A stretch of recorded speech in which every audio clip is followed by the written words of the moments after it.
Treasury Star Parade. Produced by Willie Mae Baker with Henry Hull, Al Goodman and his orchestra, and Miss Jane Cowell in Violet Atkins' stirring drama, The Silent Women. All of the situations in this drama were taken from the record. This is Henry Hull, ladies and gentlemen. If you will bear with me for a moment, I should like you to think of a picture. A simple picture of such stark realism that it speaks most eloquently without words. In the Vogue magazine of April, there is such a picture. My wife and I cried when we saw it. It is a picture of one of the silent women of Europe, an unnamed woman sitting on the dock of a small city somewhere on the continent, her face hidden in her hands. With shoulders bowed, she sits there, alone, silent, her small, pitiful belongings beside her. She is waiting for the ship that will take her away from the land that had been her home. And all the grief of all the silent women of all the world is in that tortured figure. How can I paint that picture more vividly to you? It forces itself off the page and becomes a living indictment against that world of today across the seas. Miss Jane Cowell is here with us today. Keep that picture in your mind's eye as she speaks for all the silent women of the world.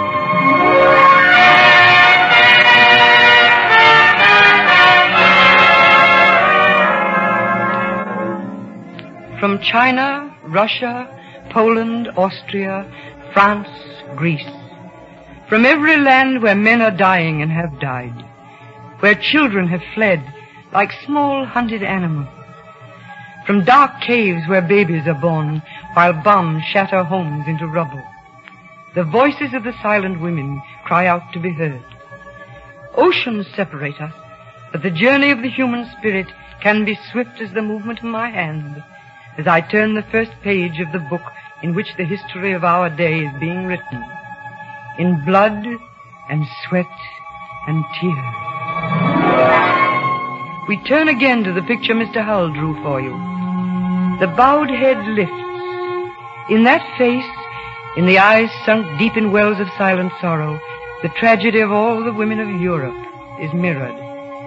She might be a woman of Poland, huddled by the side of the road, or a Greek mother with a child lying emaciated and still in her arms, or a woman of 60 who looks at us out of the stricken eyes of China, or a woman of France, prostrate France.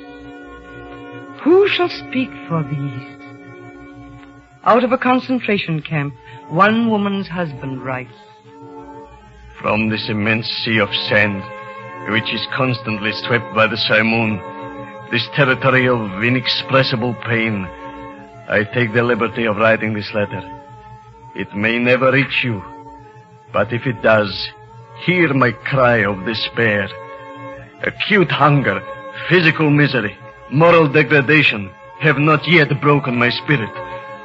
But my wife, my beloved wife, has contracted tuberculosis here. And this I will not bear. No medical aid is given her, and the sea washes in at night across our platform, where she lies in heroic, unprotesting silence on the boards. Heroic, unprotesting silence. Yet she might have spoken thus. My husband, I'm not afraid to die. I'm afraid only of adding to your pain, of making this death in life more unendurable by crying out. Silence is easier for you, for both of us. You will suffer less when I'm gone, if you have no anguished words of mine to remember. But she did not speak. Only one French mother broke that national, heroic silence of millions of French women whose husbands are still prisoners of war in Germany. Hear her letter to Admiral Darlan. French blood is flowing in Syria. Frenchmen are ordered to fight against their former ally and against the French. Your noble career, Admiral Darlan, is stained with French blood. Men can forgive their executioners. Christ has been a living example of this. But they cannot collaborate with them as you ask us to collaborate with the Germans. We will not! One voice out of millions that are silent. Perhaps it will not speak again, for Hitler has ways of silencing those voices he doesn't wish to hear. But he cannot silence the whimpering voice of a wounded Greek child in a hospital in Argos. For God's sake, get her mother for her, will you? Get a nurse, get somebody. I can't stand that sound anymore. We can't get her mother, or anybody belonging to her. There's nothing left in the town of Argos but rubble and the dead. The whole family was snuffed out in the rain, all except this one.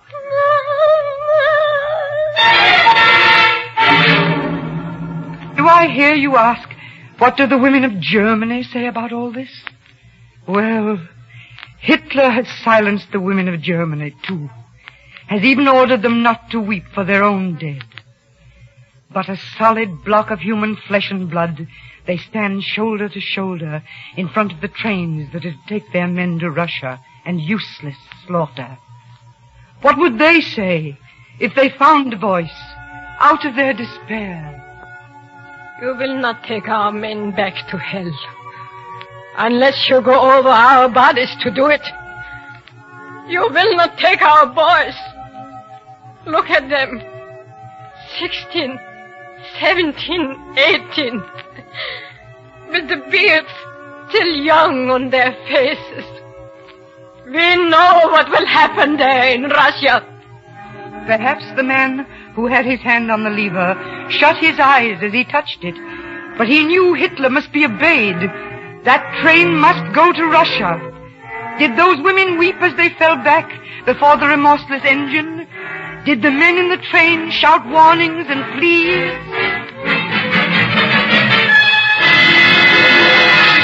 Who knows?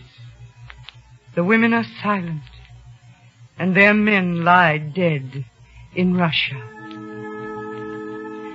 Across the great wastes of Russia sweeps the silence of her women.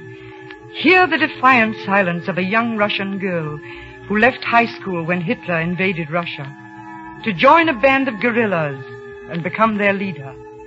Before the Germans caught her, Zoya had disrupted field telephones over an important area, fired a German barracks, destroyed a 20-horse enemy stable. But she was caught, and for hours her captors tried to make her talk, to make her tell where her comrades were hiding. Oh, sensei, wo verstehen Sie sich? Tell us where they are and you shall go free. Tell us where they are, you shall die. Sag uns, where are they hiding? Silence. They flogged her with a leather belt. They held lighted matches to her chin. They scraped a saw across her back.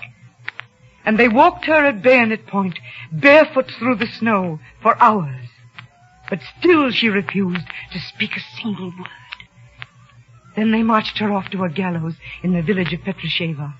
And all of the villagers still alive and able to crawl or walk were herded in to see her die.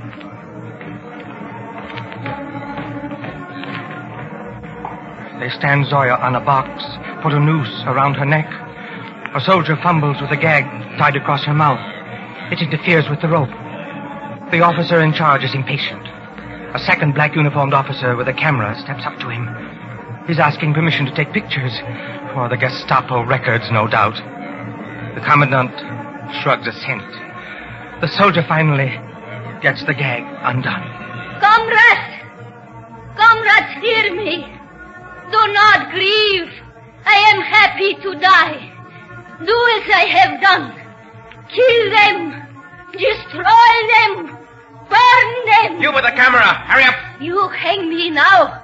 But I am not alone. There are 200 million of us. You can't hang us all. Hurry, you fool. You German soldiers, surrender. Surrender before it is too late.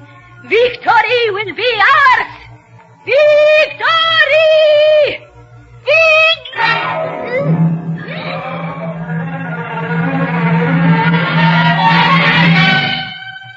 One voice stops, and a million others speak.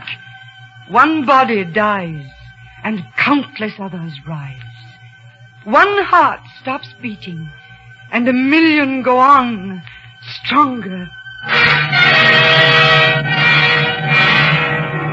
Listen to the voice of an old woman of Nanking after the last bomb had been dropped and the dead were left to the living. Old mother, come away. It does no good to stay. I know. They are all dead.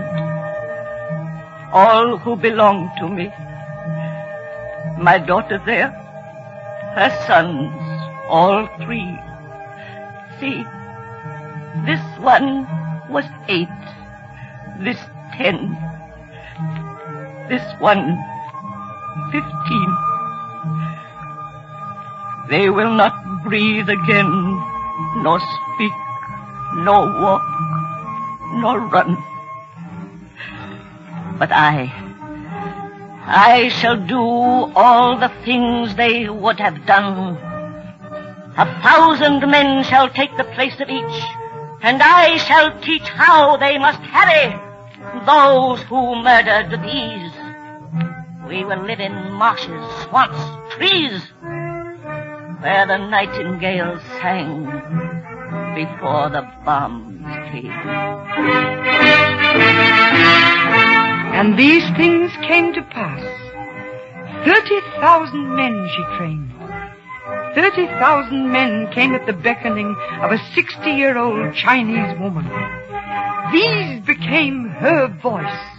They cannot stop us, and one day they will no longer try. We will be the air they breathe, the sod they walk on, the silent voices they cannot hear. The echo of our footsteps in the night will be their blight. We will be all about them, and one day we will strangle them with the dust of those whom they strangled. For we are the voices of the dead they slaughtered, the women they enslaved, the children driven mad. We are the guerrilla fighters, the anti-Quislings, the invisible army marching from the English Channel to the Russian front. From Narvik to Athens, Yugoslavia, Greece. How many of you for one of these who lie here dead? I.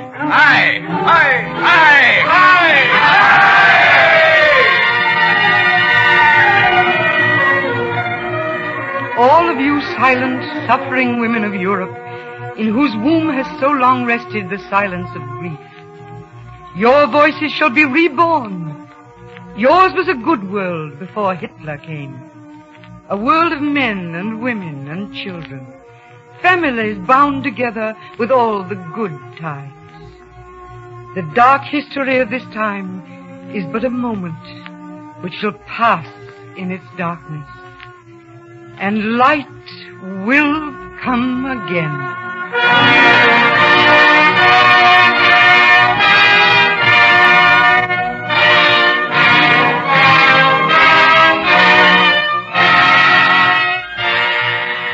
Thank you, Miss Jane Cowell. And you, over there, you dictators, if you can hear our voice, know this. Our war bonds and war saving stamps converted into machine guns, bullets, high explosives, cannon, airplane motors, tanks, all these will speak for those silent women. People of America, remember your pledge. Meet your war bond quota call. Your call is to invest at least 10% of your total income from whatever source, salary, rents, dividends, or interest on investments in United States war savings bonds. At least 10%, more if possible. Remember, every dollar you invest in United States war savings bonds, you are investing in the future of America. This is your country. Keep it yours.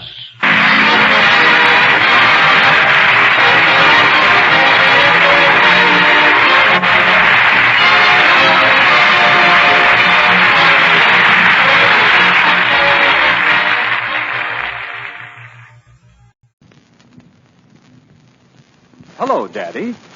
Why do you look at me so strangely? John, are you afraid of high places or confined areas? No. What's this all about? Well, I've been studying abnormal psychology in my spare time. Oh, well, that's a pretty abstruse subject for a working man, isn't it? I can handle it. I have a very definite reason for delving into it, John. I'm sure you must have, Daddy. Oh, yes. For a long time now, I've had a strong suspicion that there's My wife and children are not exactly normal. They act funny, but you're all right. Oh, certainly, I said. Take my wife. She's absolutely insane about waffles. What about it? Does that make her abnormal if she likes waffles? Well, I found out yesterday she had a trunk full of them. But my immediate concern is Snooks. At any rate, I bought a book on psychiatry and abnormal psychology. Read up on it and waited for Snooks to come home so I could try out a few theories. And I was sitting in my study when she came in. How, Daddy? Oh, hello, Snooks. Come in and close the door. Why? I want to have a little talk with you. Close the door. I can't, Daddy. Aha. Claustrophobia. You have claustrophobia. What's that? Oh, it's a morbid dread of being shut up in a confined space. That's what's the matter with you. No, it ain't. Then why can't you close the door? 'Cause it's already closed. Oh. Well, open it. It's a little stuffy in here. Can't stand these small rooms. What are you so fidgety about? I'm tired from the party. Party? What party? The one that Red took me to. And we played kissing games, Daddy. Kissing? Ah. Precocious development of the Freudian id. What kind of kissing games did you play? Well, we had to spin a bottle, and when it turned into a boy, he had to kiss you or give you a lollipop. And I was very lucky, Daddy. Oh? How were you lucky? I won 86 lollipops. I see indications of sublimated introversion. What are you talking about, Daddy? Snooks, you see this book I have in my hand? Yeah? It's a textbook on abnormal psychology. It deals with the insane mind, and it can bring about the cure of a person with a mental affliction. Did you read it, Daddy? I did. Do you feel better now? I'm fine. I bought it on account of you. Why? Well, I decided that corporal punishment may not be the answer to correcting your many misdeeds. I'm sure you're not always aware that you're doing wrong, are you? Are you? Ain't I? I think not. And this book might save you from half the spankings you get. I taught him, Daddy. Oh, I suppose you figure that 2 books will save you from all the spankings, is that it? Yeah, that's it. Sounds like the shrewd reasoning of incipient schizophrenia. Oh, I wonder if all those spankings have injured your head. No, Daddy. It's just the opposite. What do you mean? I like it when you spank me.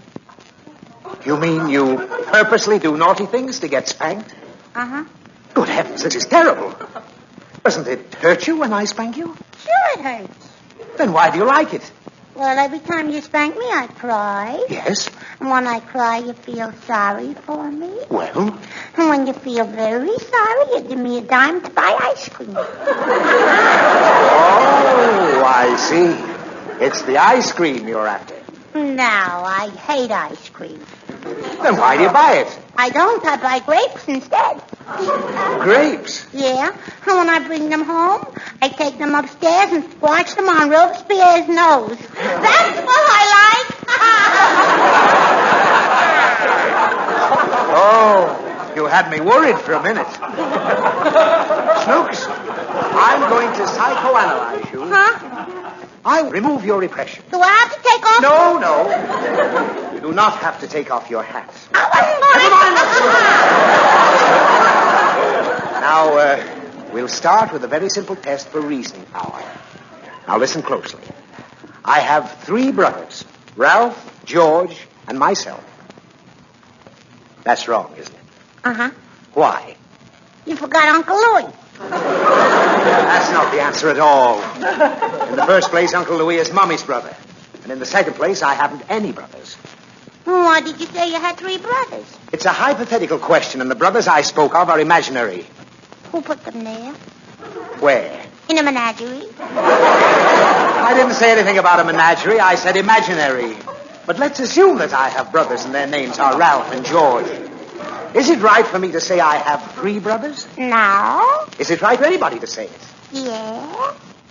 Who could say it? Your sister. What are you talking about? Well, what's the answer? Why, it's obvious. I only have... if I say I have... Wait a second till I look in the book. There. I was right. The answer is 2 brothers. Is it? Yes. And you didn't do very well on that question. No. But we'll proceed with a perception test. Now, close your eyes for a minute. No, I don't want to. Oh, go on. I won't hurt you. Now, close your eyes. There. Now, try to eliminate all the usual noises, like traffic, or my breathing, or yours. Mm-hmm. Good. Is it all quiet? Yes, Daddy. Now, listen. Do you hear any strange voices? Hey, hurry up, Snooks. I don't hear nothing, Daddy. You didn't hear anything at all? No. Well, I thought Oh, this is ridiculous. Did you hear something, Daddy? No, of course not. Hey, Snooks. It's nothing. You see, some poor deluded people think they hear voices. It's the penetration of the subconscious. Yeah? Yes. There's one thing that no walls, no doors, no windows can shut out. It reaches you no matter where you are. Do you know what that is? Yeah, the smell of boiled cabbage. No, it's your subconscious. But let's go on with the psychoanalysis. Snooks, there are 7 cows in a field. They're all walking in single file. Mm-hmm. That means one behind the other. Yeah. Which cow can turn around and say, I see 6 cows? None of them. Oh, why do you say that? Those cows can't talk, Daddy. Oh. They got the wrong answer here. Yeah. This idiotic said the first cow. Why, certainly cows can't talk. Well, let's try another one. No, I want to go outside. Snooks. I want to go outside. I'll let you go after this test. Now, it's just to find out how quick your reactions are. Just a simple little riddle. All right. Now, listen carefully. I will. It's not my sister. It's not my brother. But still, it's a child of my father and mother. Who is it? I don't know. Can't you guess? No. It's me. Is it? Yes. Don't you see? If I... Come on out. I heard it again. I heard it, I tell you. It was only Red Daddy. He's waiting for me outside. Oh. Well, call him in. Yeah, and I'll see if he's crazy, too. I'll ask him that test. I guarantee he'll know the answer. Come on in, Red. Gee, I've been waiting outside so long. Oh, hello, Mr. Higgins. Hello, Red. Go on, ask him, Snooks. All right. Are you crazy, Red? Huh? Well, now see if you can do this test. It's not my sister. It's not my father. Brother. But still it's a child of my father and mother. Who am I? Who is it? Yeah, who is it, Red? Oh, that's an old one. It's you. No, it ain't. It's my daddy. Oh, watch the use. The child's balmy.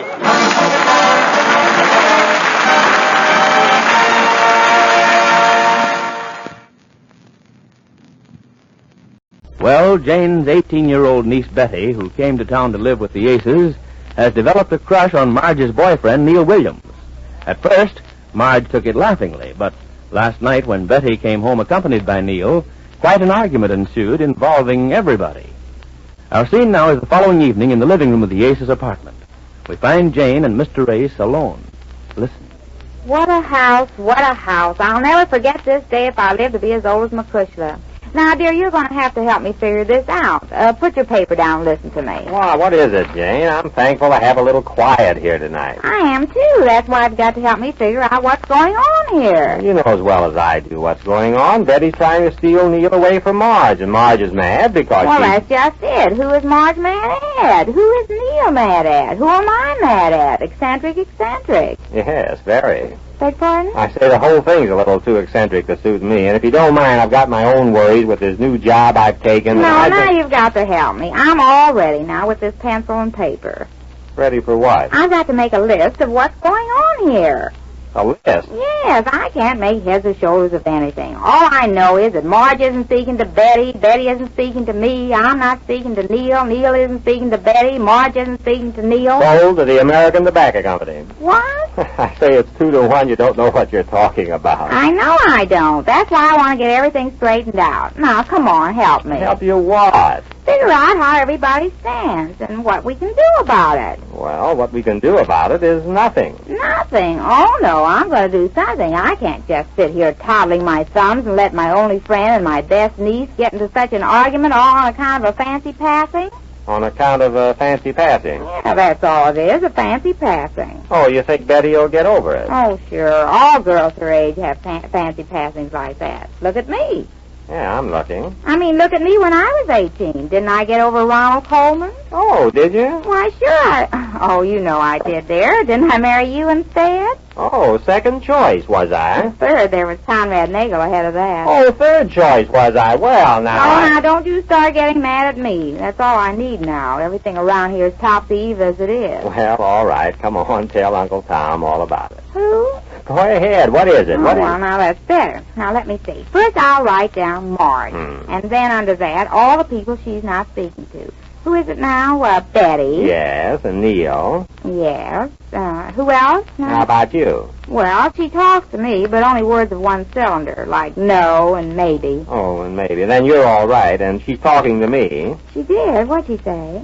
I'll thank you to stay out of this. Oh, come on, tell me. Well, that's it. What? I'll thank you to stay out of this? That's what she said. This morning when I drove her down to work, I tried to tell her that I believed Neil's story when he came in last night with Betty. You did? You believed it? I think so. Why not? It's plausible. Well, it's not plausible to me. He can't make me believe that Betty just sat in his office for 2 hours and then he had to bring her home because she wouldn't let him alone. Well, that was Neil's story. Well, that's his story, and he's stung with it. Well, it sounds very logical. Betty's the type that would do a thing like that. She made up her mind that Neil's the man for her, and she's going after him. Why, he's 9 years older than she is, going on 10. I know. That's why I believe it. He's got more sense than that. Yes, but you heard Betty say that Neil took her to dinner and to a picture show Yes, after. I heard her. Dear, then you think she's L-I-N-G? Yes, especially N-G. I certainly prefer to take Neil's word against hers any day. I believe what he told me. Betty went over to his office after work while he was working and just sat there pestering him to take her out to dinner or somewhere. And finally, to get rid of her, he brought her here. And when he tried to get Betty to back up his story, well, she deliberately said they'd been out together to dinner. Just a young girl's idea of getting even with Marge. She's just a spoiled brat. No wonder her mother couldn't find any boys for her back home. They were hiding. Well, wait till she sees what I wrote about her. Oh, you finally wrote your sister about her. Well, it's about time. When she gets the letter, she'll send for this kid to come home. Oh, she won't get the letter. Who won't? My sister. I can't write her about this terrible thing. What'll she think? But you just said you wrote her a letter. I did, but I'm not sending it. Well, what did you mean, wait till she reads it? I mean, wait till Betty reads it. I wrote it and laid it carelessly on her dresser. Carelessly on Betty's dresser? Yes, it'll be the second thing she'll see when she comes home tonight. What'll be first? Herself in the mirror. Oh. Then she'll kind of look down there. I get it now. Then there will be the letter you wrote her mother. Yeah, cute, isn't it? Mm-hmm, awfully cute. And then she'll read it and tear it out. Sure, that's why I didn't put a stamp on it. Well, why go to all the trouble? Because I want Betty to see what we think about her. As long as she's not speaking to me and terra firma, it's the only way. And that reminds me, I've got to finish this list.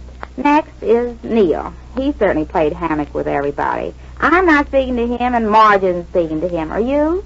Oh, I'm speaking to everybody. Yes, that's one thing about you, dear. I've got to give you credit. You're so repulsive. Yeah. Now, let me see. Who else is unspeakable? How about Neil and Marge? He's speaking to her, even if she isn't speaking to him, but she won't let him speak to her. Oh, that's the point I tried to make to her this morning. I said if she'd only let him explain, she would see... Oh, the telephone.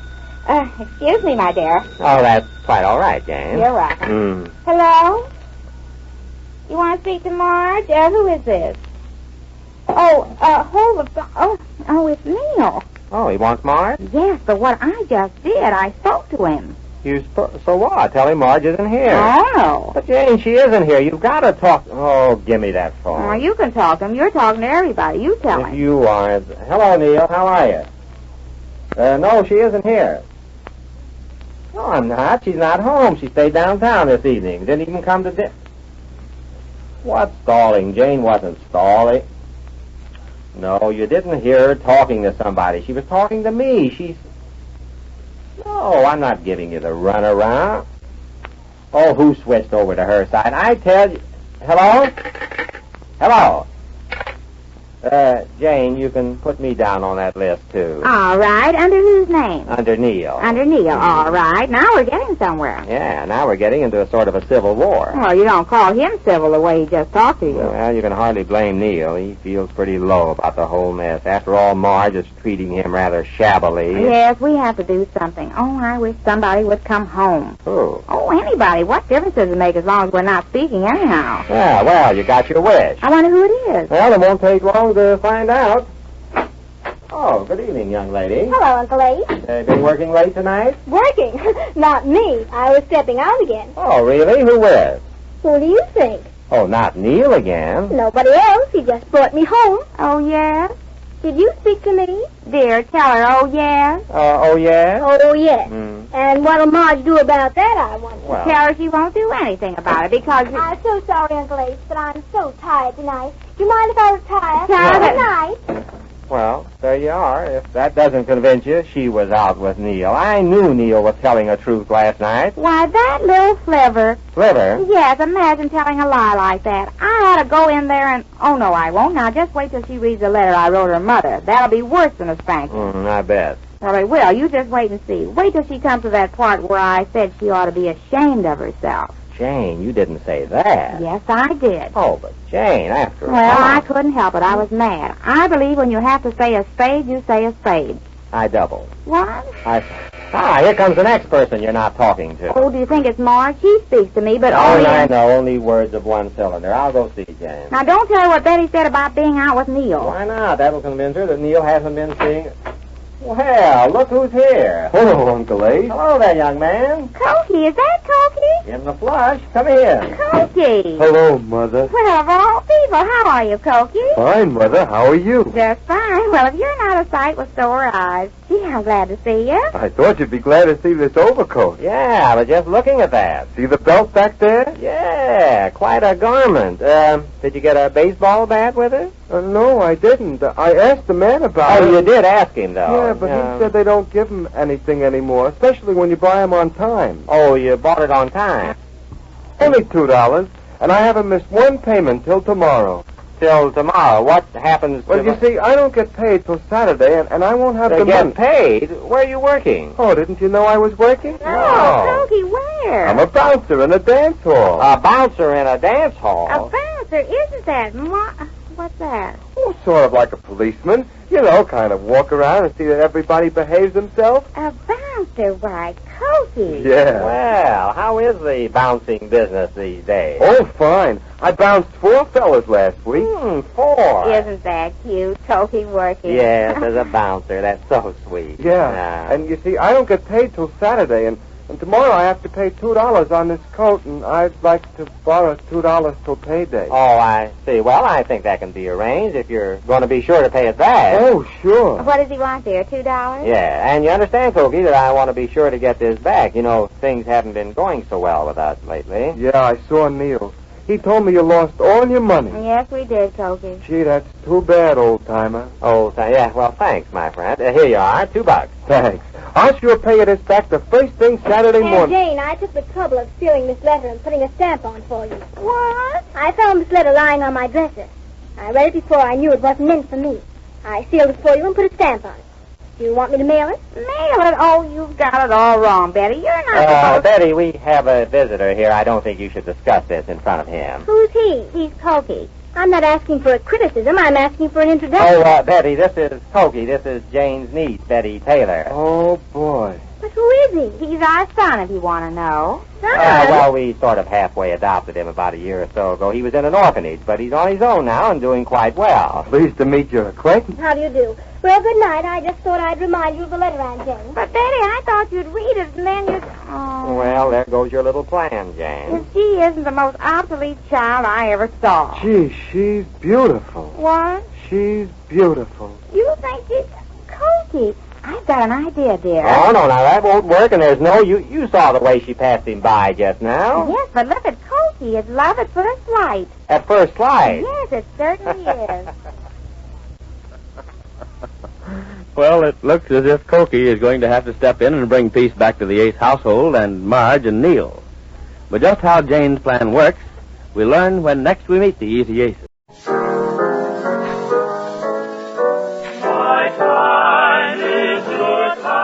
The Seal Test System of Laboratory Protection presents Rudy Vallee.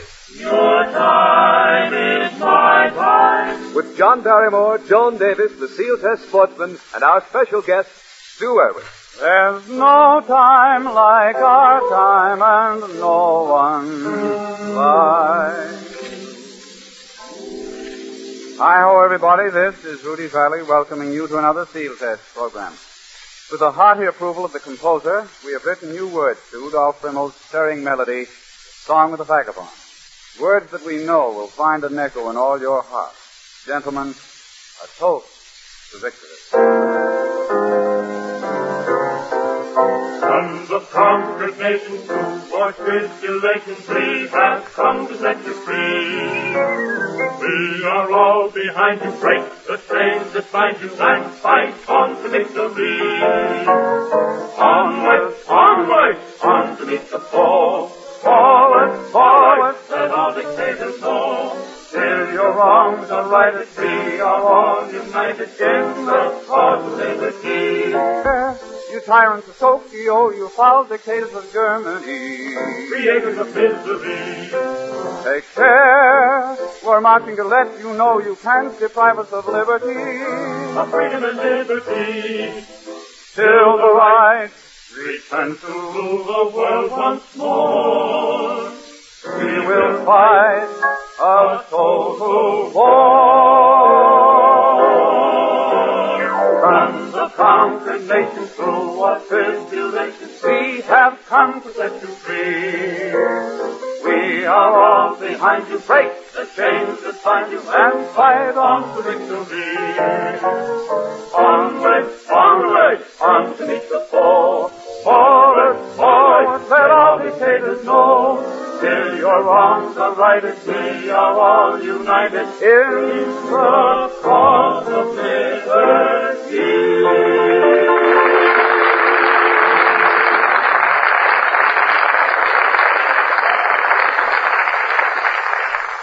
So comes the time to welcome our guest of the evening, that lovable local yokel, Stu Irwin.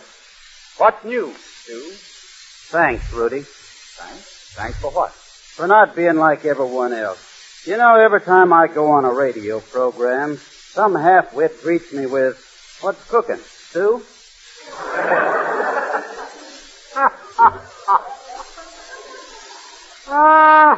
What's cooking, Stu? That's pretty. Pretty what? Pretty corny, isn't it? Don't mind John Barrymore, Stu. He's... Oh, is that John Barrymore? Gee, some of the things he says about himself are so fantastic. Why, Stu, I'm just an ordinary, average human being.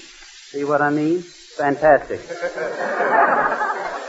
Well, if you think John's fantastic, wait till you meet the other member of our family, Joan Davis. Oh, Joan, I'd like you to meet Stu Irwin. Say hello to Stu, Joan. Sure. What's cooking, Stu? Oh, am I a tree? Sometimes I knock myself out. Why couldn't this have been one of those times? Oh, gee, Rudy, Mr. Irwin will get the wrong impression of me, and he's pretty cute. Gee, thanks, Miss Davis. I think you're beautiful. Beautiful? Gosh, what made you say that? I'm stupid.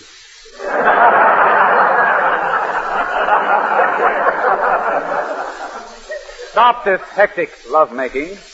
That'll be enough romantic antics in our play tonight. Say, Rudy, what man do I get in the play tonight? Well, Stu Irwin is in love with you. Yeah, but what man do I get? Well, I am your fiancé. Yeah, but what man do I get?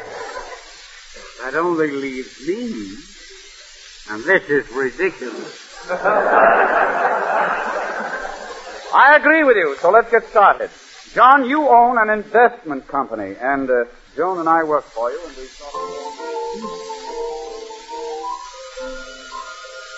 Hello, Barrymore and Barrymore, broker and broker.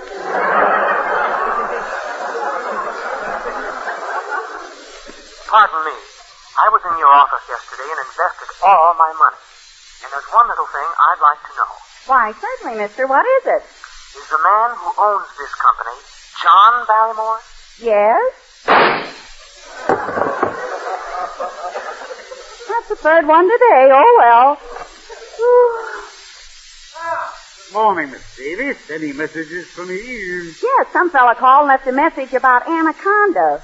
What's anaconda? Oh, a stock I am interested in. What's the message? Your stock ran third at Belmont. Good morning, Barrymore. Good morning, my dear fellow. Have you got my new letter's head ready yet? The letterhead? Yes. And while I was at the printer's, I thought of a new slogan for you. Listen to this. Are your dollars nothing but worries? Invest them with Barrymore and watch your worries disappear. How's that? Sally, I get a big kick out of that slogan. What? If I were a younger man, you would too.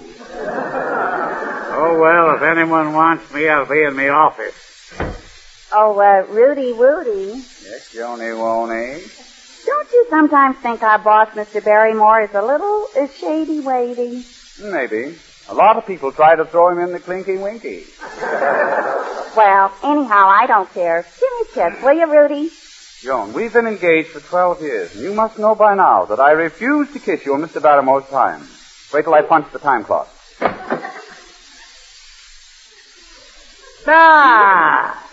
Kissing again, eh?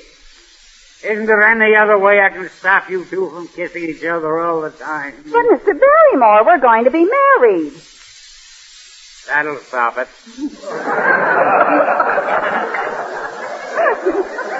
On the trigger. In the meantime, remember kissing is harmful. Too much kissing will make a dope out of you. Isn't that right, Rudy?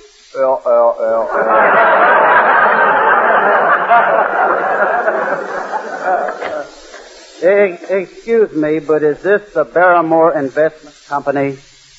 Well, a sucker waiting to be trimmed if ever I saw one. Come into my office, son. Now, if you'll allow me to take you in, I'll see what I can do you for. Oh, well, thanks very much, but I didn't come on business. I'm looking for Joan Davis. Joan Davis? She's over there. Oh, sure. I'd know Joan any place. Hello, Joan. I'm Rudy Vallee. That's Joan over there. Oh, of course. Hello, Joan. Hello. Hey, Rudy, who is this fugitive from a corn stalk? Well, don't you remember me? I'm your hometown ginger cookie. You are? Sure. Why, when we were kids, you and I used to sit up in the apple tree and spoon. Oh, sure. Abner Jones. Nope. Homer Brown? Nope. Ezra Howard? Nope. Well, which apple tree do you mean?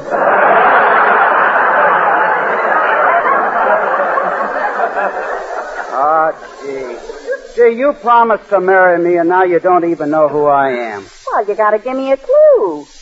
Well, you didn't ask me if I was Joe Dixon. Why, of course, you're Joe Dixon. Nope, I'm Sue Irvin.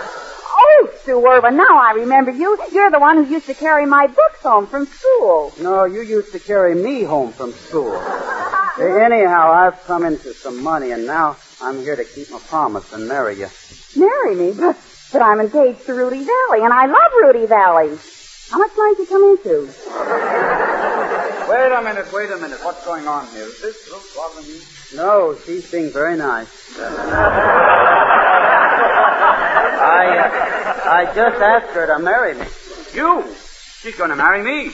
Oh, good. Maybe we can make it a double wedding. No, you don't understand, Sue. I'm going to marry Rudy. So you better take your money and go back to the farm. Okay, I'll go if you say so. But before I leave, will you do me a big favor? Sure, what? Shake hands goodbye. Oh, I'll do you a bigger favor than that. I'll kiss you goodbye. Well, as long as you're so generous, will you do me a still bigger favor? Sure, what? Just shake hands goodbye. Well, there goes my barnyard Romeo. Gosh, Rudy, Are you sure you love me? Yes, Joan. Well, reassure me, son. Reassure me. What was that? Supposed to be Southern dialect. I love you, believe me, I love you. This theme is the dream of my heart. I need you, believe me, I need you. I'm blue when we two are apart. You are my one inspiration. You changed my whole life from the start. I love you, believe me, I love you. This thing is a dream of my heart.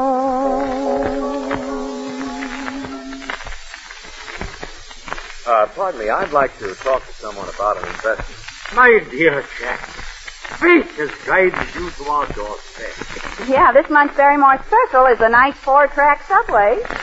No, I'm selling, not buying. I'd like to interest you in something really special. It's a seal test special, strawberry royale ice cream.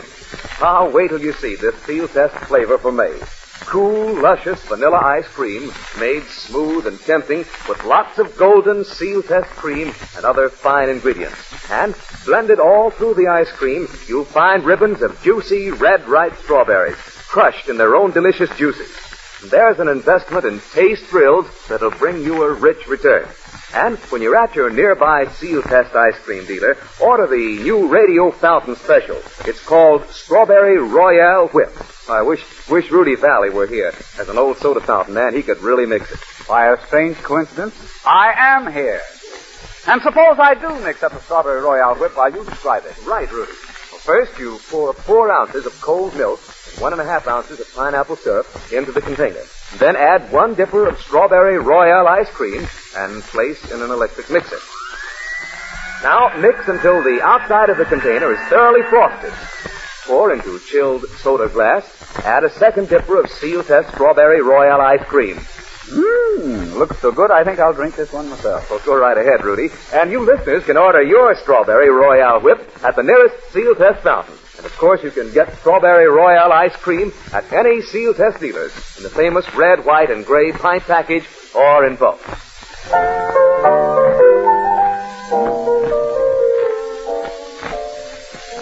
Oh, gee, Rudy, I didn't sleep a wink last night. Why, what is the matter, Johnny? That was last week. Well, I was worrying about Stu Irwin. I hope he hasn't done anything desperate just because I turned him down. Well, you never can tell. After all, Joan, he was spurned by a beautiful woman. He was? Why, the 2-timer. Oh, you mean me, don't you? Yes, Joan, and frankly, I'm jealous of that apple tree Casanova. Why don't you stop worrying and forget it?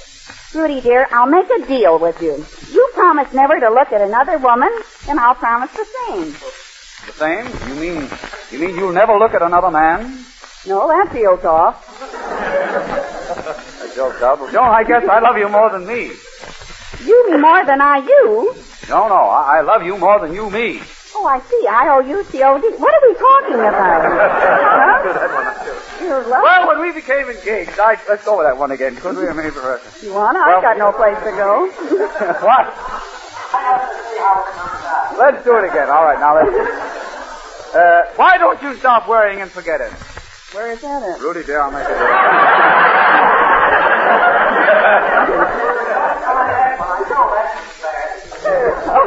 I didn't read it right. We'll do it again. Well, that deal's off. Joan, I guess I love you more than you me. You me more than I you? Oh, no. I you more than you me. Oh, I see. I-O-U-C-O-D. What are we talking about? Still stinks, doesn't it? Okay. It's no use.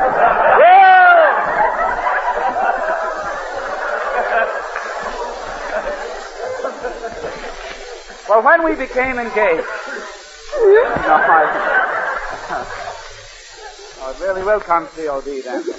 Well, when we became engaged, I told you I was willing to forget all my other women. Willing? I've seen some of your women, and you should be anxious to forget them. You know, but I'm still afraid Stu might have done something desperate. I'm going out and check with the police station. Wait, John. Wait, Sally, come into my office. Yes, sir. You better call that Robinson deal off. I investigated the firm, and they only give me 10 years. Well, 10 years is all right. Who'll give it to you? FHA? No, FBI. Now, about the, Hello, fellas. Quiet, Stu Irwin. John was worried about you. He thought you might have done something desperate. Oh, boy, I did. What a night. I didn't care what happened to me. I really hung one on. Did you get high? High? Oh, boy. Top of the Empire State Building, that's all. 130 floors is high enough. I'll bet you got dizzy in those elevators. Oh, do they have elevators?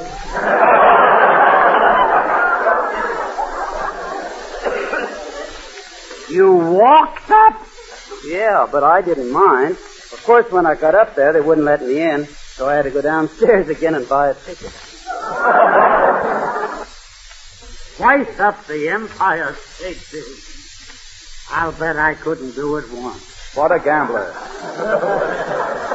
Tell me, Stu, did you go to any other places? You know. Oh, sure. I went to a swell spot. Did you? Hey, what was the name of the top spot? The Museum of Natural History. Well, I've lived in this town a long time. I never got to that place. How do you do it? Oh. Well, anyhow, Stu, I think you'd better stop painting the town pink. And go back home and forget about Joan Davis. She's my girl. He's right, Stu. Once a girl goes out with Rudy Vallee. Yes? That's all, just once. Yep.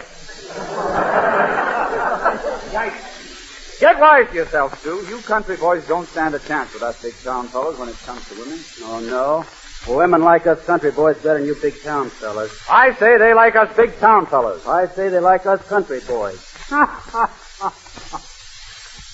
Listen to town and country quibble when here sits the National Geographic. Seriously, John, which do you think has the better advantage, the city boy or the country boy? Well, if I had my life to live over again, boy, I'd live it in the country. If I had your life to live over again, boy, I'd live it in the city. If I had John's life to live over again, boy.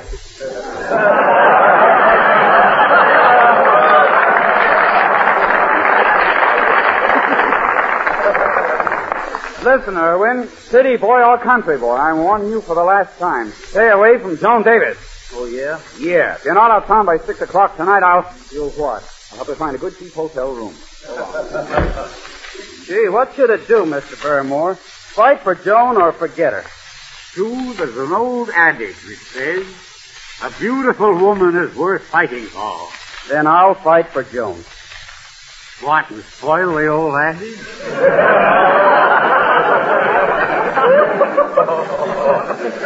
No, my boy. Go back to the beautiful country. Well, Mr. Barrymore, if you're so fond of the country, why did you come to the city? I did not come to the city. I was here first. Yeah? You know, I wouldn't mind going home if I was sure Rudy would take good care of Joan. Tell me, how does Rudy Vallee treat women? Dutch, my boy, Dutch. Oh, there you are. Thank goodness. I was afraid I'd find you in some police station. No, they let me out yesterday. Oh, you mean Stu? Joni, you've been looking for me. That proves you love me. Have you changed your mind about coming back to the farm with me? No, Stu, I can't do that. Why, Rudy and I are getting married next month. I'm going to be a June bride, and he'll be a June goon. A groom. You were right the first time. Say, has Rudy given you a ring yet? No, but Rudy says I can have one any day. You can? Yes, sir, any day I want to pay for it. Oh, gosh, Joni, you know I've loved you since we were kids together. Remember when we used to smoke corn silk? We'd hide behind the barn so Paul wouldn't catch us, huh? Yeah. You know, Pa still ain't caught me. Stu, do you still smoke corn soup? Sure, don't you? Well, of course not. It clogs up my pipe.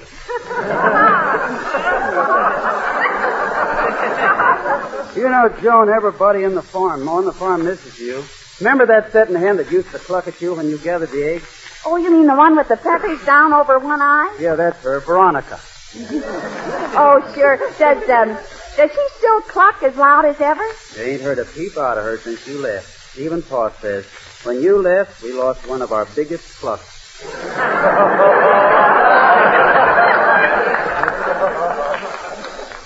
Hey, I'm taking a beating here in a nice way.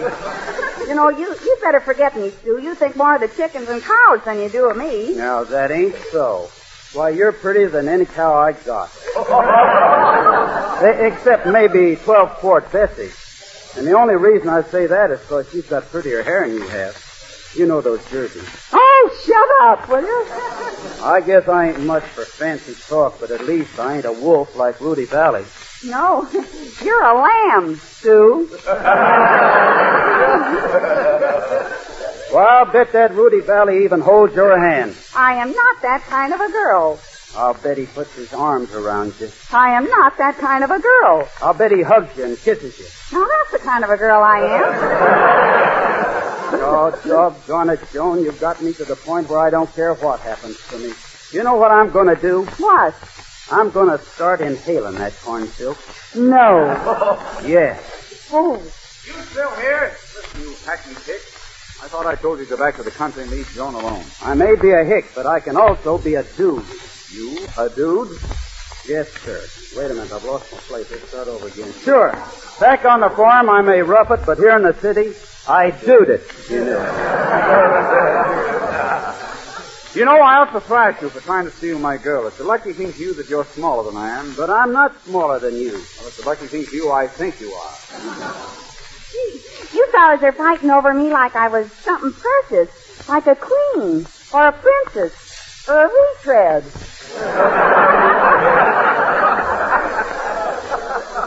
Oh, but fellas, I'm just a poor working girl. Hi-ho, it's off to work I go. Hi-ho, hi-ho, hi-ho, hi-ho, hi-ho. Hi-ho, everybody. This is Rudy, or no. You know, I always was just a poor working girl, like millions of others. Why, when I first came to the big city, I got a job at Macy's. I was the head of the pin department. Pinhead Davis, they used to call me. Then I got a job in an airplane factory, working on the assembly line. But the first day, I caught my nose in the conveyor belt. Before I could yell for help, they slapped wings and a propeller on me, and I started an air raid alarm over Hoboken. Oh, you know, in those days, I didn't make much money, so I lived with another girl. And boy, did we have to economize. My roommate, Maisie, and I had to wear each other's clothes. Luckily, Maisie and me were the same size. We had the same feet, the same hips and waist, and we also had the same neck. He was a sailor. Oh, not just a regular sailor. He was a submarine chaser. But we finally broke up. I caught him chasing something that wasn't a submarine. Oh, those men, those demanding men. You know, I once had a job as a secretary, but the boss was a brute. My shorthand and typing weren't enough for him. Girls, you know what he wanted me to do? Bookkeeping.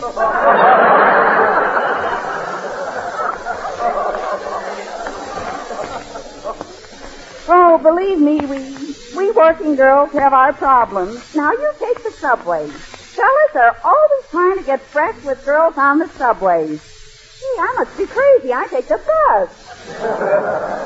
But I keep on singing all day long. Hi-ho, hi-ho, hi-hi.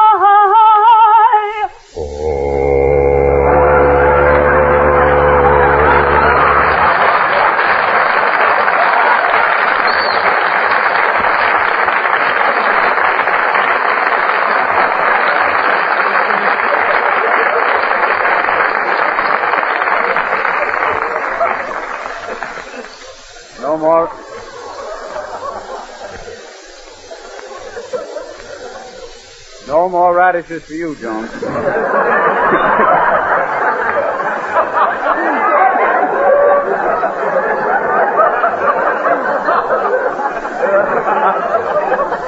How the hell are we going to explain that over the air Thursday night? They can't see the fellow. Hi-ho, Joe, now there. Now for a moment, it's off to business we go.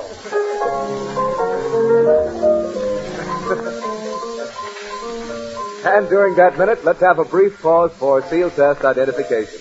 Here we go to all of those communities where seal test milk and ice cream were sold. Ready?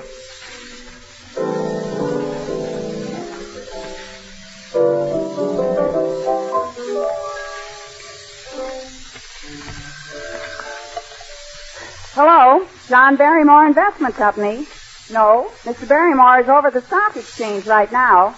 What? Is he on the curb? I wouldn't be surprised, brother.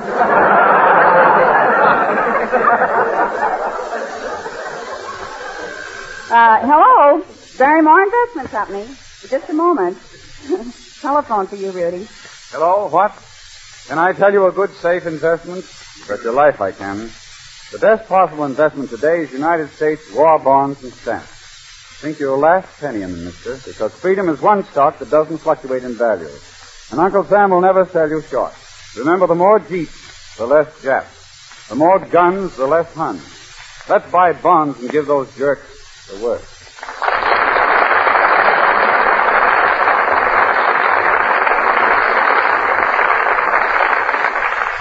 Oh, here you are, Joni. I just stopped in to say goodbye. Again? All right, goodbye. Yep. You don't want me, so I'm going back to my horses and pigs. Well, I'm going back to Rudy Vallee. Looks like I'm getting the best of it, doesn't it?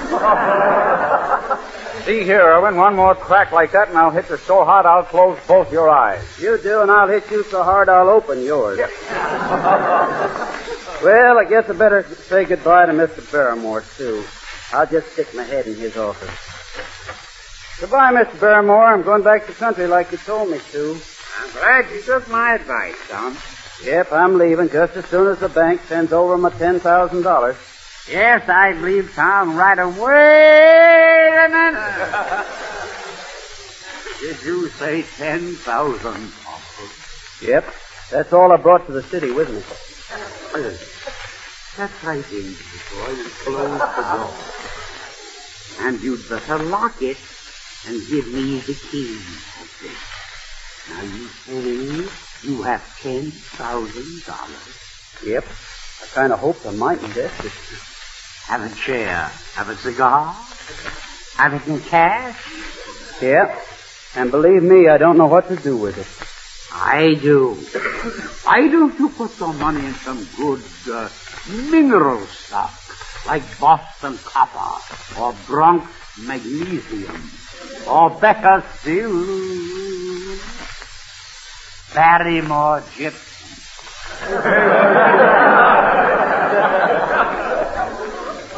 Barrymore gypsum? But good. I mean, it's good stock. Well, I don't know. After all, I'm just a country fella, and you may be trying to take advantage of me. What? Are you insinuating that John Stanislaus have an ulterior motive? Have you ever heard I did anything that was not? Have you ever heard me say anything that would lead you to suspect that I... this kind of talk is getting me no place. It sure is. As long as Joan's going to marry Rudy, I'll just take my money and go home. Oh, she doesn't care. Yes, she does. She's out there serenading her right now. Just listen. Fun to be fool, fun to pretend, fun to believe love is unending. Thought I was done, still it is fun being fooled again. Nice when you tell all that you feel. Nice to be told this is the real thing. Fun to be kissed. Fun to exist, to be fooled again. It's that old devil moon having his fling once more, selling me spring once more. I'm afraid love is king once more. Fun to be fooled, fun to pretend. This little dream won't end. Fun to pretend. Fun to believe love is unending. But I was done. Still, it is fun being fooled again. Nice that you turn, more that you see. Nice to be told this is the real thing. Fun to be taken. Fun to exist, to be fooled again. It's that old devil moon having his fling once more, selling me spring once more. I'm afraid love is king once more. Fun to be fooled, fun to pretend.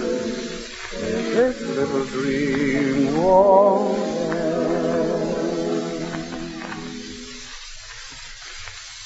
Listen, Stu, if I could get Rudy Vallee out of the way, will you invest your money with me?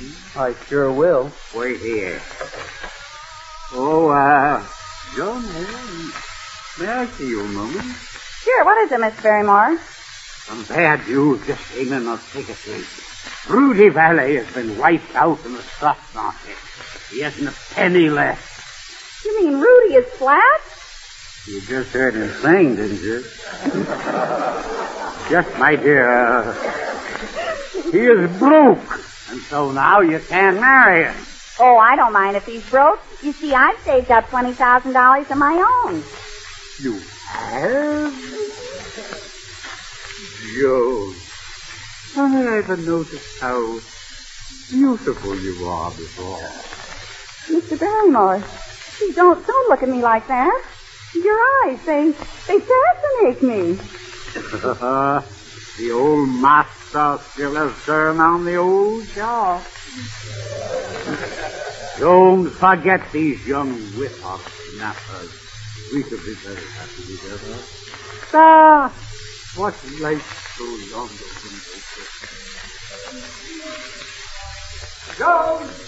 John Davis. Hey, Susan, John. No, she disappeared, and so is Mr. Barrymore. Well, wait a minute. Here's a note. It's from Joan. Yeah, listen. Dear fellas, have eloped with John Barrymore. He swept me off my feet. P.S. If you find my feet, please keep them till I get back. Rudy, we've lost our sweetheart. Oh, well, that's happened to a lot of fellows before. But she was stolen from us by John Barrymore. That's happened to a lot of fellows before.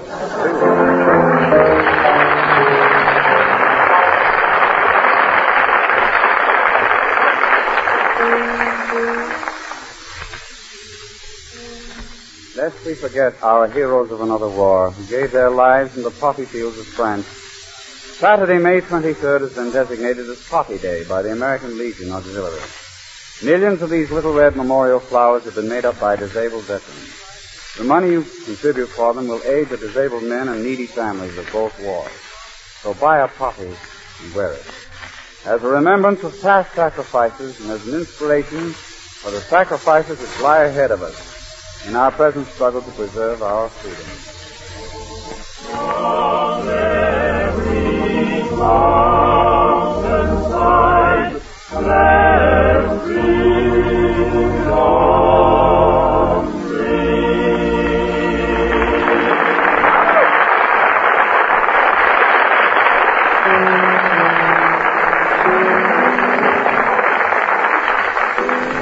Next Thursday, we are taking you all with us to the circus. And as a reward for good comic behavior, I'm inviting Joan Davis and John Barrymore to come along with us.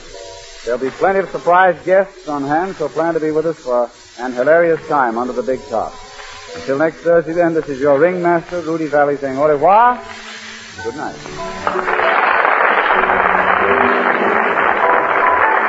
Steel Test Incorporated and its member companies are subsidiaries of the National Dairy Products Corporation. This is Tom Hudson speaking to you from Hollywood, and this is the National Broadcasting Company. Soldiers, sailors, Marines, sound off!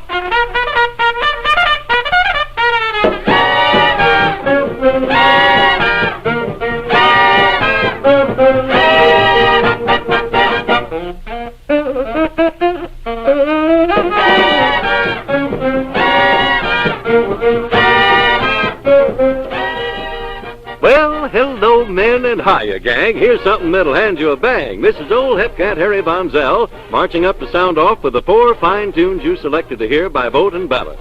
Your favorite foursome is saturated in sugar. Kindly whip yourselves into a lather because Special Service Los Angeles, USA has tabulated the winners and their spinners. Are you heavy? We take off here, number 4 on your tune parade.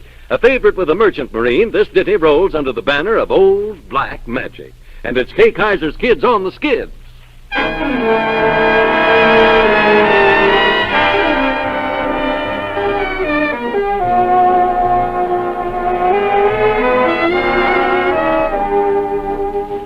That old black magic has me in its spell.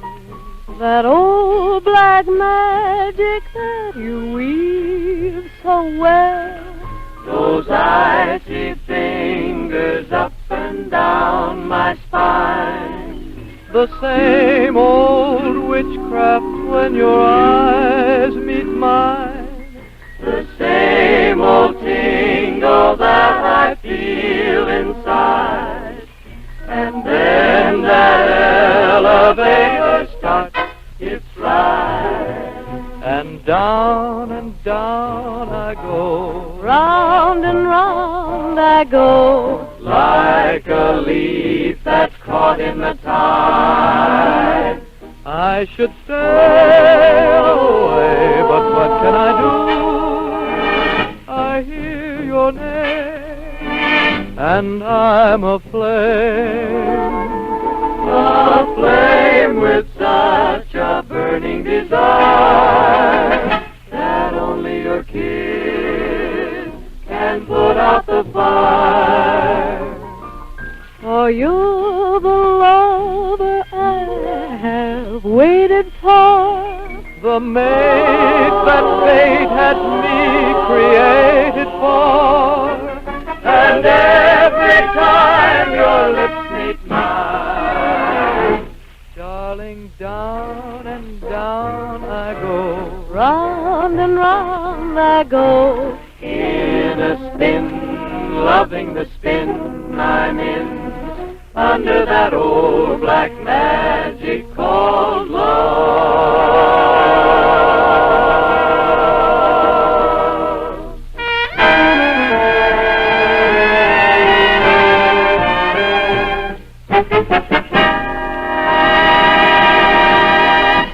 Oh, yes, and Julie Conway and Harry Babbitt go together so nicely on the vocal. The beats are sunburned. Well, men, still keeping away from the Floy Floy guff, we bring on number 2 on your tune parade, a masterpiece from the Museum of Better Stuff. This chant will positively take you down. I tip my derby to that group of wax in Morocco who helped swing the tide with a cargo of ballads. The song, you love it. The old Scotch ballad, Loch Lomond. And gang, Maxine Sullivan steps up to sing the dots and spots. Oh, you take the high road and I'll take the low road. I'll be in Scotland for ya. But me and my true love will never meet again on the bonny, bonny banks of Loch Lomond.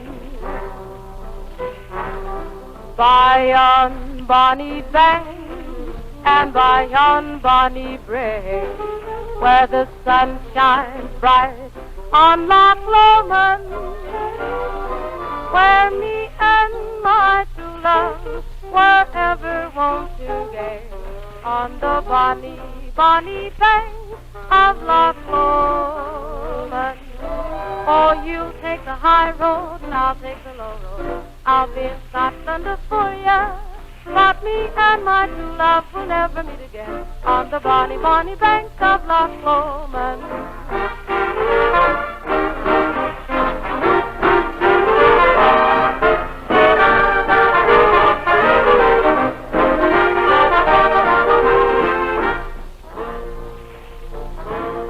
'Twas there that we parted in yon shady glen by the steep, steep side of Ben Lomond, where in purple hue the Highland hills we view, and the moon coming out in the gloaming. But I'll be in Scotland for ya, but me and my true love will never meet again on the bonny bank, on the bonny, bonny bank, on the bonny, bonny bank of Loch Lomond, Loch Lomond.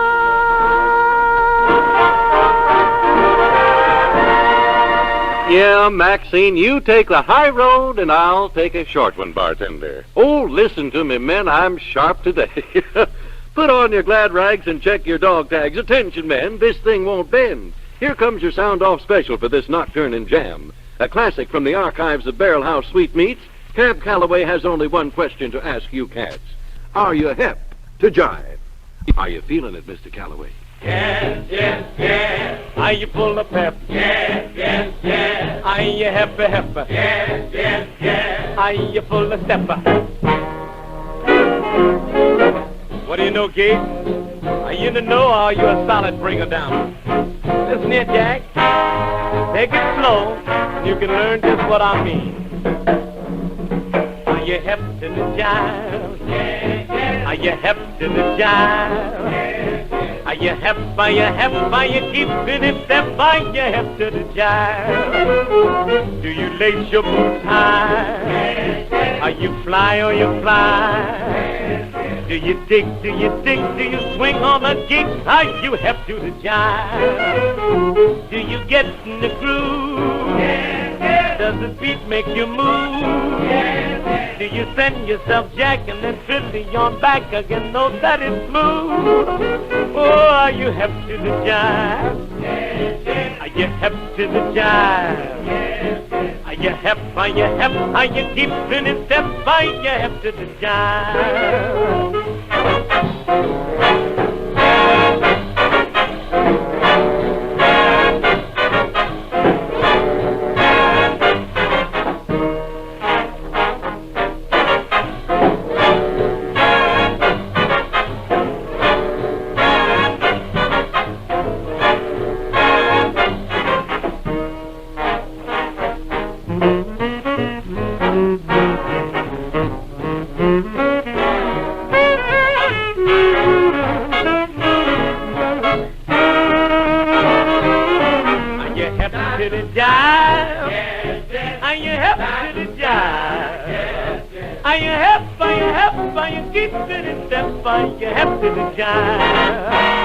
Do you lace your boots high? Are you fly, are you fly? Are you hep, are you hep, are you keeping it step? Are you hep to the jive? Do you get in the groove? Does the beat make you move? Do you send yourself jack and then trilling it back again? Know that it's smooth. Are you hep, hep, hep to the jive? How do you tick, tick, tick, tick the jive? Are you hep, are you hep, are you really in step? Are you hep to the jive?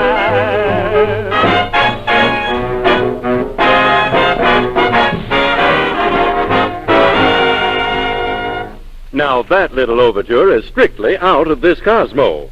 Well, here we dig deep and come up with our Jeep, the ditty that made its move in the stretch and won going away. The votes were voluminous. Who put that word there? The votes were voluminous for this concoction, and this is the third time it has hit the finish wire first. Tab the Cats and the Aleutians for this solid selection. The tune, As Time Goes By, and Freddie Slack wheels the baton for Margaret Whiting's delicious vocal. Number 1.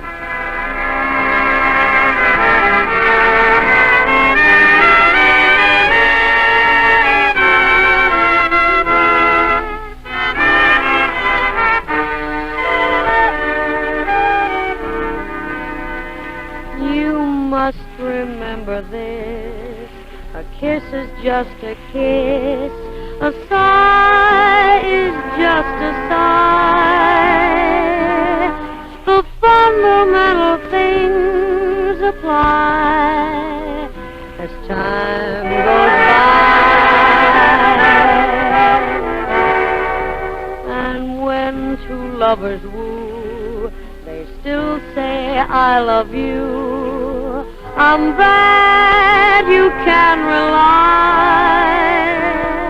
No matter what the future brings, as time goes by. Moonlight and love songs, never out of date. Hearts full of passion, jealousy and hate. Woman needs man, and man must have his mate. That no one can deny. It's still the same old story, a fight for love and glory, a case of do or die. The world will always welcome lovers as time goes by.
Jealousy and hate.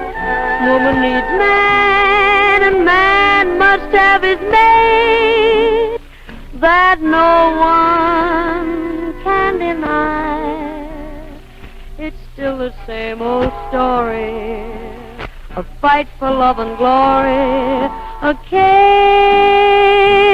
of do or die. The world will always welcome lovers. Let's prove it to them, you and I, as time goes by.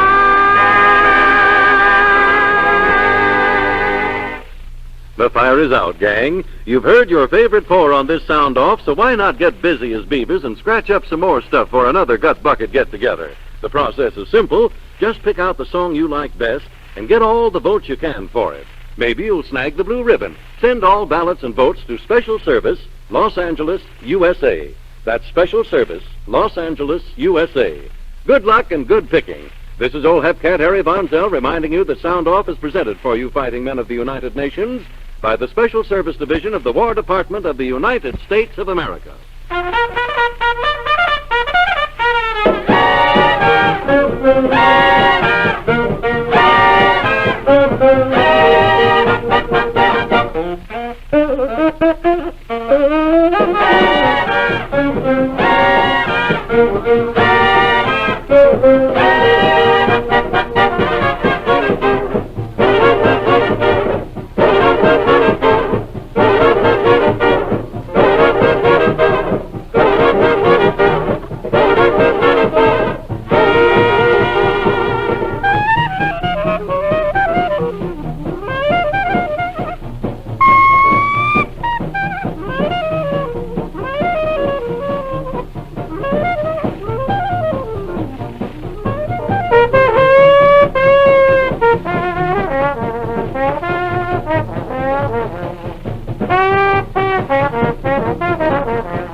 fiery horse with the speed of light, a cloud of dust, and a hearty hi-yo Silver, the Lone Ranger.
The building of the first transcontinental railroad was one of the greatest steps toward the winning of the West.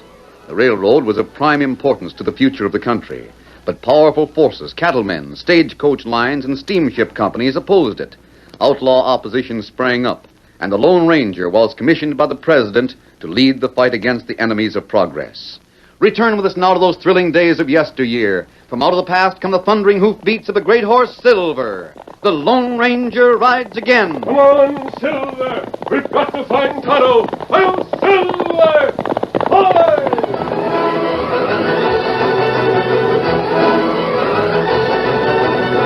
The Lone Ranger rode north, following the Missouri toward Omaha. Behind him lay Cass and Otoe counties, and further back the city of St. Joseph.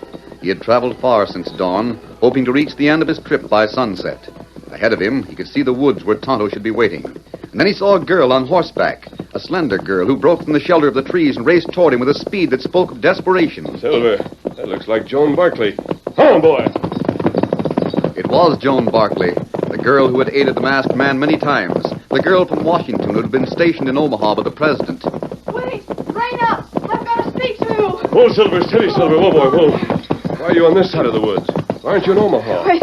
Oh, I've done something terrible. I've probably ruined all your plans. What's happened? You and Tonto captured Colonel Parkman and Henry Wilson. Yes? Oh, I wasn't sure. I couldn't believe that it was really you and Tonto who'd done it. Colonel Parkman is on the riverboat. We captured the men who were going to blow it up and destroy the blasting powder for the railroad. But tell me, what of Henry Wilson? You mean the man who called himself Henry Wilson? The man you left in the cabin. The man who Tonto was guarding. What about him? Well, he's an imposter. He isn't Henry Wilson. I don't know who he is. Oh, dear. Why? You wanted that man held prisoner? Of course I did. Well, I released him. You mean he's free? Yes. But what about Tonto? Well, Tonto told me that you wanted him held after Wilson had gone. Oh, what a fool I was. I truly thought he was Henry Wilson. I thought someone else had captured him. As soon as it was morning, after that capture, I followed a trail. I found that cabin in the woods. Go on, Miss Barkley. Well, this man was there, tied and gagged. I released him. He took my horse and disappeared into the woods. And then Tonto returned to the cabin. He'd been after food. Oh, so Tonto told you? Yes. He told me that you thought Wilson was an imposter. He told me that you were the one who'd captured him. By that time, Wilson was gone. That must have been several days ago. It was. I got another horse from a neighboring ranch, and I've waited on this side of the woods. Waited to catch you before you went into them, so you wouldn't be ambushed by that man. Now, where's Tonto now? He's still searching for him. I see. But how did you know he wasn't really Henry Wilson? Because he told Colonel Parkman to have the man called Lefty arrested. He said Lefty was going to destroy the riverboat. And Lefty... I knew Lefty. Knew he was a government agent. Wilson simply wanted the colonel to have Lefty removed from the boat so the real crooks could destroy it without interference. Those crooks are in jail by this time. Oh, thank goodness for that. One thing has been proved. The real Henry Wilson didn't steal the money and the records from his Washington office.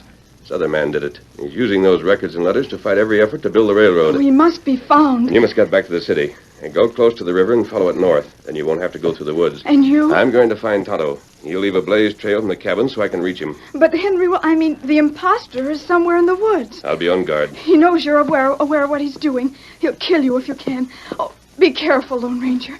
In the name of goodness, be careful. If something happens to you, I don't know who would fight this gang. Every honest rancher in the West will fight it. But they won't. They're opposed to the railroad, and so is the stage line. And the ranchers and the operators of the stage line were opposed as long as they could fight fairly. But remember, they're Americans. They want things done legally. Congress voted for the railroad against the objections. The men of the West have accepted their defeat. And Wilson, that is the imposter, and his gang aren't backed by the honest men. They're fighting the railroad for their own selfish purpose. We don't even know what their purpose is. No, but we're going to find out. Now, please, hurry to Omaha. I want to join Tonto before dark. Adios. Come on, Silver.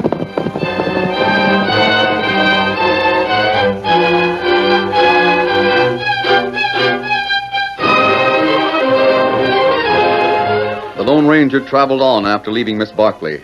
Silver's flashing legs sped the miles behind them as the sun set in the west and the shadows grew longer and finally disappeared.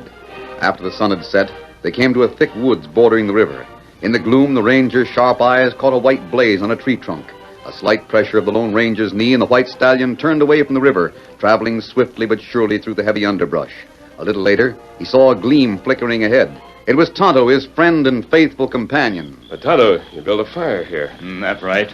Me build fire so you find camp after dark. But Wilson might have seen it. He could have sneaked up and ambushed you. No, him not see it.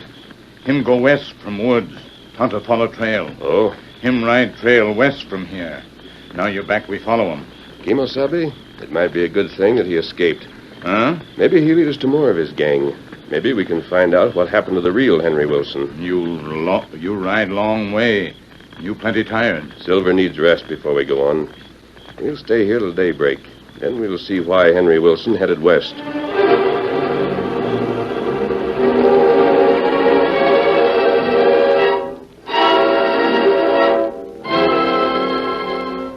Several miles west of Omaha stood a lonesome cabin set in the midst of a clump of cottonwoods. Inside the cabin was the man who called himself Henry Wilson. In the light of a kerosene lamp on the table before him, his face was cruel, with eyes as bleak and dangerous as a wolf. Seated around the table with him were several other men with hard faces. Gun belts were strapped around their waists as they listened to Wilson intently. It's the Lone Ranger. He's the one who's interfering. I know for a fact that he's already spoiled our plan to destroy the blasting powder. Hey, what are we going to do? Let him get away with it? Not for very long. The sooner we're rid of him, the better I'll like it. Then keep still, Bat, and let me talk. Sure. We'll fix him when the time comes. Now, I couldn't help leaving a trail to this cabin. He'll find it and follow it. Then we can lay in wait and drill him when he comes. We don't know how soon he'll be here. We'd only waste our time when there's important things to be done. No, we won't wait for him at all. We'll just keep a few jumps ahead of him. We'll keep on the move so fast he'll never catch up with us. Move fast doing what? Just what the big boss wants done. Interfere with the railroad work. How? Well, boys, you know the information we've got. We got all the papers from the office of the real Henry Wilson. Yeah? Maps and letters. Tales of the road building and facts about the ranches in this part of the country. We'll make good use of that information. And we'll start with a gang of graders working under Jim Blake. The men that are clearing off the land for the railroad tracks? Yes. And if the Lone Ranger does catch up with us, I've got my story all fixed. I'll see to it that Blake is dead sure that the Lone Ranger's his worst enemy. What are we going to do? Blake's men have to eat. Well, sure. Well, they've got a few head of beef on the range near camp. We start out with that. How? I'll show you when the time comes. Remember, there's a lot of ranchers around here that are mighty sore at the railroad. They'd sooner see the labor and gang starving than sell them food. Well, you watch what I do. Now get going. We're riding out.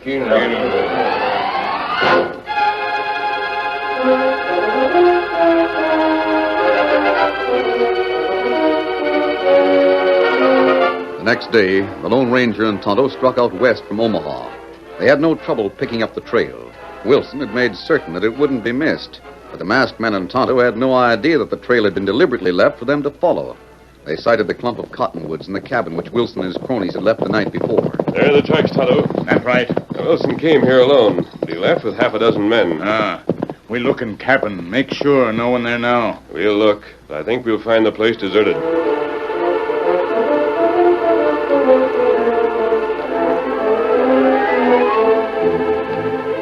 cabin was deserted. It took but a few minutes to confirm that fact. Then the masked man and Tonto were in the saddle once more. Come on, Silver. Get him up, Scout. The trail was an easy one to follow. It led west and slightly to the north. The destination was obvious. They're heading for the construction camp, Tonto. Jim Blake is in charge of the grading crew there. You know him? No, but I know he's on the level. The colonel spoke well of him.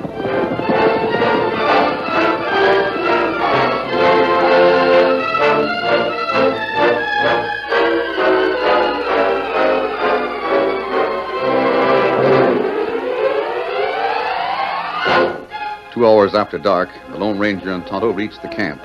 Most of the tents were dark, their occupants asleep. Only a few were still lighted. Slowly, the masked men and Tonto walked their horses through the camp. In his tent, where Blake sat beneath an oil lamp, studying drawing and specifications at a small desk set on the ground, he heard the sound of hoofs stopping. His eyes narrowed. One hand closed on the butt of a 6-gun lying on the desk. He turned toward the flap of the tent, and then... Wait a minute, Blake. I'm here as a friend. Well, who are you? I've been working with Colonel Parkman in Omaha. I'm looking for Henry Wilson. You're working for the colonel? Yes. Hold on. You're the Lone Ranger. Yes. Well, come in and sit down. By thunder, I didn't hope to see you. I'd heard that you were with us. Sit down there on the bunk. You've been traveling hard. I have, and I hope this is the end of the trail.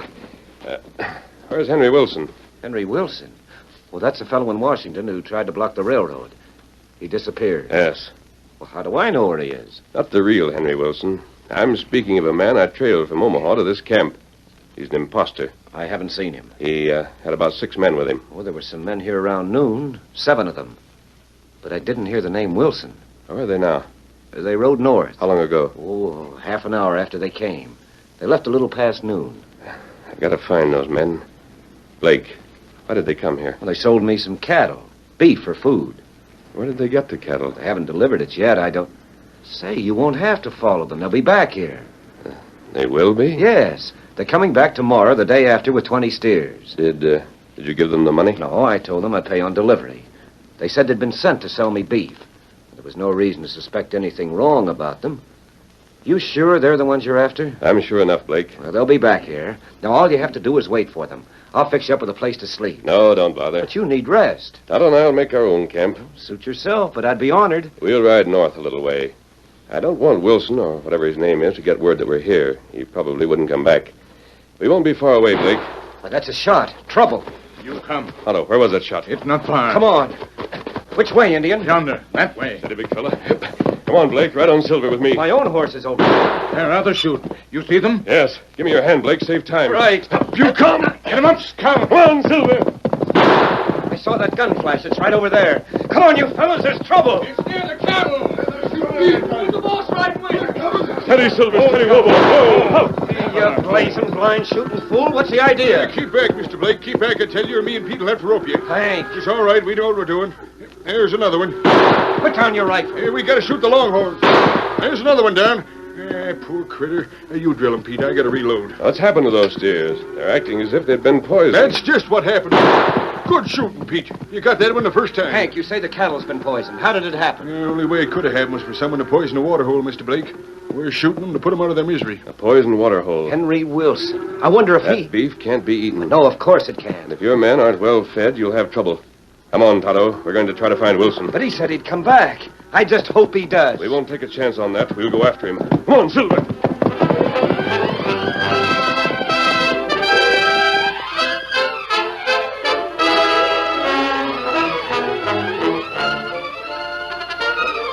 The curtain falls on the first act of our Lone Ranger story. Before the next exciting scenes, please permit us to pause for just a few moments.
Now to continue our story. The Lone Ranger knew that Henry Wilson was an imposter. He was sure that this man, who had already proved his desire to interfere with the building of the railroad, had poisoned the beef in a construction camp. He knew that the man would never stop there, that he would keep on interfering and striking at the railroad whenever he got the chance. That was why the masked man did not wait for Wilson to return, why he and Tonto struck out at once on the trail. Side by side, the masked man and the Indian urged their horses forward, swinging north, the land growing more rocky and irregular with each thud of the horses' pounding hoofs. We can't make good time following the trail by moonlight, Tonto. We'll gain something on those men. They had a big start on us. Never overtake them if we don't keep moving. That's right. You think Wilson feller poison water hole? Yes, I'm sure of it. We couldn't find a better way to make the laborers more discontented. Men who are hungry or poor workers. That's right. Why did he promise to return with 20 head of beef? Me not know. That's what I can't understand. He wanted to stop in the camp just long enough to throw poison into the water hole. They could have done it without selling longhorns to Blake. You wait. Hold, Scout. Whoa there, Silver. Whoa. What is it, Kimosabe? You wait. Me hear noise. Me put ear close to ground. Listen careful. What sort of a noise, Tonto? Sound like plenty hoof beat. Me listen. Me hear it. Cattle? That's right. Cattle nearby. I hear it now. They come this way. They're coming fast. Here, let's get back to these rocks. I don't want to answer a lot of questions. Come on, Silver. This way, boy.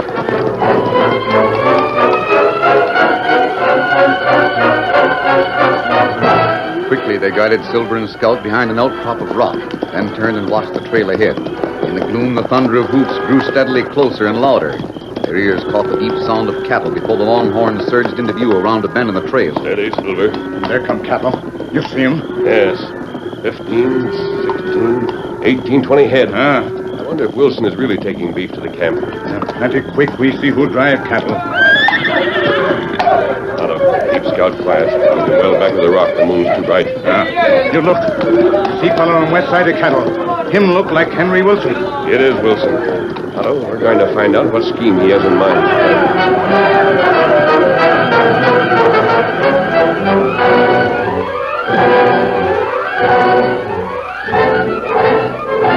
The next morning, Blake was still in his tent at daybreak when Hank came in with Henry Wilson. Hank already had accused the man called Wilson of poisoning the water hole. Wilson claimed to know nothing about it. You can go, Hank. Put the cattle on the range away from the poison water. I'll deal with this man. All right, boys. Blake, you can't accuse me of putting poison in the water hole. Well, it was all right before you came here. Why would I do such a thing? I don't know, but you bought cattle from me or agreed to buy it before your own stock was sick. I didn't have to pull a trick of that sort to sell you the beef. There's bad water all over the West. But that doesn't mean that someone put the poison in it. No, but we have... All right. If it'll make you feel any better about it, I'll cut the price on the stock we delivered this morning to make up for what you lost. There's another thing. You call yourself Henry Wilson. Who says so? The Lone Ranger. You were in Omaha. The Lone Ranger? Yes, he was here yesterday. He wants to have a talk with you. How do you know he's telling the truth? What? Why don't you suspect him of poisoning the water? The Lone Ranger? Poisoning drinking water? Are you crazy? No, I'm not crazy. What's more, I'm not Henry Wilson. Where is this man that claims he's the Lone Ranger? He'll be back, and you'll stay till he gets here. You bet I will. We'll have a showdown. He's probably working for some of the cattlemen around here. There's plenty of them would like to make trouble for you. Maybe he's the one that poisoned the water. Then he tried to put me in a bad light so you wouldn't deal with me. Then where would you be? You wouldn't have meat for your men. Oh, I hadn't thought of it that way. You'd better think of it that way, Blake. Then, you're not Henry Wilson? Why, of course not. That masked man's a schemer, not me. Well, I'll reserve my opinion until he turns up. I'll have that poison water hole fenced so the stock you brought in won't get near it. How long before that masked man gets here? I don't think you'll have long to wait. Where are your men? I sent them on their way as soon as we put the longhorns on the range. I'll join them after I deal with this masked critter, if he comes back. I guess he'll be back all right. Boss. Hank, what's the matter? They come fast trouble. What? Their rancher's boiling mad at us. They're here. Where is he? Where's Blake? Hold on there. Which of you is Jim Blake? That's my name. I'm Ben Barton. I'm here with my boys to collect the cattle that was stolen. The crooks have stolen it. I'll get your hands in. Put down that gun. What's the idea of busting in my tent and Come on in, boys. We got the head man. We should string him up. Let me rope the critter. We'll show these railroad men. Now, hold on. Get out of this tent. All of you, get out. Yeah, boss. They claim we got their critters in the range. You can cover it, boys. No, you bet we will. Blake, is it true that you lost cattle with poison water? Yes. And you needed beef. You knew there wasn't a rancher nearby that sell it to you, so you snuck up to my place and stole it during the night. I didn't do anything of the sort. And your men did the same thing.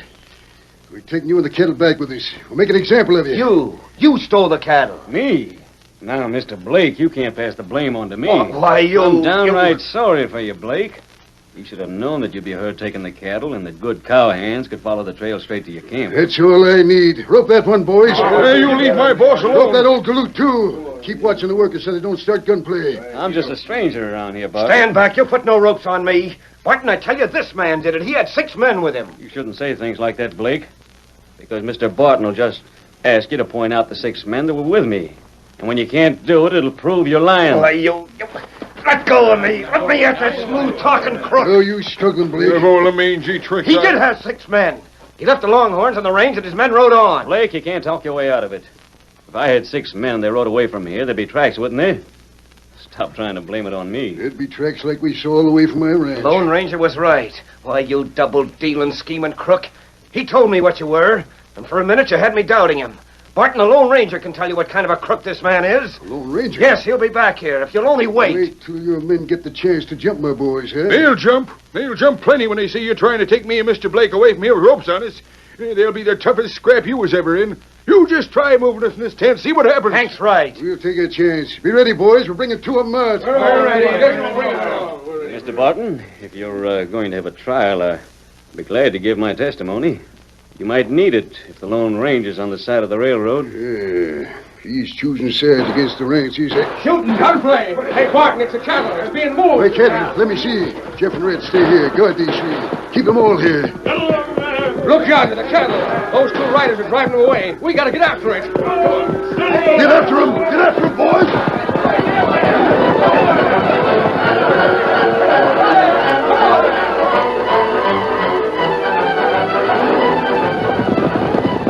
Barton saw 2 horsemen driving several of his Longhorns toward the east.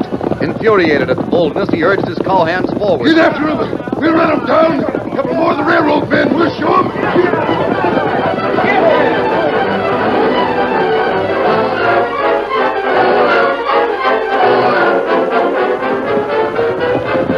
Ranger and Tonto knew that the ranchers who pursued them were well mounted. They couldn't hope to drive the Longhorns and maintain their lead. Never mind the cattle, Tonto. We'll leave it behind us. Get them up. Come on, Silver.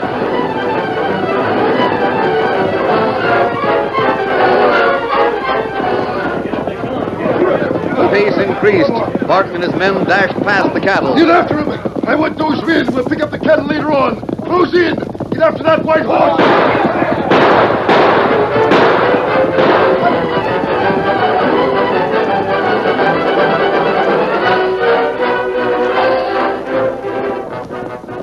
Riders swarmed after the Lone Ranger and Tonto.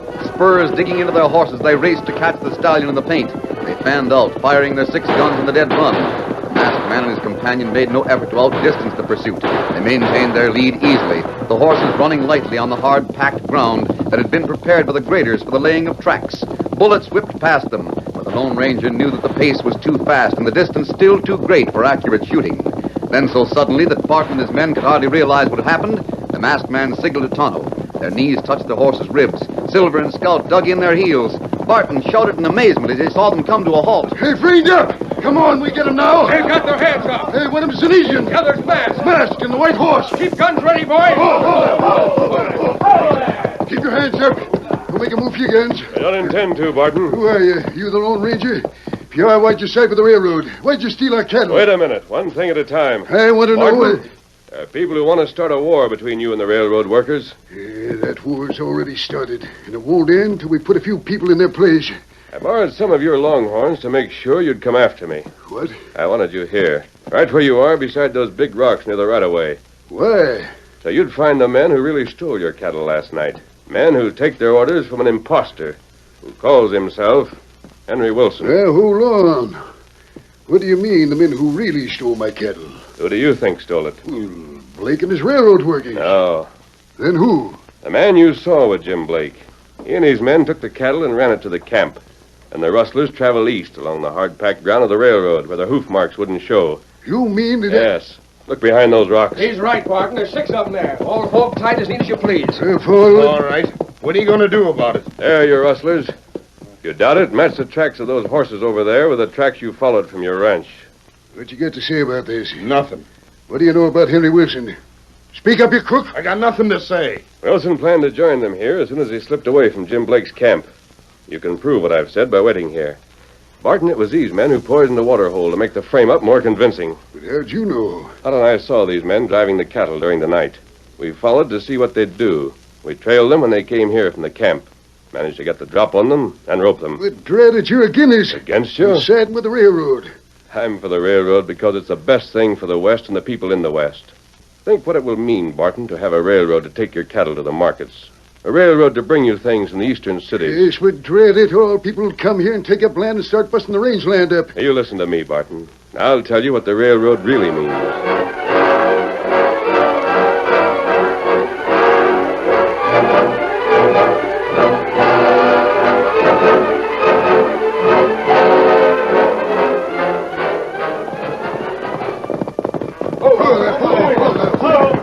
Why, it's Barton back again.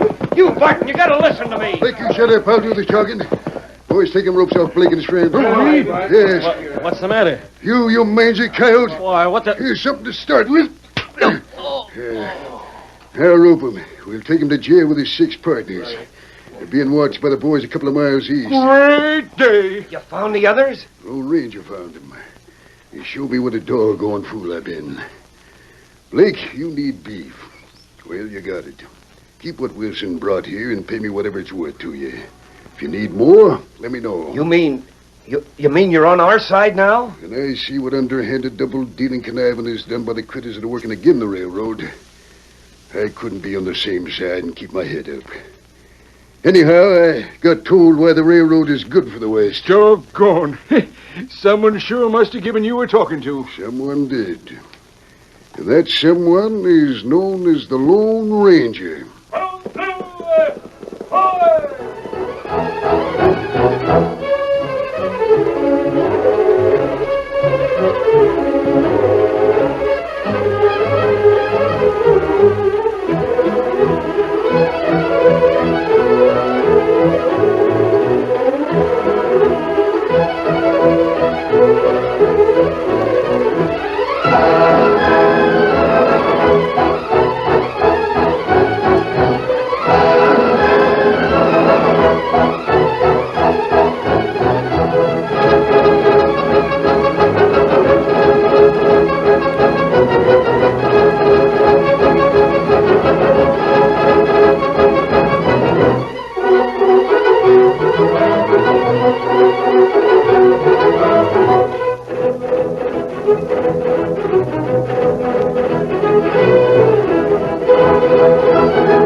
The story you have just heard is a copyrighted feature of the Lone Ranger Incorporated.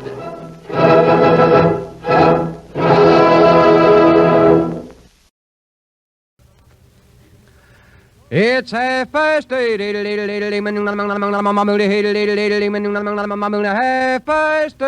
It's 8:30 New York time. Time to wake up, America, and stump the experts.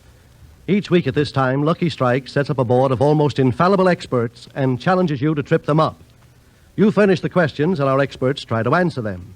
For every question used, Lucky Strike will reward you with $10 in war stamps.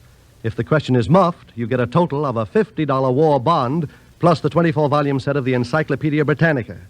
Send your questions to Information Please, 480 Lexington Avenue, New York City. If our editorial staff edits your questions a bit, don't fret over it. In case of similarity, we'll have to be sole judge of who shall be paid, and all questions become the property of Information Please. And now light up a Lucky Strike as I present our Master of Ceremonies, book reviewer of the New Yorker magazine, Clifton Fadiman. Mr. Fadiman. Ladies and gentlemen, spontaneous and unrehearsed as ever, Information plays offers tonight as its 4 experts. Our 3 veterans, the old Kieran Levant Adams combination, and as its guest, Senator Henry Cabot Lodge, Jr., now a major in the United States Army Tank Corps and just returned to this country from Egypt. Now we're going to begin with a question from Paul Caterman of Chicago. This is about famous sailors, gentlemen. We have to get 3 parts out of 4 if we can. Here's the first part. Name the sailor who took time out from Harvard to go sailing. Took time out from Harvard. Mr. Kieran. Mr. Dana, 2 years before the mast. Yes, that's quite right. His first 2 names being? Richard Henry. All right. Richard Henry, yes. You're an old Harvard man, aren't you, Major? I am. But you don't remember your famous predecessor? I don't remember having seen him, no. No, I'm sure you wouldn't. Richard Henry Dana. Senator Lodge is an Army man, anyway. Well, you don't have to draw the line so close on this program. We're all friendly here. Now, how about a sailor who unintentionally took an undersea voyage? Oh, this might be someone of legend. Mr. Adams? I think that was Captain Nemo. Well, in the... 20,000 Leagues Under the Sea. I don't think it was unintentional. Didn't he have that little submarine built for him? I guess this he is did. a kind of... Mr. Kieran? Jonah. Yes, I should think Jonah would be a good answer. McGinty. McGinty would be a very good one, sure. McGinty or Jonah.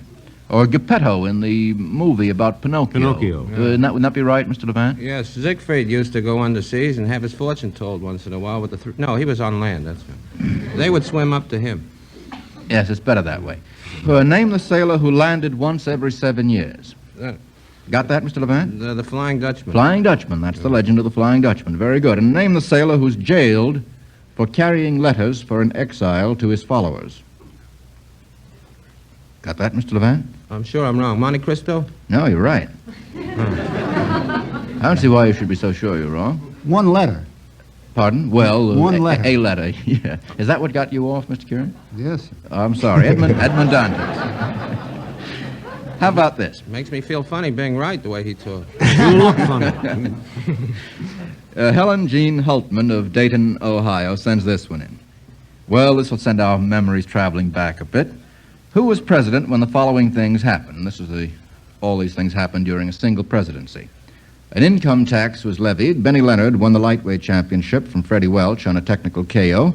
Booth Tarkington created Penrod, and more was seen of women's legs, it says here. Mr.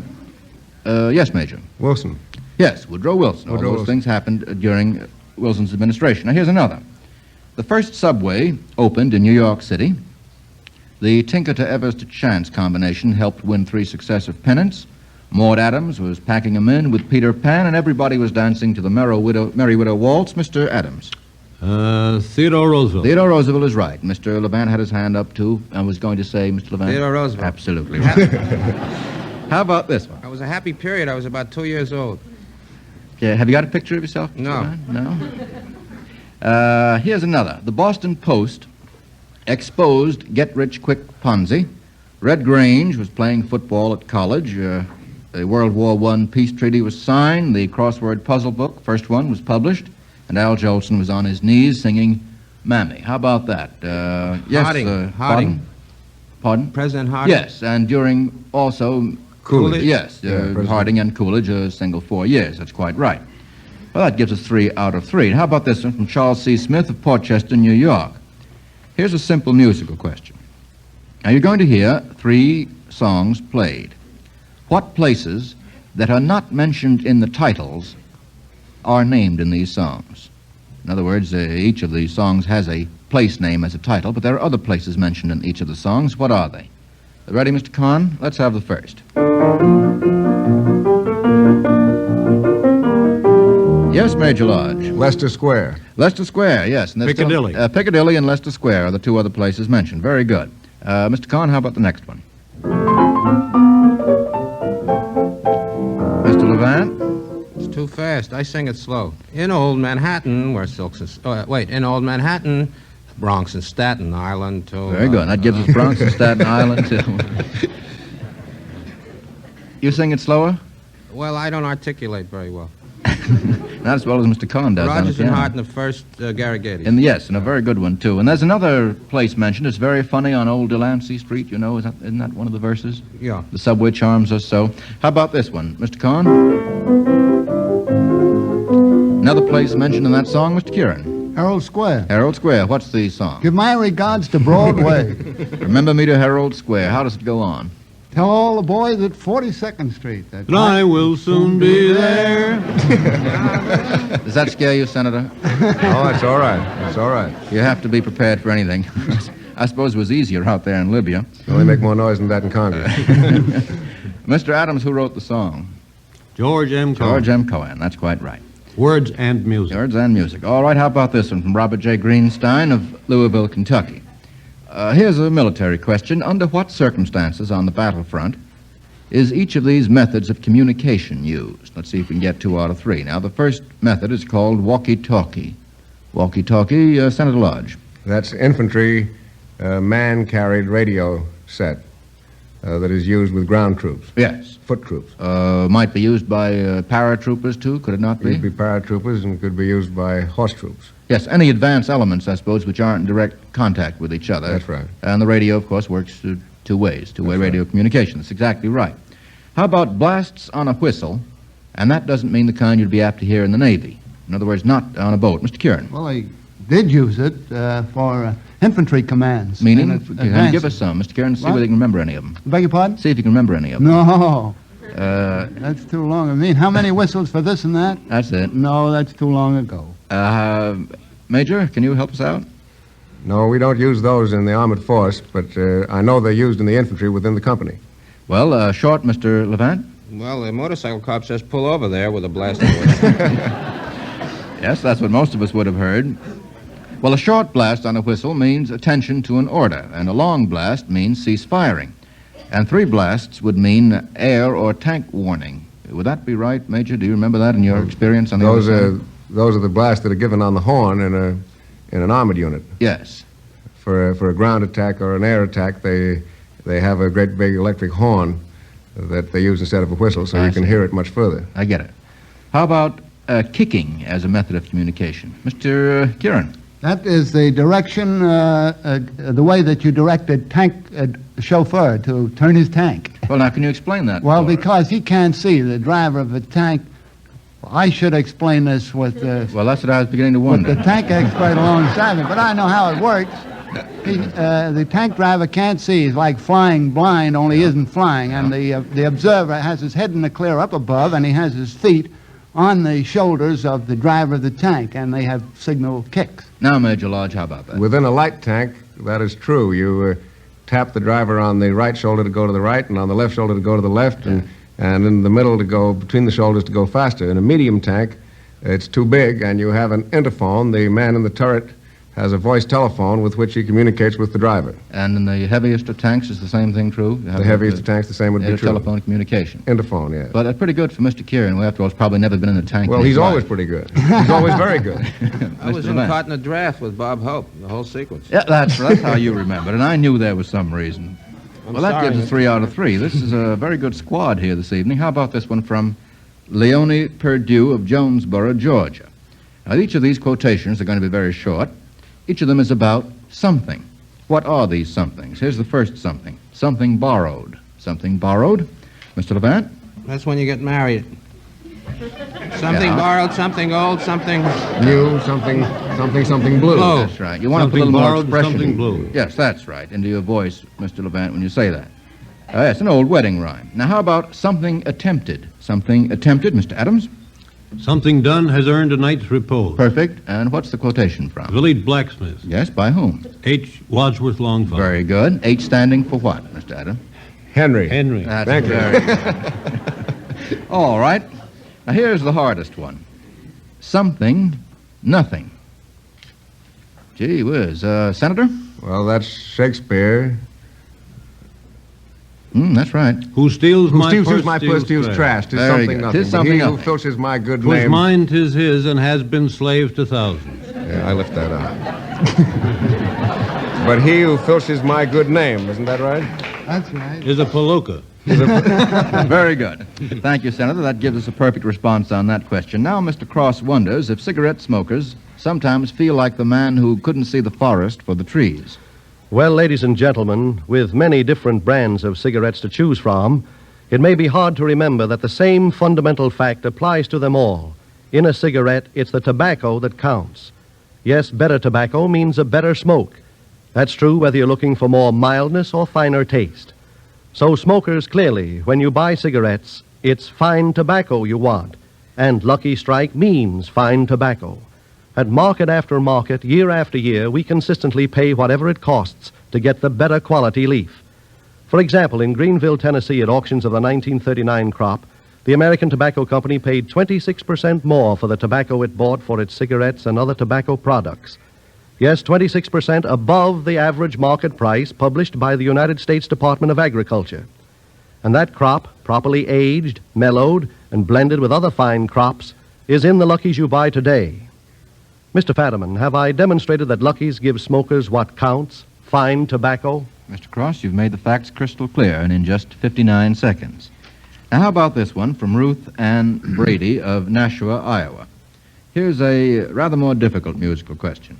From what musical composition is each of these octave passages taken? There are going to be 3 of them. We have to get 2 out of 3. Shall we have the first, Mr. Cohn?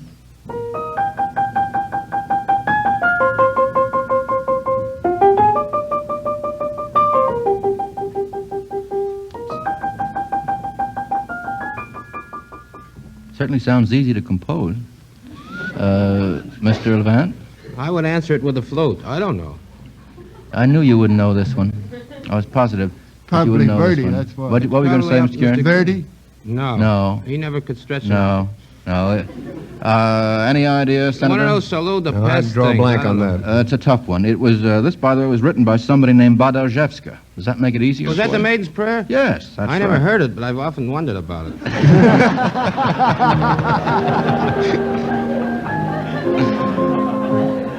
Come back to you now, Mr. Levant. That's the Maiden's Prayer. Is that right? I've read so much about it. I really have. Well, beginners at the piano have to learn it. Well, I was a pièce de résistance for Gottschalk, a fiery pianist in America in the middle 1800s. And it still seems to offer a good deal of resistance to you, too, Mr. Levant. Well, that gives us one wrong. Now, the next one is on a higher musical level, Mr. Levant. Maybe you'll get it.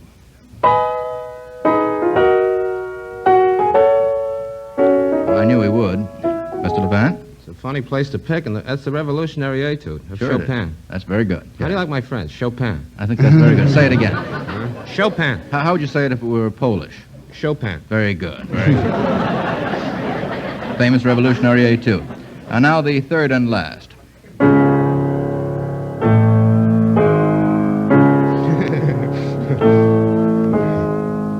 I've got, is that your hand up, Mr. Kieran? Well, I yes. think Mr. Kieran ought to know that one. How about it, Mr. Kieran? Well, that's Rachmaninoff, That's isn't right, it? yeah. Brilliant. Yes, don't look at me as if I should know. Well, it. I mean, I'm stunned. Why do you put such easy ones on when I can get them? That's so. Getting cocky, Mr. Kieran. Yes, that's the famous C minor. First time I ever Rachmaninoff saw prelude. anybody angry because he answered the question correctly. That gives us 2 out of 3. Now, how about this one from Mrs. Tony O. Babb of Los Angeles, California? Again, get 2 out of 3. Here's one we all ought to know. Where's each of these United States commanders stationed? The first is Major General Simon Bolivar Buckner, Jr. Where's his post? Major General Buckner? Any ideas? We haven't heard from him lately. He used to be commandant at West Point. Not now, though. Not now, no. Major. Well, we haven't heard as much, perhaps, as we should like to from Major Buckner, Major General Buckner. He's the Alaskan Defense Commander. Way up, helping to defend the Aleutians. How about Major General Russell P. Hartle? He commands, Major? he commands the infantry troops in Northern Ireland. Yes, that's quite right. And Lieutenant General Frank M. Andrews, a very important post. He has the Caribbean Theater. Yes, the Caribbean Defense Command, Mr. Levant. Well, he did that Honduras spy thing recently. It was under... Yes, That's that's in quite his right. theater. Under his, in his jurisdiction, that's quite right. How about this one from Miss Janie S. Brown of Jonesboro, Georgia? I'm going to give you some quotations about liberty, about which we think a good deal these days, and all these quotations come from songs that we should know. Tell me what ones they are. Where does liberty's form stand in view? Mr. Adams. In Columbia, the gem of the ocean. Yes. Oh, for thy mandates make heroes assemble when liberty's form stands in view. It's in the first stanza of Thy the song. banners make tyranny tremble. That's the one. And Three cheers for the red, white, and blue. Thank you, Mr. Chairman. Very good. All right. Now, where is there an author of liberty? Quote, an author of liberty, close quote. Yes, Major. Our fathers, God to thee, author of liberty. That's the one. Yes, it's from the hymn. America, of course. And where are we found rallying round our liberty? Rallying round our liberty. That's perhaps the toughest battle of the hymn? three. No? No. Any ideas? How about a guess? Mr. Kieran, care to guess? No, rally round the flag's the only one. Yes, but that's not the one. Firm united let us be, rallying round our liberty as a band of brothers joined, peace and Hail safety. Columbia. That's the one. Hail Columbia, happy land. Well, that gives us 2 out of 3. How about this one from David Tinberg of Pittsburgh?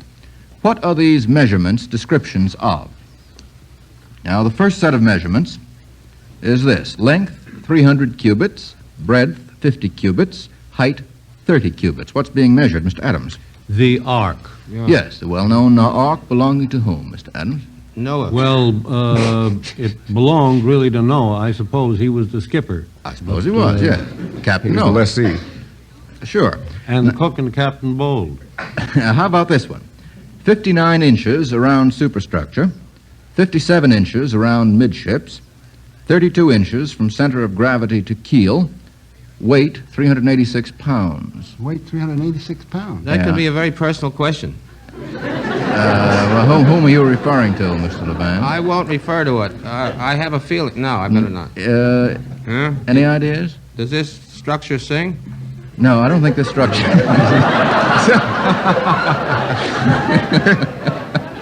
I don't think it's a singing structure. Major Lodge. It wouldn't be an ocean mine, would it? No, I guess not. I guess you must have missed this little item in the papers, gentlemen. There was a shipyard worker at San Pedro named M.R. Wolf. Oh, yeah, he wanted the overalls. Oh, that's the that's fellow. right. Now it all Yeah. comes back to you, doesn't it? He had some difficulty in getting clothes to fit him, remember? He said he's 59 inches around the superstructure.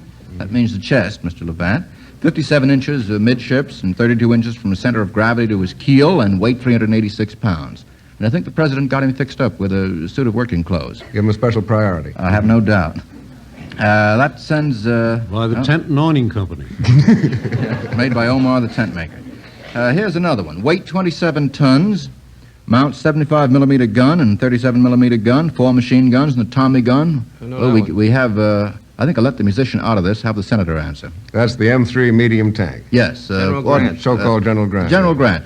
Senator, are all the tanks named after generals? Well, we number them, and then when they get into the British Army, they put names on them, because it's easier to remember the names than it is to use the numbers. Our light tank they call a Honey, because the first one that got to Egypt, they asked the American soldier who was with it whether it was a good tank, and he said, boy, it's a Honey, so now they call them the Honey. That's very picturesque. But it seems to be true that a good many of the tanks are named after famous American generals. There's the General Lee, isn't there? The Lee also? is the M4. That's the new one with the gun in the middle. And the light tank is officially named the Stuart. After And Jim Stewart. the very heavy one is going to be called the Sherman, I think. General Sherman. Probably So- the sweetheart in time, I hope. All right, how about this one? From Amy Winslow of Cleveland, Ohio. Who is the man who at various times in his career was the successor to the job of each of these men? Now, in the first case, he was the successor to his father, to Arthur M. Hyde, and to John Garner. Who was that man, Mr. Levant? Wallace. Henry Wallace, yes. Who his father was? Secretary of Agriculture.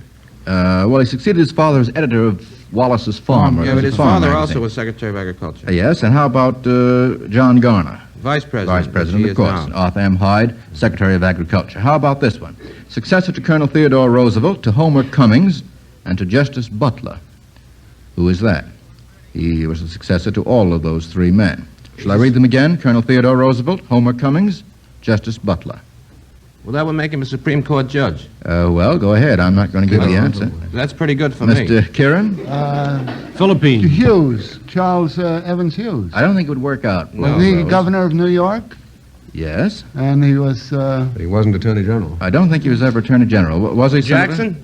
No. Mr. Adams, you were on the right track.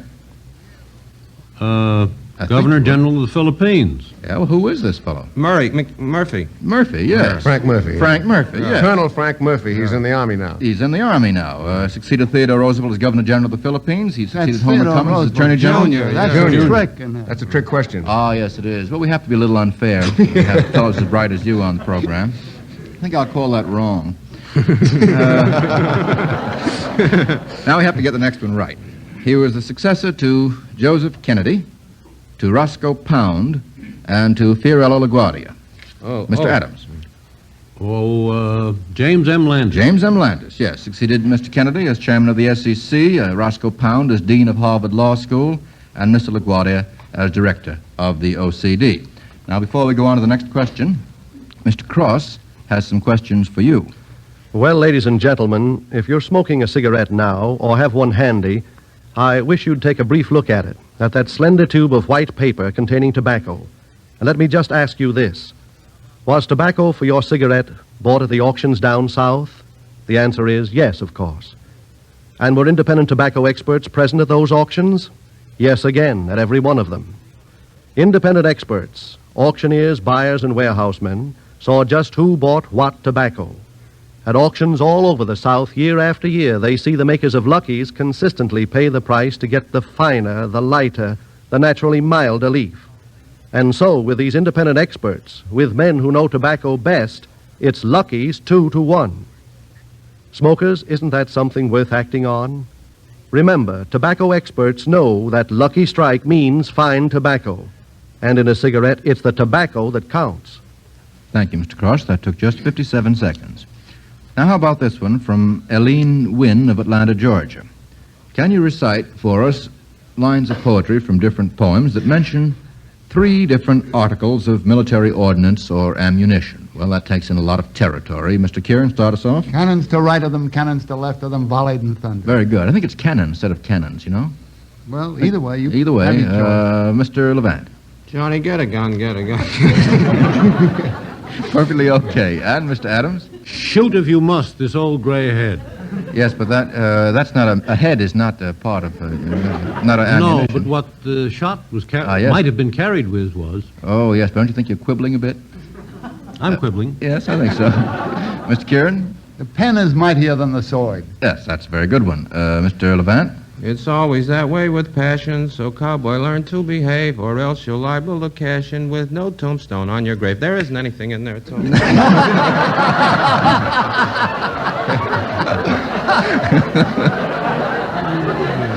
Well, you might have hit it if you'd continued long enough. I knew he was going to die. I forgot it. Forgot there's no ammunition There's no involved. implement. No implement. Mr. Adams. Is this a dagger that I see before me? Yes, beautifully done, Mr. Adams. Beautifully done. Sure. There's one from Gunga Din, Mr. Kieran, that I know you know about a bullet. What did the bullet When do? the bullet came and drilled the beggar clean. That's the one, sure. And from our own... And I drew my snicker-snee. Say, that's a good one. I don't know what a snicker-snee is, but it sounds like It's a weapon. a dagger also. Japanese dagger. Japanese dagger? They call it snicker-snee in Japanese, do they, Senator? Yes, or a snee. How about the bombs bursting in air? Yes, in I our was going to say national- from our own national anthem, surely. Well, there we are with 5 or 6 of them. How about this from Mrs. M.D. Hicks of Trenton, New Jersey? I might remind you, gentlemen, that so far we have not paid out any $50 war bonds, which is kind of tough on the government. Here's one. Describe what happens when an army uses these tactics in battle. And I have here 3 technical words. The first is infiltration, the second is envelopment, and the third is encirclement. Major Lodge. Well, infiltration is the presence of small numbers of men, usually on foot, who get in behind the enemy lines under cover of darkness and do as much damage as they can to rear installations, and if they are successful, establish an organized center of resistance. Yes. Can you give any classic examples in this war of infiltration tactics? There are any number of them. I think the Japanese attack on Java was a good example of those tactics. Yes. Malaya, Bataan. Yes, all that. How about envelopment? Major Lodge? Well, envelopment is an organized effort by large units using all weapons, all arms, to come around the enemy's flank and envelop his flank, surround his flank. Yes, both flanks. That's a double envelopment. Well, there can be, of course, single envelopments. Yes. How? I suppose the invasion of France would be a good example of envelopment tactics. Well, there were any number of envelopments there, and of course, in the recent battle in North Africa, there was a single envelopment coming around the south flank of the British minefield. Yes, and how about encirclement? Senator, do you want to take this away, too? How about encirclement? Well, encirclement is what General Rommel did in North Africa in the second phase, when he came all the way around the south flank and then pointed north. Well, you completely surround and changed the axis of the movement from east to west to north and south. Yes, well, it's a matter of completely surrounding the body of men that you're after. Yes, and so if you think you're safe fairly far back on an east and west fight, you find yourself way out in front when the axis shifts north and south, and that's just what happened to me once. Oh, we're glad to have you here with us. Here's one from Mr. W.H. Landgrebe of Wellington, Ohio. And here are some books written by well-known people who are not thought of primarily as writers. Who are the authors of them? The first is The Breadwinners. Mr. Adams. I think that was written by Judge Robert Grant. No, I don't think it was. No, by John Hay. Yes. What made you say Grant instead of Hay, I wonder? Interesting slip of the mind. Robert Grant was a judge who also wrote fiction. Yes, but it's a far-fetched connection. The Boston judge. I'm going to call that right. John Hay, who was Secretary of State, was he not? In whose President administration? Lincoln. No, he was Lincoln's secretary. He was Lincoln's personal secretary. Yes, and later on, was he not Around Secretary of State? 1890-something. Secretary of State. Hay-Portsmouth Treaty. Under McKinley. Under McKinley, I think it was. His novel, The Breadwinners, was published in 1984. Friends of Mr. Sweeney. Who wrote Friends of Mr. Sweeney? Mr. Kieran. Elmer Davis. Elmer Davis, yes, our director of the Office of War Information. And a very good novel, too. Life of Alexander Hamilton. Life of Alexander Hamilton, written by someone not generally thought of as an author. Oh, not primarily thought of as an author. Any ideas? You'd have said Beethoven, I would have known. I'm sorry I can't work it for you. Senator? Well, my grandfather wrote one. Yes, that's the one I was thinking of. Henry Cabot. Thank you very much. That's the one I read, for the American Statesman series. That's right, American Statesman I'm afraid that's all we'll have time for. Thank you, Major Lodge, for joining in the fun this evening. Now, in a few seconds, I'll announce next week's guests. Tonight, we have a perfect score. We've paid out no sets of the Britannica and no $50 war bonds. Fine a fine patriotism. set of patriots you are.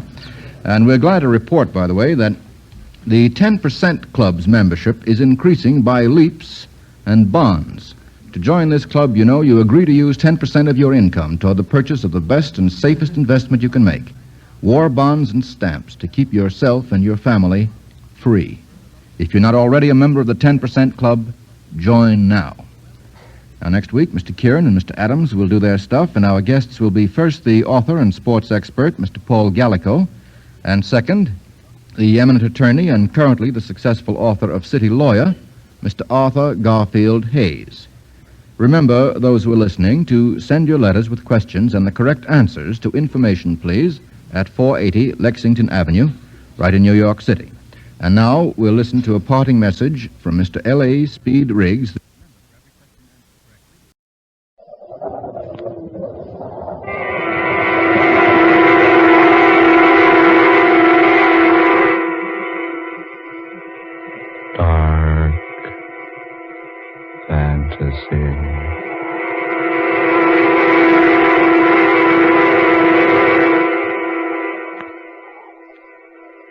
Rendezvous with Satan.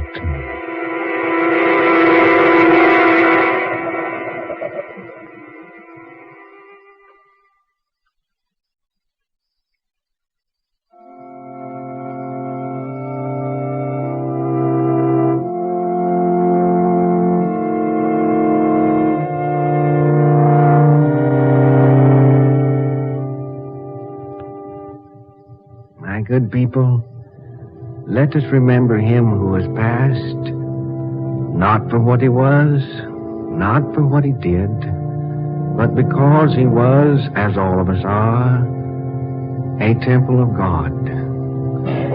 Let us remember that this which is about to return to common clay was molded from common clay.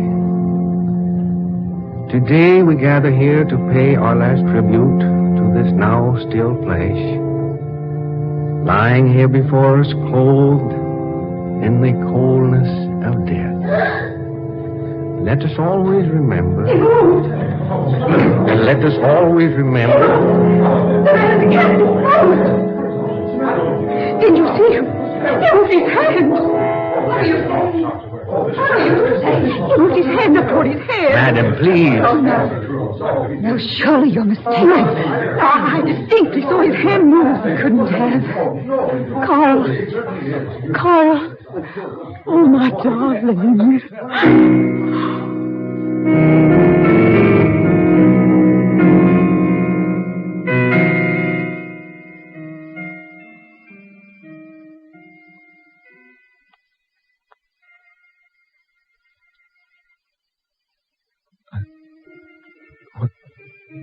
What's happened to me?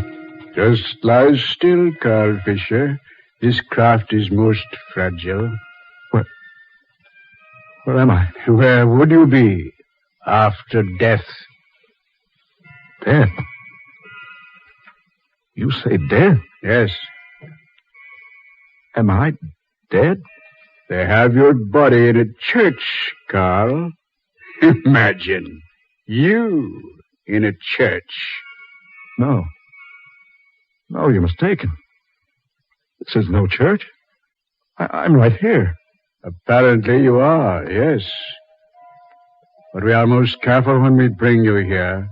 We take every precaution to relieve the shock. Shock? Of finding yourself in the midst of fire and brimstone. Hot. It's so hot. You get used to it. Where am I? Your soul is here with me. Your body is back on Earth. At present, resting within a satin-lined coffin. Coffin? Yes. They're soon going to place you within a tomb. Oh, I don't believe you. Don't you? Personally, makes no difference to me whether you do or not. But for your own satisfaction, suppose you feel for yourself. What? Yes. Reach up with your right hand. Reach up. Feel the casket lining by your head. Go right ahead. There. You see? Yes. But I'm lying in the bottom of a boat. Only your soul is.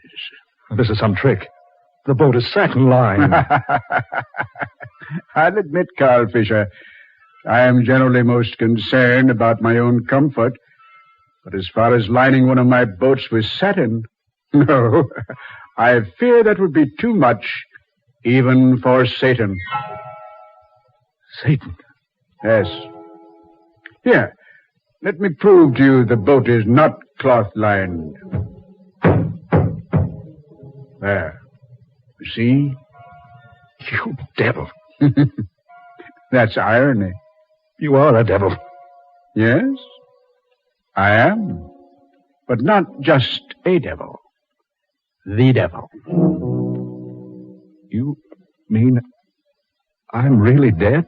One never dies, Carl. The common clay perishes, yes, but only the common clay. Let me out of here. I'm sorry. You see, you can't move until I permit you to. But I moved my hand a moment ago. Felt the lining near my head. That's because I wished you to. Nothing is done here unless I order it done. Then I am dead. Only your body. It might interest you to know you caused quite a commotion up there a moment ago when you interrupted your funeral oration by suddenly moving in your casket. Yes, quite a commotion. Only 2 people saw you. One of them was a woman. You frightened her, Carl. But they've taken her away now. You mean my body actually is being preached over? Oh, yes. Indeed, yes. You were a prominent man on Earth, Carl. Naturally, yours is a most elegant funeral. So many flowers, half of them could be brought into the church. People standing outside, on the sidewalk even. Is Laura there? Your wife? Oh, certainly. Where else would she be? A church, you say? Yes. Amazes you, doesn't it? You haven't been in a church for 35 years. No. You wouldn't even permit your daughter to be buried from a church, Carl. But she went to heaven. Anyway. Stop it. Stop it. Do you remember Reverend Brooks, Carl? Reverend Brooks? Yes. He married you. Remember? Today, he's officiating at your funeral. No. No. Would you like to hear what he's saying, Carl? Listen. If Carl Fisher has brought tragedy into our lives, let us remember that out of tragedy, good can arise. Soon that tragedy will be forgotten. But let us never forget Carl Fisher. Let us remember him always as a Christian. You hear, Carl? A Christian, he says. Stop that voice. Listen, Carl. Let us pray for him often and ask Almighty God to grant him pardon. Let us be generous towards him, that finally the Supreme Ruler may in turn be generous towards us. No.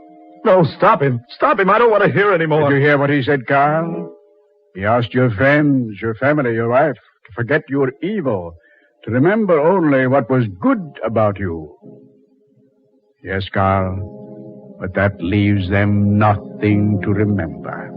Oh, let me alone. No, Carl. They've nothing to remember. Because there was nothing about you that was good. I didn't have a chance. Chance? You say you didn't have a chance? Certainly not. Well, I don't want to waste my breath by pointing out the chances you did have. I was forced into everything that happened. Forced, I say. Were you? Certainly I was. Haven't you ever heard of free will? Free will? Free will, you say? I haven't had a will of my own in the last 30 years. Haven't you, Carl? No. You know I haven't. I knew I was doing wrong. Sure, I knew it. I'd never have made my millions by being any other way. Your millions. Did you enjoy them, Carl? I was just beginning to when I took charge of you. Is that it? Yes. Your millions aren't worth much here. Oh, where am I? Certainly you haven't lost your imagination. Where would you be? With fire on all sides, and the smell of brimstone, and with me as your pilot on the river Styx. Styx? You remember, it's our largest river. Where are you taking me? I have a special assignment for you, Mr. Fisher. We have a certain reserved space for members like you down here. Inferno. Tell me. Am I in Hades? Does that surprise you? No. No, I can't be. I didn't want to die. I wanted to do what was right, but I couldn't. You didn't try. I was going to try. You've done nothing but evil for 30 years. You couldn't change now. I could, I tell you, I could. No, Carl. I'll make a bargain with you, Satan. Bargain? No one makes bargains with Satan. Give me a chance. Let me go back. Let me live my life over. I'll change. I swear I will. You'd never change. I will. Let me go back. Let me show you. Let me prove I can do what's right. All right, Carl. I'll bargain with you. It would at least relieve the dull monotony. You give me a chance? Yes, for 24 hours. 24 hours? Only 24 hours? Yes. Do nothing but good for 24 hours, and I'll not return to claim you. But if you fail... I won't fail. I won't. It's up to you, Carl. It's entirely up to you. But remember, only 24 hours. Only 24 hours, Carl.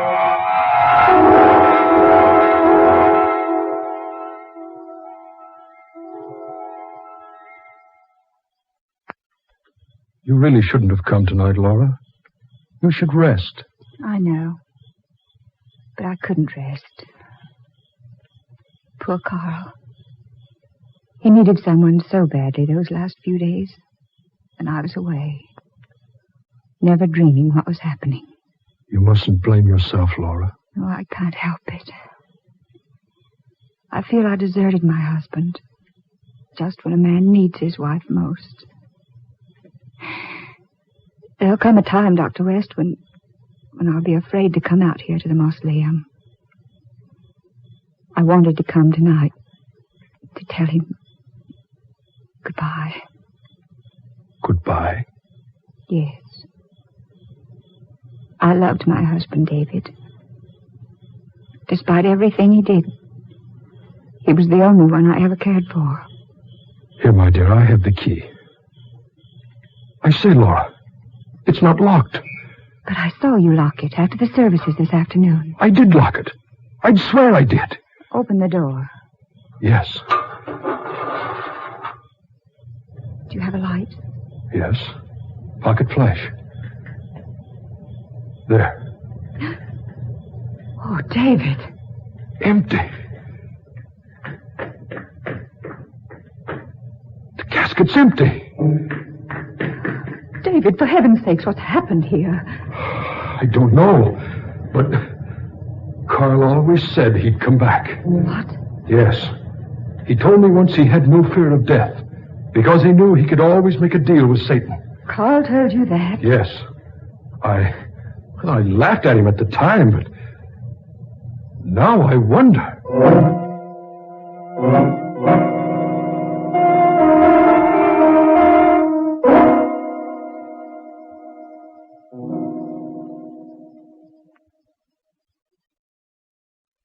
I'd better go now, Laura. Sure you're feeling all right? Yes, I know I won't sleep tonight. You can relax. I can send you out a nurse if you like. Oh, no. No, I'd rather be alone. Well, if you need me, please don't hesitate to call. Thank you, David. Good night, my dear. Good night, David. And thank you so much for being such a dear. I'll call you in the morning. Good night.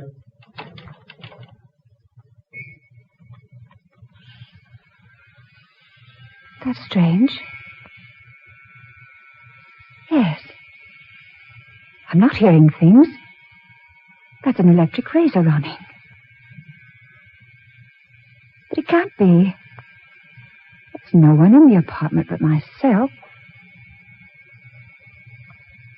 Carl.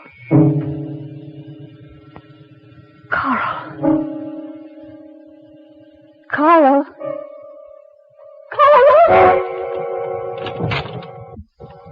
Yes, my dear, did you call me? Carl. Yes, Laura, what is it? Carl. Are you really there? What do you mean, am I really here? Of course I'm here. Heavens, I was right in the middle of my shaving. Oh, no. Laura, what's the matter with you? Why'd you call me? No, Carl, please don't come any closer, please. The world's gotten into you all of a sudden. Darling, is it really you? Really, me? Now, what are you talking about? Carl, don't you know? Don't I know what? We buried you this afternoon. Carl, don't look at me like that. Buried me? Yes. Oh, darling, what's happened? Tell me what's happened. I don't know. Something's wrong. Carl. My head. Whirling. Dizzy. I don't remember what happened. Oh, darling, you're alive. Warm. Breathing. Yes, but I seem to have been away. It was so hot. There was a boat on a river, and a satin-lined casket, and... Oh, Laura. Darling, you did come back. Dr. West said you would. Dr. West? Yes, David. He said you told him once you'd come back after you'd gone on. Laura, I have been dead, haven't I? Yes, Carl. I remember now. I was sitting at my desk, sitting alone at night in my office, and then something happened. You were shot. The back of the neck. Everything stopped. The next thing I knew, I was riding in the bottom of a boat lined with silk.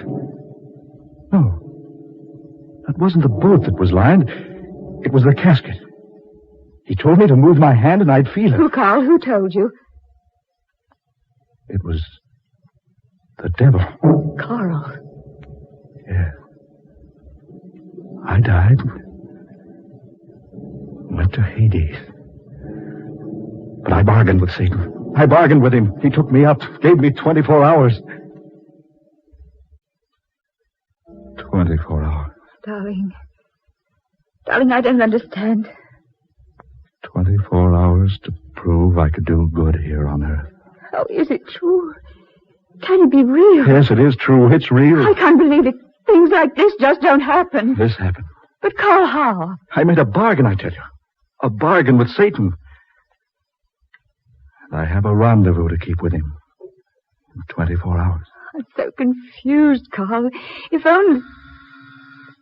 Who could that be? I'll go see. Oh, no. It's anyone we know. They won't understand.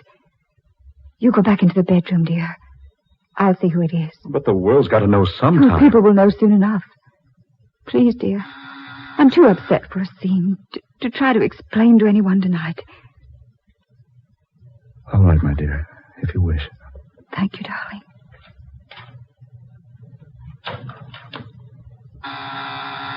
Just a moment. David. I had to come back, Laura. I couldn't stay away. David, please. Forgive me, dearest. But I've waited so long. David, please go. No, not until I've talked to you. Some other time. I can't wait any longer, Laura. It's not fair for you to ask me to. Not fair? You know I love you, Laura. You've known it for months, years. David. You have known, haven't you? Yes, but... I've waited so long to have the right to tell you about my love. Now, I know it's not right to come to you on the night of your husband's funeral and say these things, but I must know, Laura. I must know. I have nothing to say to you, David, nothing. I know you were always madly in love with that criminal of a husband of yours, but that's over now. You'll have to forget him. Oh, remember, darling, you're a young woman yet. Your life is still ahead of you. You can't go on carrying a torch for someone who cared more about making $1 million than making you happy. Please, David, don't say that. I have a right to say it. Now, I've kept it in check all of these years, waiting and hoping. And now Carl is dead. You hear me? Dead. Dead. You belong to me now. No, David. Not now or ever. Yes, I say, you're mine. If anyone has a right to you, I have. After everything I've done to get you. Will you go now, David? Oh, Laura, I need you. Oh, Laura, please say you'll marry me. No, David. I'll never marry. But I know you care for me. I could make you learn to love me. No, never. I've had nothing for you, David, but friendship. I'll never have more. I know that's not true. Don't say that. It's not. You do care for me. I could tell by the way you kissed me. That's when I first began building my hopes. Kissed you? When did I kiss you? You haven't forgotten. The party in my penthouse. None more than 3 months ago. Your birthday party? Yes. All the girls kissed you that night. If you remember, we even made a sort of game out of it, lined up like a bunch of high school girls to compliment our host. Yes, but you meant more than just a compliment that night. You imagined it. Oh, no. I kissed you just like the others. In full sight of my husband. And I might add, to his complete amusement. Carl wasn't in the room. You waited until he'd left before you got into line. Oh, nonsense, David. No. I knew that night you cared for me. That's when I began planning to make you mine. David, will you please go? Not until you've told me you'll marry me. I've told you I won't. There's someone else. Only my husband. Someone else. Someone who's alive. Please go, David. What's that? I want you to go. What was that? In that other room? Nothing. What are Nothing at all. What are you doing? I don't want you to ever come back here, David. What are you doing? I'm locking this door. I'm in no mood to have you go ransacking my place. There's someone in that room. David? So. You couldn't wait until your husband was safely buried. Couldn't wait. David. Well, he won't have you. You hear me? He won't have you. David. Please go now.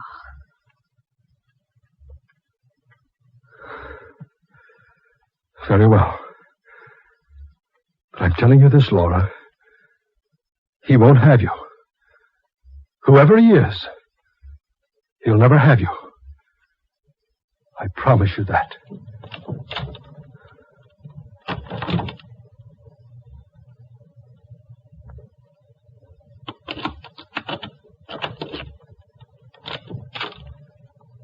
Carl? You hurt? Yes. Well? Go ahead. Go ahead, Carl. She's been having an affair behind your back, hasn't she? She deserves to be killed, doesn't she? Well, go ahead and kill her. I don't have to tell you, Carl. I've never cared for him. Go ahead, Carl. Kill her. She's lying, don't you think? No one but you, darling. Ever. I can still tempt you, Carl. That's my job. That's how I keep my fires burning. I know you believe me, Carl. No, don't believe her. She's never lied to you before, but there's always a first time. Darling, please don't stand there looking at me. Say something. She wants you to say something. Well, go ahead. Say something. Darling? It's all right, dearest. I believe you.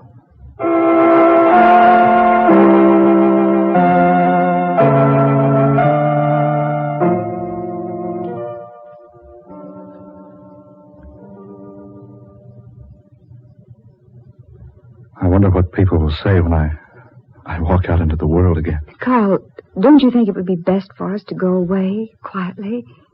Someplace where we'd never be recognized? No, Laura. I have a bargain to fulfill. Only until 3 this afternoon. You'll spend that time with me then. I'm sorry I can't. There's more to be done than probably either of us imagined. Where are you going? To the office first? I'll go with you. No, dear. I'll come back to you before I leave you again. To keep my rendezvous with Satan.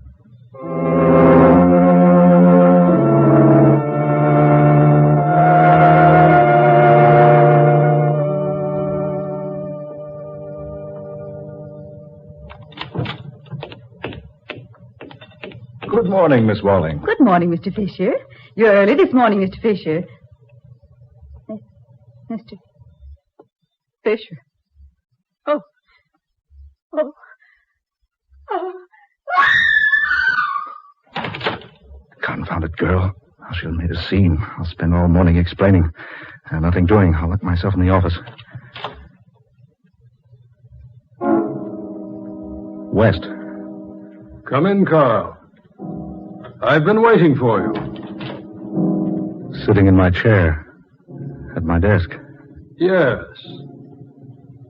This is your gun, I believe. What's the meaning of this? I'm prepared to make a bargain with you. Bargain? Yes. What sort of a bargain? You died without leaving a will. I have one here dated 3 months before your death. Sign it, the business becomes mine.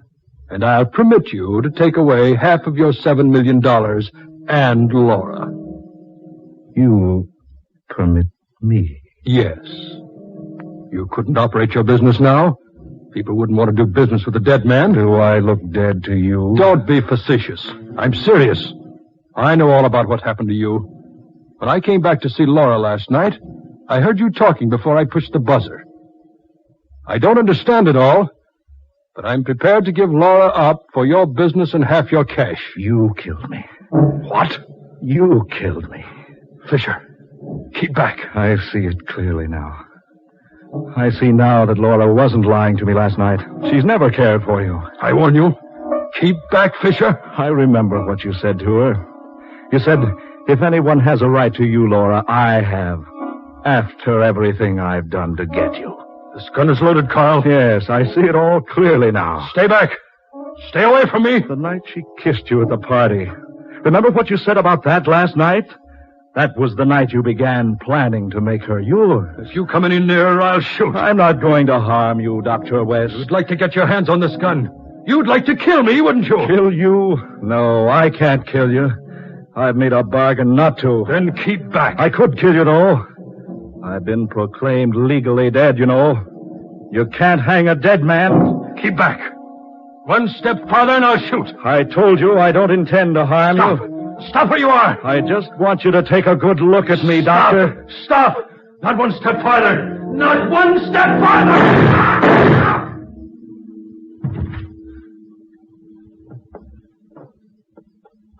Laura. Oh, darling, are you hurt? It's nothing. He shot you, Carl. Laura. That gun in your hand. I followed you here. I don't know why I brought the gun. Laura. You killed him. Darling. Give it to me. No. Give it to me. Give it to me. Carl, you must get to a doctor. No. Look at the clock. No time for a doctor. You're hurt badly. Oh, it doesn't matter. Give me that gun. Carl. Give it to me. There.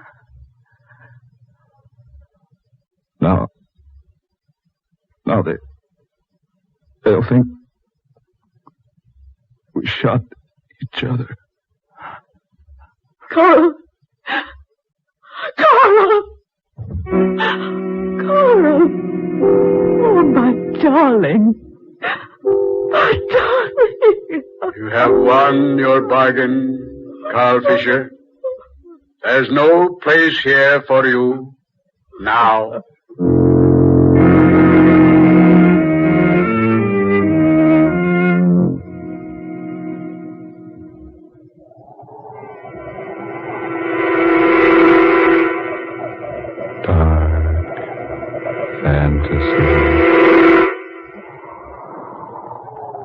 You have heard Rendezvous with Satan, tonight's original tale of dark fantasy by Scott Bishop, originating in the studios of WKY.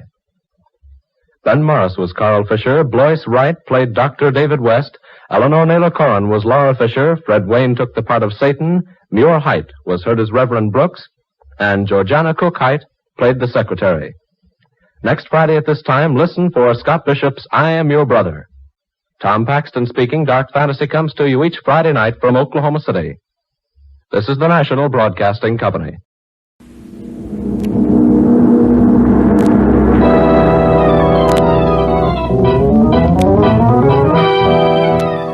The Adventures of Jungle Jim.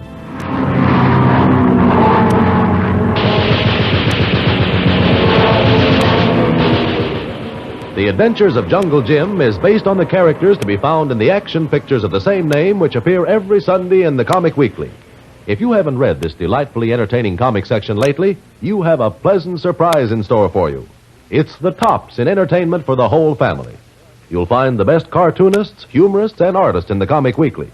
Such men as Percy Crosby, who does Skippy, Chick Young, who does the amusing marital adventures of Blondie, H.H. Nerr's perennial favorite, the Katzenjammer Kids, and Walt Disney's Star Grouch, the amusing Donald Duck, and a host of others. All in full color, all to be found in the Comic Weekly, which comes to you with the great Hearst and other Sunday newspapers from coast to coast. Don't miss it. And now, The Adventures of Jungle Jim.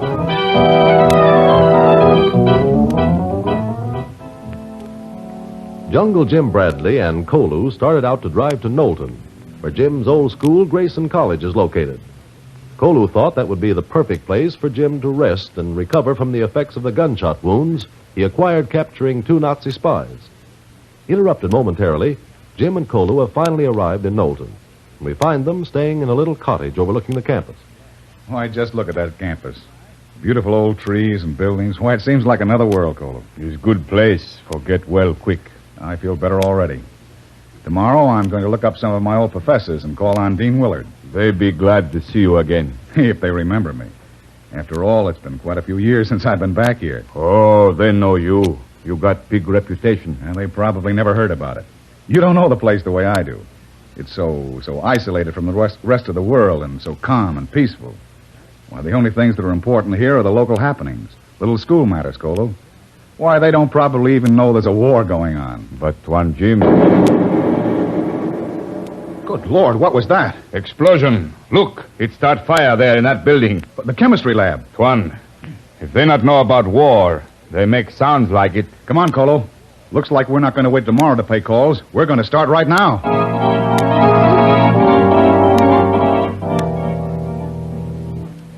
But Dean Willard, perhaps some student or instructor, was working on an experiment in the lab tonight. No, Jim. No one was in the building. We've checked. Explosions not just happen. Someone make them. Well, sometimes certain natural elements coming together at the right time can cause an explosion. This was not the result of natural causes, Mr. Bradley. What? Oh, Doris, I didn't hear you come in. Jim, allow me to present my secretary, Doris McCall. How do you do? What do you mean, Miss McCauley, about the explosion? I mean, I think it was deliberate. No, Doris. Have you told Mr. Bradley about the notes you've received? Notes? Oh, well, they were written by some crank. I don't think so. Here, I've saved them. Here they are. Read them, Mr. Bradley, and see if you think they're harmless. I didn't want to mention them, Jim, because they throw suspicion on someone who was formerly here at the college. I see. I will destroy you as I was destroyed. It's unsigned. That's the first one. It arrived over 2 weeks ago. Well, this one says, first I will destroy everything you love, then you will go. Everything I love. That's the school here. And that note arrived this morning. Have you any theories as to who might have written these, Dean? Jim, I don't want to point an accusing finger at the man I've known for 20 years. Dean Willard, I can understand your feelings in the matter. But you must realize that the police are going to ask you questions about this business. Yes, you're right.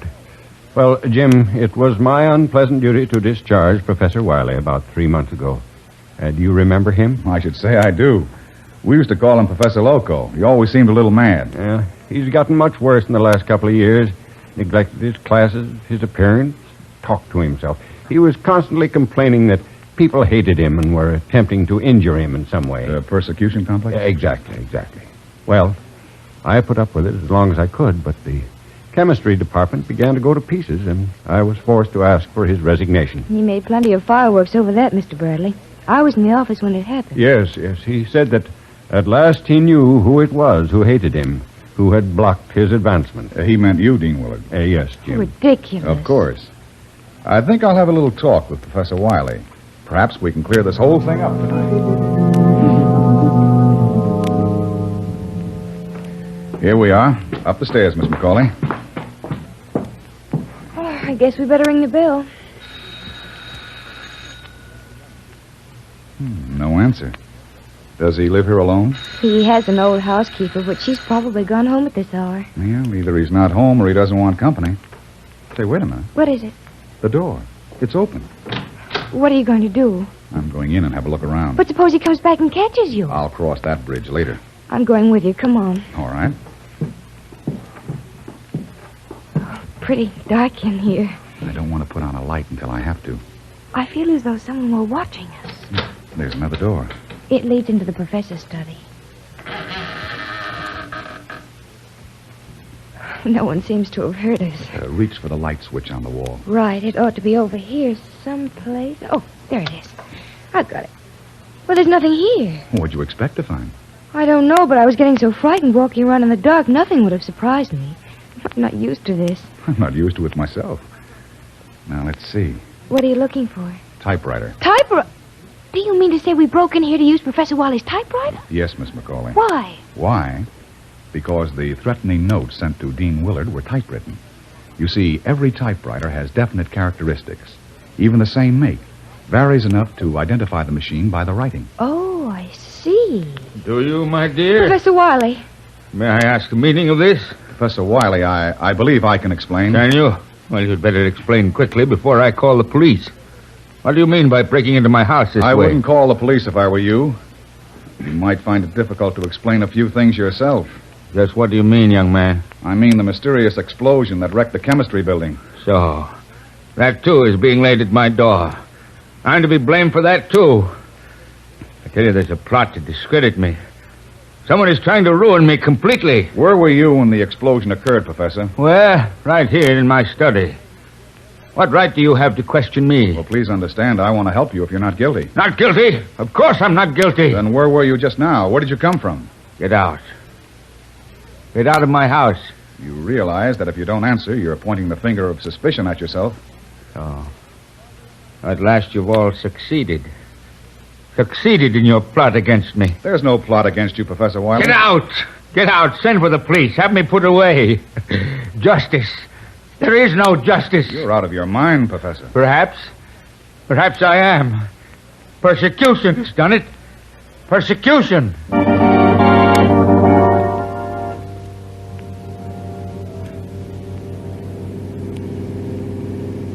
Do you think it was safe to leave him there, Mr. Bradley? What else could we do? Well, I don't know, but After all, we have no legal right to arrest him. We have no actual proof that he committed the crime. What are you going to do? I'm going to bring the police into this. Perhaps then we can force him to talk. You see, we'll have to swear out a warrant. Another explosion. Kolo! Yes, Tuan Jim? Turn around. We're going back and get Wiley. Warrant or no warrant?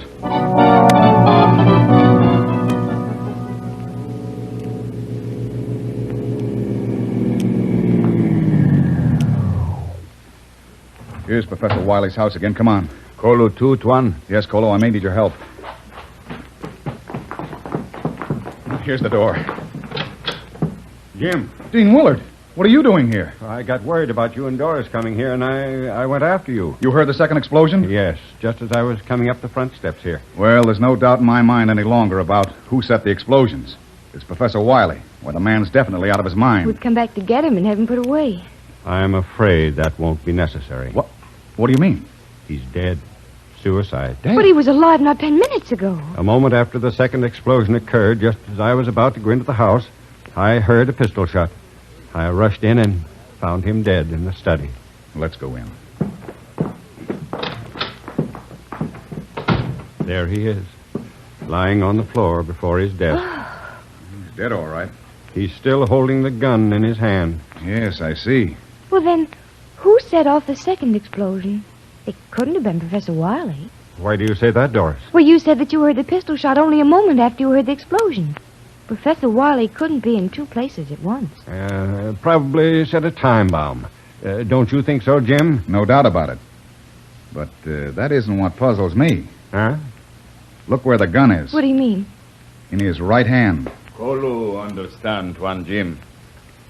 Gun in right hand. Bullet hole in left side of head. Exactly. Then you mean... That Professor Wiley was not a suicide. He was murdered. Murdered? But who? Yes. Who would you say was the murderer, Dean Willard? Who, Bradley? Don't touch that gun. Too late, Jim. I've got it. Now, one move out of any of you and I'll shoot you the way I shot Wiley. Dean Willard. Yeah. Surprised, Doris? Yes, I killed Wiley and I set off the two explosions. Yeah. Too bad you're so clever, Mr. Bradley. You almost spoiled a perfect crime. I have spoiled it, Dean Willard. You won't get away with this. I think I will, Jim. I think I will. Let's see. The time is now 11:57.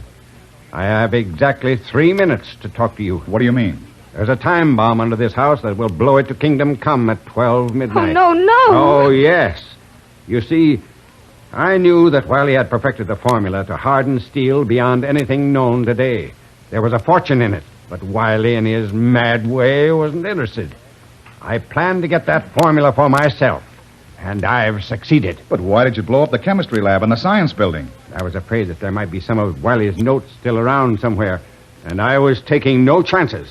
You made it appear as though Wiley had done it. Yes, Doris, with your unwitting help. Oh, what a fool I've been. What fools you've all been. Well, I must leave you now. In a little over a minute, this house will be demolished, and all my guilt with it. Goodbye, my friends. I'm so sorry to do this, but you are too clever. Yes, too clever to live. I'd like to say one thing before you leave, Dean Willard. Now, say it fast, Jim. You haven't long. Very well. Suppose I say it this way. Come on. Kolo, grab the gun. I got it. I have gun, Tuan Jim. Good, come on. We've got to get out of here. But Dean Willard. He's unconscious. I must have knocked him out when I jumped for him. I got him. Come, Tuan. Okay, come on.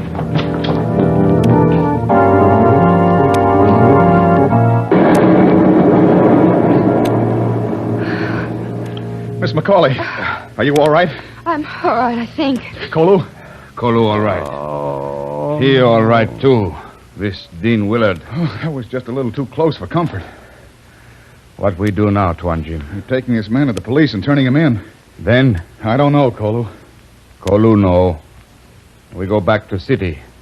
We get place near riveting machine and boiler factory and big noisy traffic corner. What are you talking about, Kolo? Nice, quiet place, no good. Go back to nice, noisy city. Both get rest. Maybe you're right, Kolo. Maybe you're right.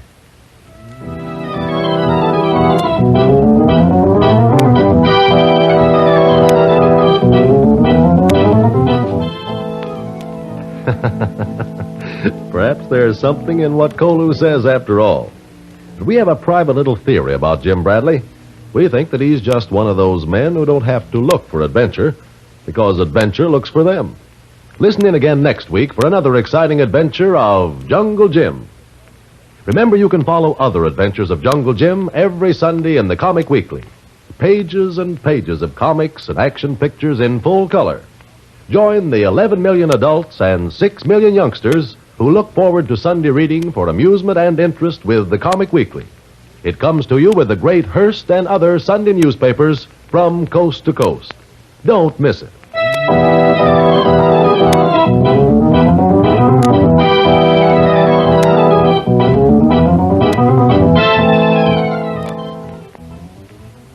Professor Ephraim L. Cross of the Department of Romance Languages of the City College, and he will speak on language and the war. Professor Cross.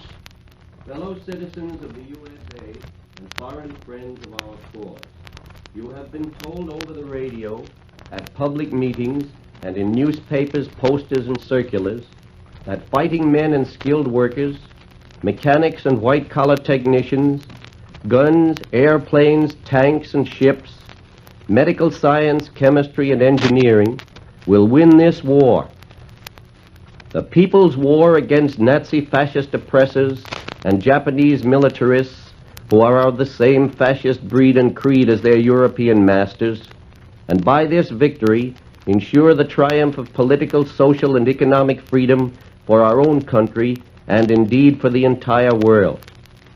With numerous men and many machines, we can win the war against enemies who have resorted to force and relied on the strength of allies within our very bosom to impose their slave way of life upon us.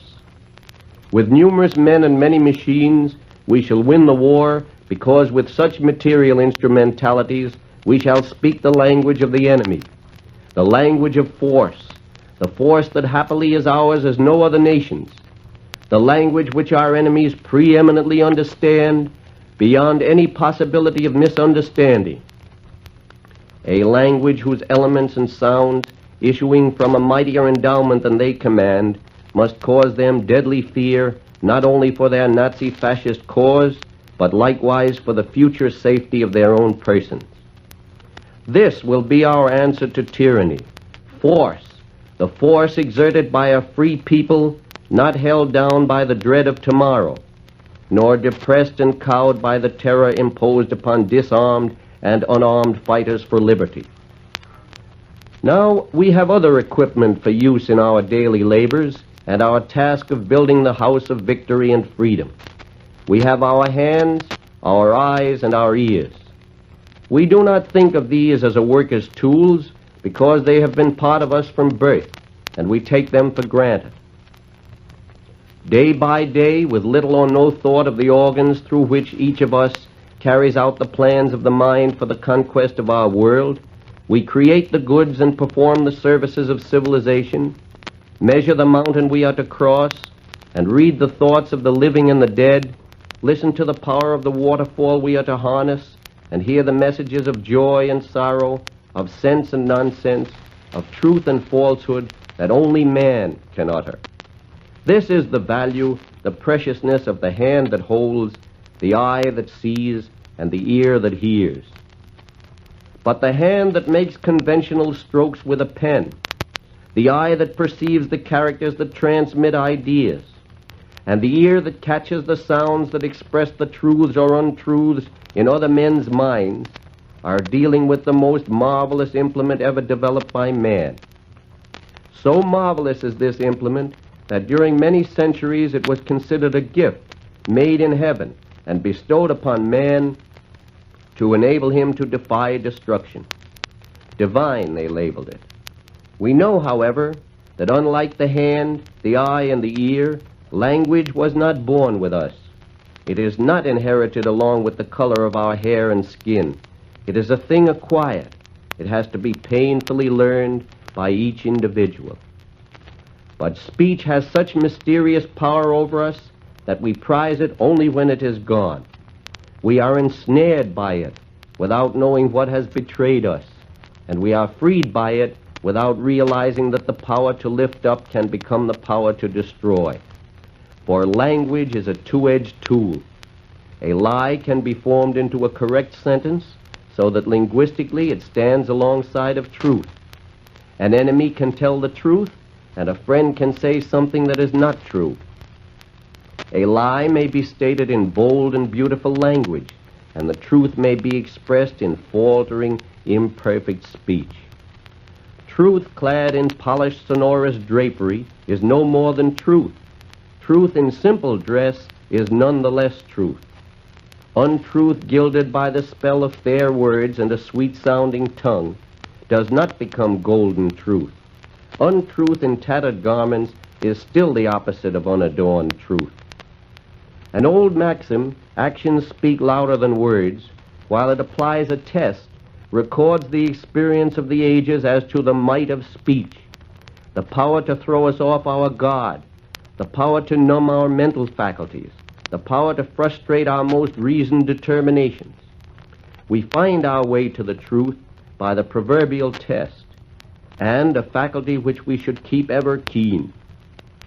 Our ability to analyze and distinguish, to determine the outcome of thoughts that lie behind the spoken or written words, and to separate propaganda which is socially refreshing from propaganda that confines our common enterprise and welfare.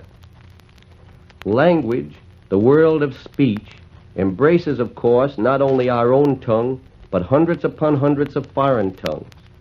We are now, for the first time in our history, and perhaps for all time to come, operating in every segment of a globe of alien speech. Our detached, isolated, and provincial past is dead beyond recall. The United States has reached its majority. History has made us citizens of a world power, and history tells us how citizens of a world power must act or be overwhelmed by the deluge. If the earth is to become a livable place, and our own land a worthy component of that earth, we must assume the activities of men dealing with the entire world. Meanwhile, at the beginning of our irrevocable world career, we have an anti-fascist war to fight. We must fight it in the domain of language as we fight it in other spheres of military activity. We must avail ourselves of the science and art of language. We must enlist in our national forces the specially trained skills that linguists possess. The linguist must listen in on the enemy's counsels. He must tap the enemy's wires. He must interrogate the captured enemy. He must intercept the enemy's messages written in his own and other languages or in a linguistic disguise. Read the enemy's documents. Decipher the enemy's code. Meet the falsehood the enemy showers upon his own people. This demands a knowledge of alien speech, a through-and-through knowledge of foreign languages. We must confound the enemy with his own tongue. As we break him with the physical weapons, we concentrate against him. With our allies, we must sit down around the council table, understand, not guess their thoughts and proposals. Draw up exact plans for cooperation and distribution of tasks, and recognize friends from enemies. Language, like guns and planes, is in this war, and it is unsoldier-like, unscientific, and suicidal for us to behave as if the calls of foreign tongues that daily shout into our ears are nothing but noises in the air. What was once a remote necessity is now a very near and pressing need. The more than arrow-swift airplane clearing mountains, rivers, seas, and oceans drops foreign friend and foe into our midst in an overnight flight. The motor vehicle, more rapid than the fastest chariot of old, carries to our doors visitors and invaders from distant territories. The motion picture brings to us scenes of peoples and regions and monuments and customs that only the rarest reconnoiterer was until yesterday privileged to behold and report. The time-annihilating and space-devouring radio instantaneously wafts into the most secluded rooms of our abodes the sounds of languages and tongues spoken by men inhabiting the remotest climes of the globe. Let us not forget, these mediums offer more than a one-way communication to us. They are our means of communication with the rest of the world, foe as well as friend. In far-off Cathay, men singing the battle cry of freedom as they rally against a ruthless exploiter and destroyer teach us one of the arts of war. Chinese warriors eagerly and studiously flock to classes in Japanese in order, as they put it, to learn the language of the enemy. To learn the language of the enemy, it may be added, is to know the enemy and to meet him on terms more favorable to ourselves. The presence of foreign friends, besides whom we fight and with whom we shall have to deal in multiple ways, makes successful fighting and negotiating depend on linguistic understanding. We must understand our friends as only men speaking the same speech can understand each other. We must remove the disadvantage of having the peoples of the tiniest countries abroad understand our language while they lie concealed from us through our ignorance of theirs. Darkened eyes are suddenly flooded with light when the native language is sounded, a trumpet call to the creation of understanding. Once while traveling in Europe, I met a man whose pained face reflected inability to communicate adequately with his fellow men. He was the speaker of an unusual language from a distant country. When we found after some trials that we both knew French, the transformation in human relationship was electrifying. It would have been fully regenerative if I had known his language. In Germany in the 19th century, when there was some measure of freedom, at least for intellectuals, the science of linguistics was developed by that persistent and careful work that the Germans had learned to put into so many other activities. The Nazis have used this knowledge, or rather, debased it to their own degrading designs. We must use it for victory and freedom. Do not for a moment think that the Japanese conquered the extensive isles of Oceania and the lands of Tai and Burma by guns and planes alone. They used the languages of Oceania and of Burma to wage a very effective and persuasive campaign of propaganda against the British, the Dutch, and ourselves. Helpless and speechless, we were beaten in the linguistic field. We were beaten by a foe marching under the fraudulent and defrauding banner of liberation. Our counterattack, lest we lose the war elsewhere in Asia and Africa, as we have temporarily lost it in Burma, must be based on intimate contact with the language of the people.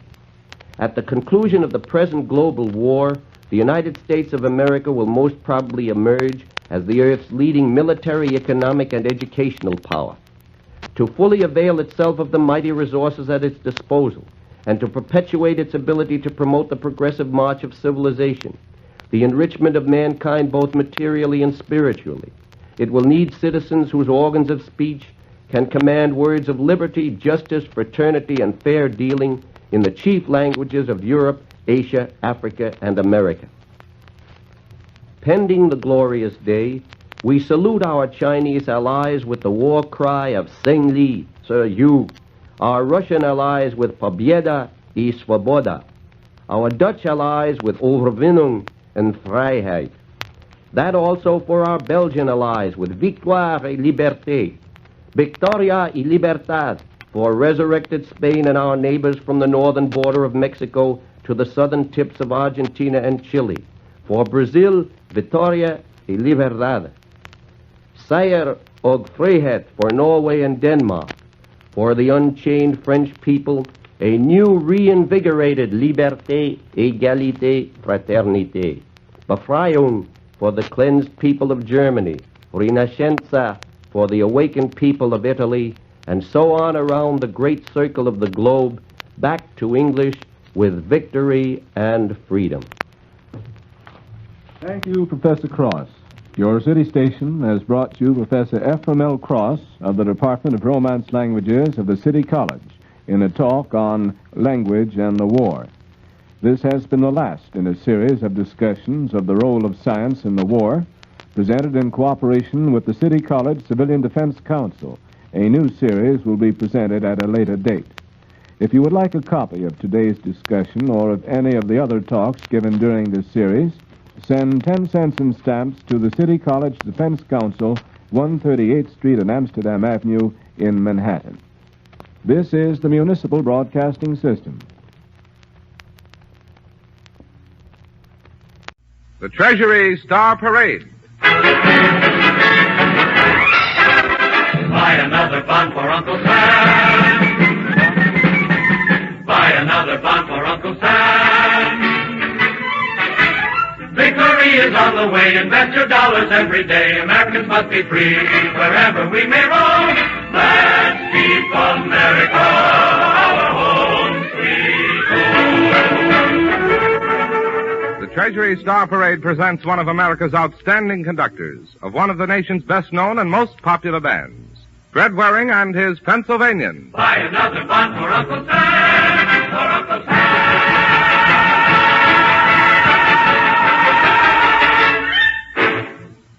First, the caissons go rolling along.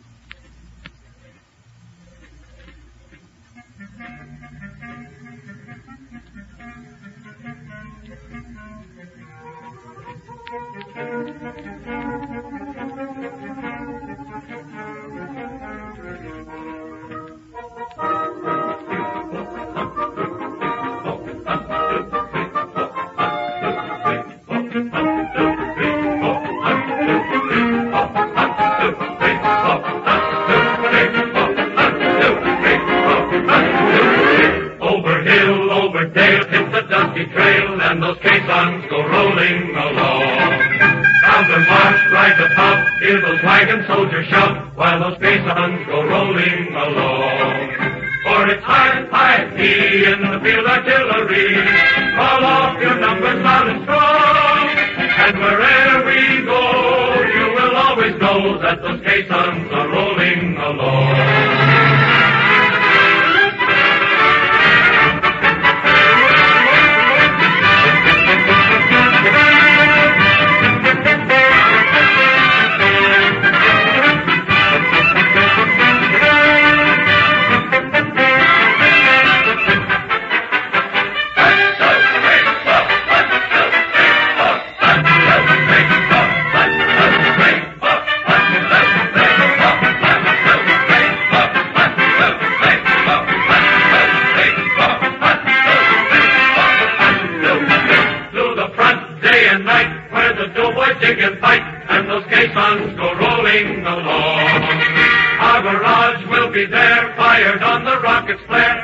Caissons go rolling along.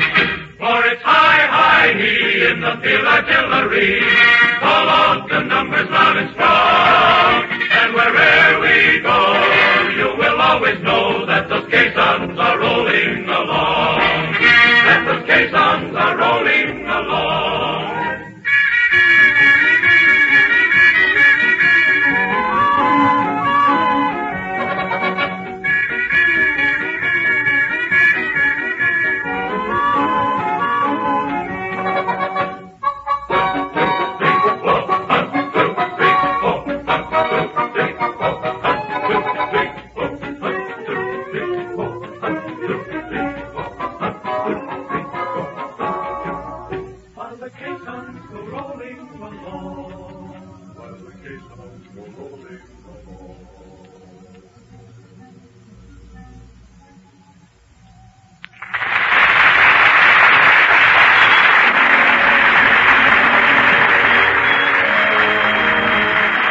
Gordon Goodman sings Johnny Doughboy.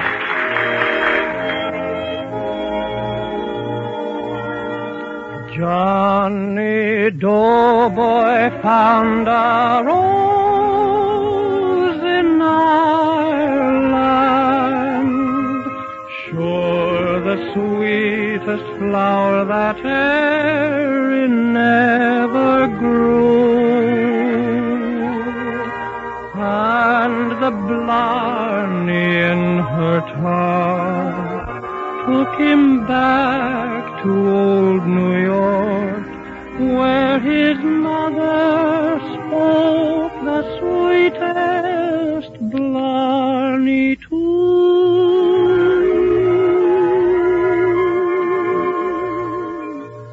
Johnny Doe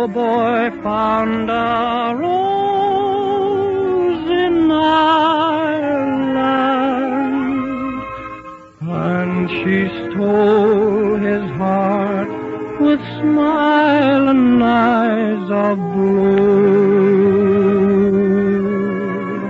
He said, darling, 'tis my duty to make an American beauty of a sweet Irish rose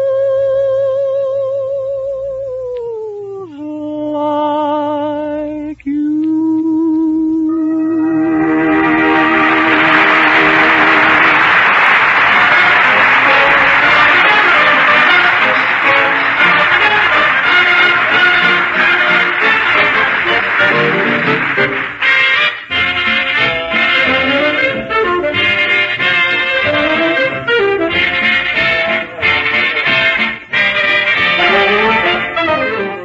Patsy Garrett sings If You Build a Better Mousetrap.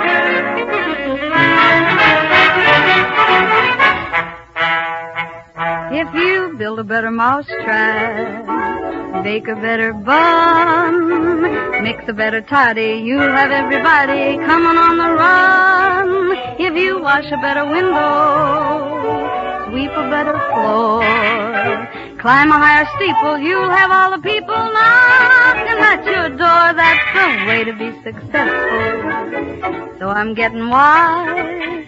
I'm kissing better kissing, saying sweeter nothings, lying bigger lies. And I'm squeezing better squeezes, teasing better teases, everything pleases but tea. Why doesn't anything happen to me?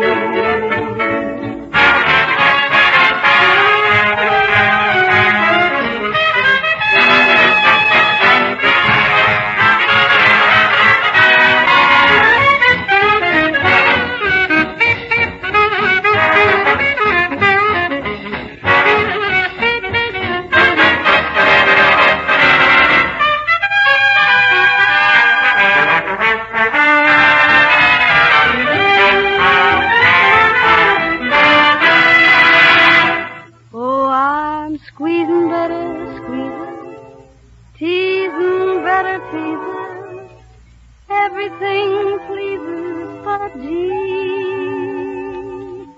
Oh,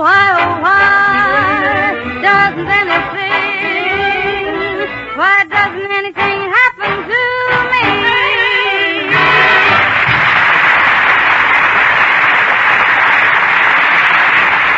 The Orchestra and the Glee Club.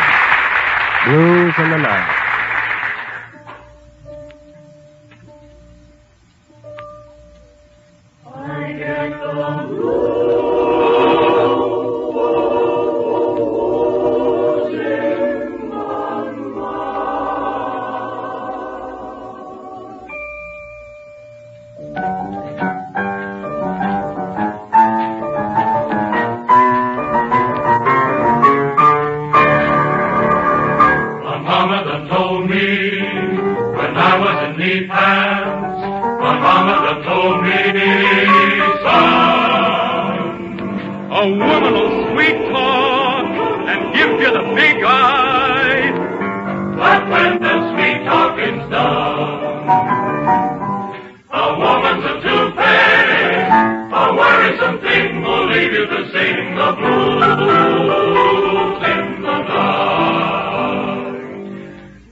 Oh, crickety clack,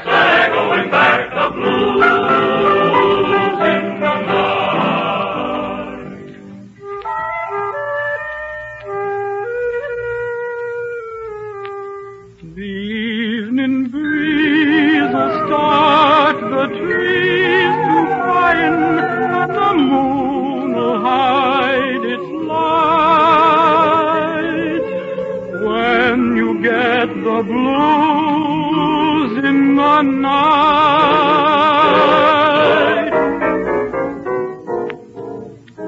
Take my word, the mockingbird will sing the saddest kind of song. He knows things are wrong, and he's right.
This is Fred Waring. You know, every night after our radio show, we put on another show for the boys in the service who visit the Vanderbilt Theater, the headquarters of Pleasure Time. There are usually a couple hundred among the audience, and afterwards, as often as possible, we take as many as we can over to our own studios, feed them well, and give them extra entertainment. You know why? Because the boys in the band, and yours truly, all of us, feel that we must do something special in our own to help along, to keep the faith with the men of America who are fighting this war for us. And I think that everyone in America feels that way today. We want to know what we can do. Our jobs, of course, they're important. And we can and must cut out needless spending. But what else? Well, I can tell you almost the best way I know to help today. Have you heard the war bond quota call? Well, that call is our call to serve our country. The United States Treasury must pay the bill for this war, and we must see that it has the money to do it if we are to win the war. Our quota call is to lend our money to our government, invest 10%, at least 10%, and more if possible, of our total income from whatever source in war savings bonds. Have you answered that call? Have you met your quota? If you haven't, do it today. Remember, every dollar we invest in the United States war savings bonds is an investment in the future of America. Say to yourself, these are mine, my own United States. This is my country, and it's worth fighting for. Then, let every one of us start fighting by buying United States war bonds and stamps. This is our country. Let's keep it ours. Larry? The United States Treasury Department thanks the distinguished artists who gave their talents to this transcribed performance, Mr. Fred Waring and his Pennsylvanians, and this station for its facilities. For this is my country to have and to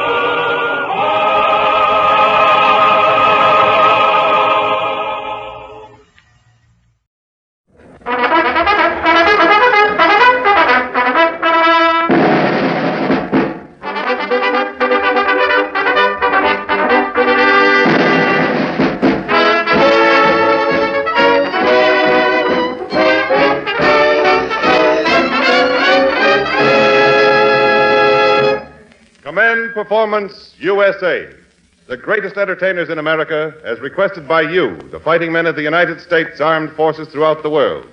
Commend Performance, presented this week and every week till it's over there.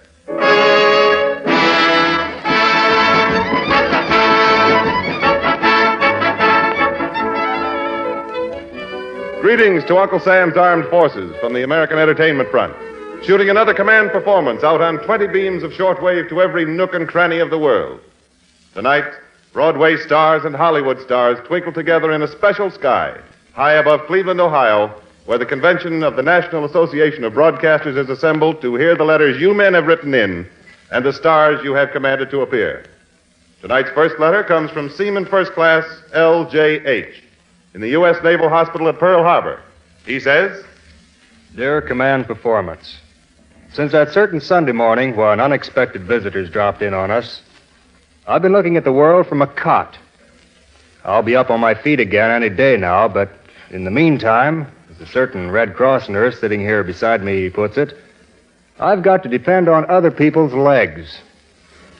As long as I do, I figure I may as well aim high. How about the lady with the most publicized pair in the world, Miss Marlene Dietrich?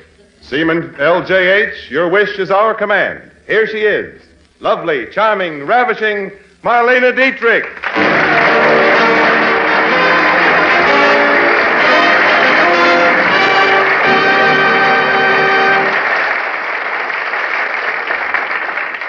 Thank you, Jimmy Wallington. And hello, a very special hello, to my friend L.J.H. at Pearl Harbor and all the other fighting nephews of Uncle Sam. Last week in New York, I was speaking with Fred Allen, who entertained you in command performance some time ago.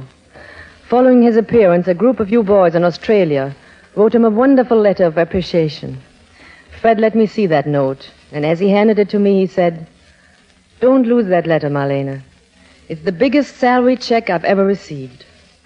That statement by Fred Allen goes for all of us in show business, because you boys out there are the stars now, and we are just supporting players.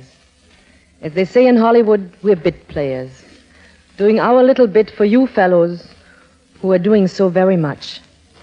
And now for the show. In response to the request of the boys in the 97th Medical Detachment, APO 954, location known but censored, I give you from Great Lakes Naval Training Station, Lieutenant Commander Eddie Peabody, King of the Banjo.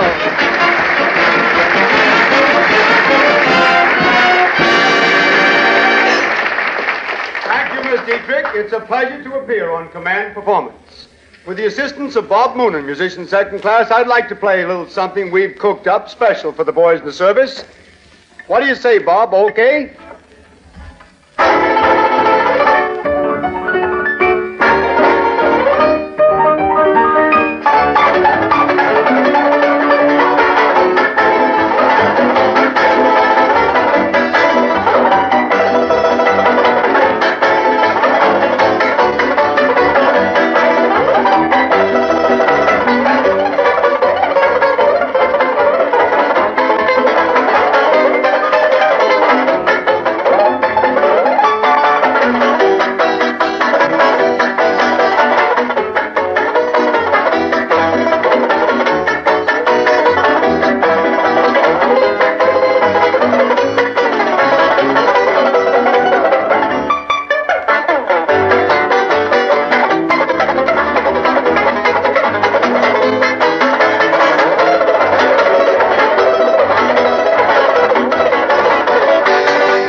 Thank you, Eddie Peabody. If those Navy pals of yours continue picking on the enemy the way you pick on that banjo, that's all, brother. Now for Staff Sergeant K.E.U. down in Trinidad, the second triumphant command performance of Tommy Riggs and his imaginary little bundle of mischief, Betty Lou.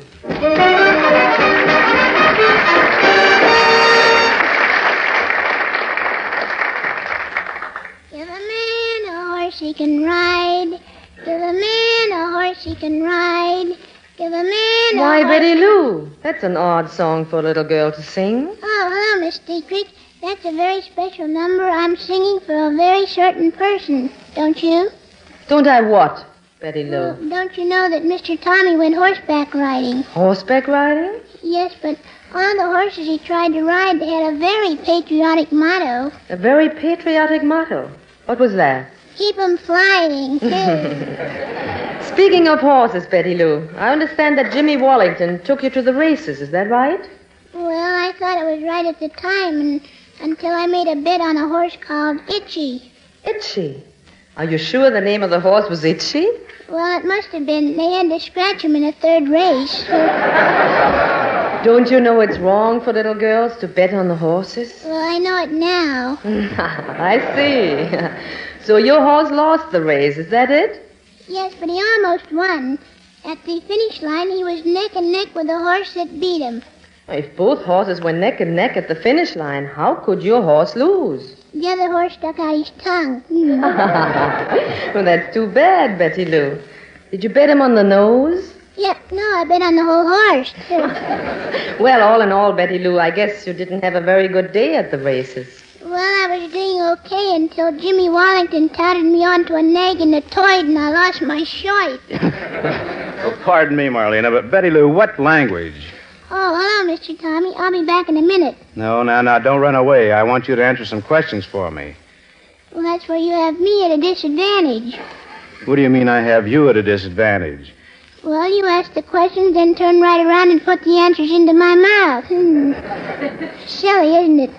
Now, don't be funny. Well, if I'm not, how long do you think you'll last in radio? Never mind. But what about that money that was in your piggy bank? What money? The money that was gone when I shook the bank. Oh, I beat you to it, huh? Now, tell me, what did you do with the money that you took out of your bank? Well, Mr. Walling needed some spending money, too. Well, Yes, I did, too. I know you did. You lost your place. I'll find it.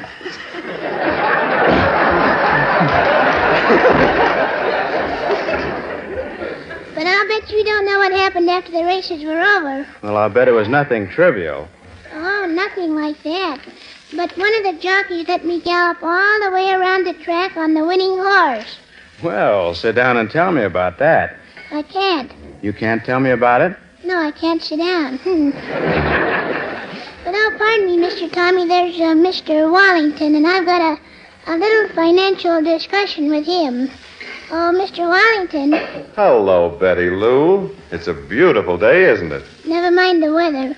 What about my piggy bank? Oh, why, Betty Lou, don't worry about your piggy bank. You know me. Yes, and that's what I'm worried about, too. Now, look, Betty Lou. I'm going to let you in on a very good thing at Jamaica tomorrow. Yes? Here's a 3-horse parley that can't lose. In the first race, pick Is Gone. Is Gone? That's right. In the second race, the horse's name is Forever. Forever. And in the third race, pick My Doe. Yes? Now, have you got that straight? You have no idea. Okay. What is it? My dough is gone forever. So there, too.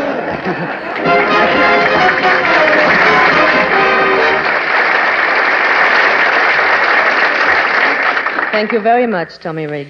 And now, in response to the insistent demands of American fighting men all over the world, the return engagement of the popular singing star, Kenny Baker.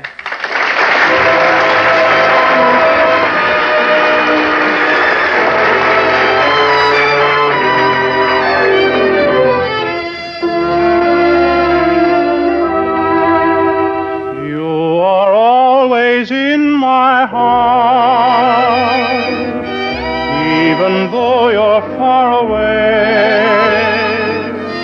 I can hear the music of the song of love I sang with you.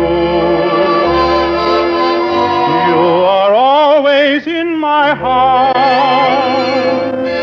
and when skies above are gray, I remember that you care, and then and there the sun breaks through.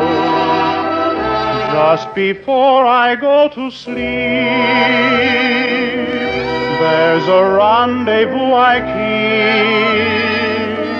and the dream I always meet helps me forget we're far apart.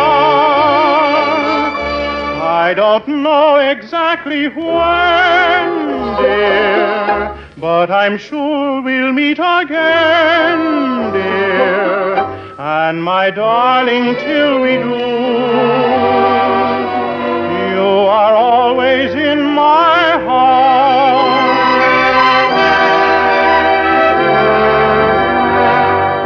There's no mountain top so high that somehow love can't climb. No, no, true love will find a way. There's no river quite so wide that love can't cross in time. Please believe me when I say, just before I go to sleep, there's a rendezvous I keep, and the dream I always meet helps me forget we're far apart.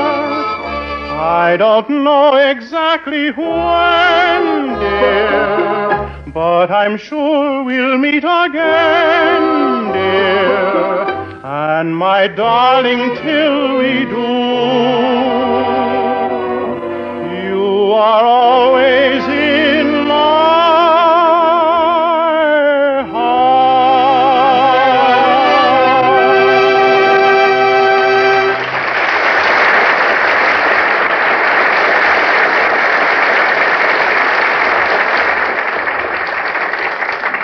Thank you, Kenny Baker. And our gratitude to Johnny Augustine, who is guest conductor of the orchestra tonight. Command Performance now answers a letter from Private D.V., U.S. Marine Corps, somewhere in the Caribbean. Here's his favorite star, Miss Mitzi Green.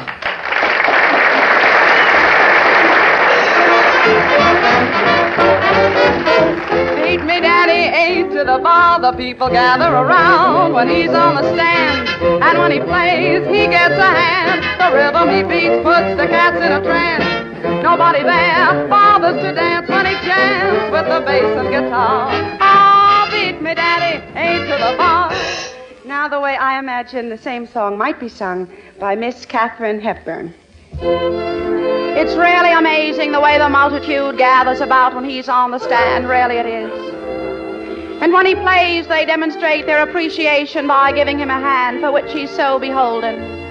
His rhythmic expression throws the felines in a trance. Nobody present gets the urge to dance. When he combines the bass and guitar, but that's another Philadelphia story. I shout, beat me, father, 8 to the pool. A plink, plank, a plink, plank, plink, plank, plunking on the keys, definitely devastating. A riff-raff, riff-raff, riff-raff, riffing out with ease. Heavenly, isn't it? But when he coagulates the bass and the guitar, I shout, meet me, Daddy, I'll be at the bar.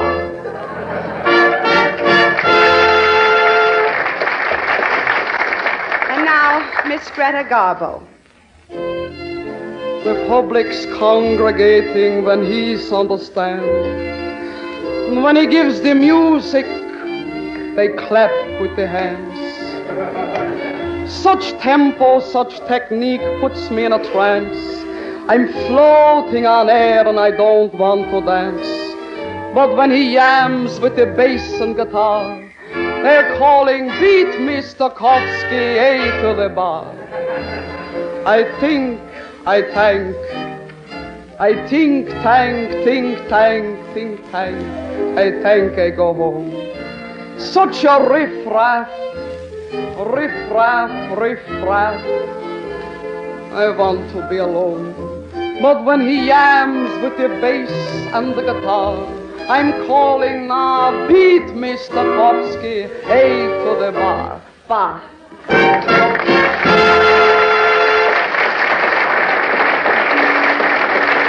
Now, Miss Fanny Bryce. You wouldn't believe it how the people's are crowding when on the stand he stands. And when he plays, they're applauding like anything and whistling with the feet and with the hands. The ribbon he beats puts the pussycats in a trance. They're insensible and conscientious. In fact, they're in a coma. Nobody here, there, anywhere bothers to do the conga, the rumba, not even a jig. But when he jim jams with the jelly on the bustle with the guitar, they're screaming, ay, ay, ay, beat me popsy doodle, half a dozen to the bar. A plink, plank, plunk, punk, plank steak, chopped liver on the keys. A riff, roof, rough house, ripke, boy, is here cheese. But when he jim jams with the jelly on the bustle with the guitar, they're screaming, ay, ay, ay, beat me popsy doodle, 6 and 7/8 to the bar. A boogie, woogie, floozy, boozy, oi, foy, hot fooch, beat me popsy doodle, 8:30 to the bar.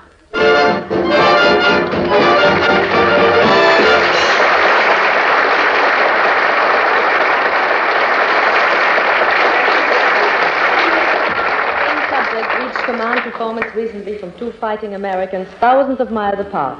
One bears the postmark Trinidad from Private First Class RG. The other is from sailor JBJ with a U.S. fleet somewhere in the Atlantic.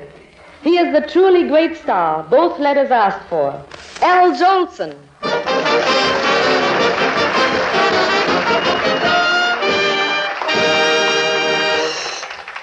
Thank you, Marlena Dietrich, and greetings to all the fighting men who've commanded my appearance here.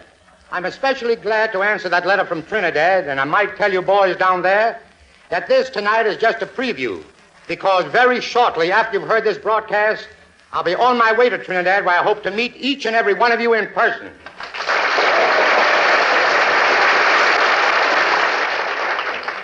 Of course, this is a very thrilling experience for me tonight, not only because I can do a little something for you boys out there who are doing such a big something for us here, but because I have the opportunity to work with Marlena Dietrich. And believe me, boys, that's nice work if you can get it.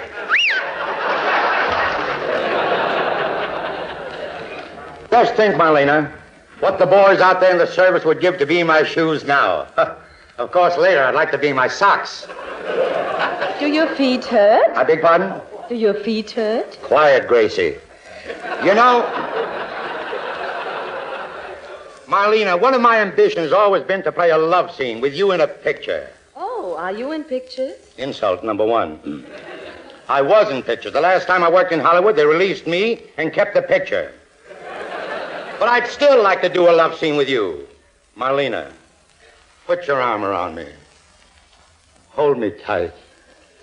Don't let me go. How long am I supposed to hold you? For 30 days, and if nobody calls for me, I'm yours. Before I could appear in a love scene with you, Al, I really ought to know how you kiss. Well, maybe sometime when I'm not so busy. What's the matter with now? Kiss me. There's nothing to it. Oh, now, wait a minute, Marlena. I'm bashful. Oh, come on. Don't be afraid. I guarantee you there's nothing to it. Well, I'll take a chance. There. Well? I was right. There is nothing to it.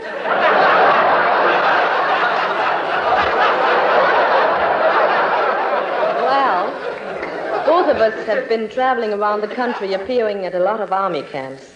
What was the funniest experience that happened to you? Well, last week, Marlena, and this'll kill you, I appeared at a camp, Camp Upton to be exact, and I took along 10 beautiful showgirls from the Broadway hit Best Foot Forward.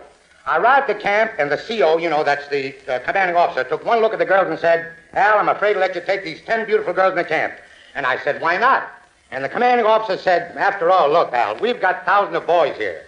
There's no telling what would happen if you turned these 10 gorgeous creatures loose among these fellas.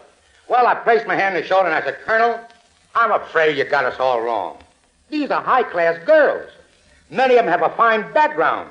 They're the intellectual type. Why, with these girls, everything is in the mind. Everything is in the mind. And the colonel said, I don't care where it is, these guys will find it.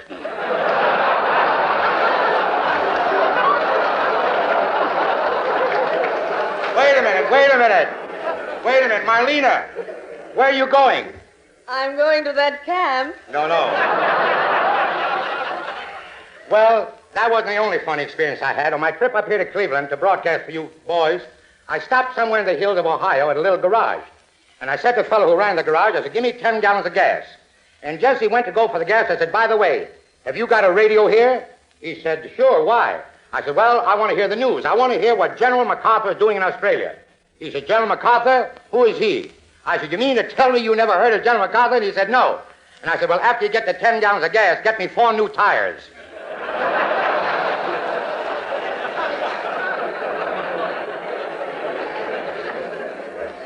But when I arrived at the hotel here, the Carter, one of the nicest hotels here in Cleveland, I had something happen to me, well, that in all my years in the theater, I never believed possible could happen. It was really the worst insult I've ever had in all my life. I was rather tired riding all night, so I went up to my room. I wasn't in there 5 minutes when there was a knock on the door. Like that. And I said, who's there? And the boy said, a house detective. I said, what do you want? He said, have you got a woman in that room? I said, no. And he said, here's one, and he shoved one in. How do you like a thing like that?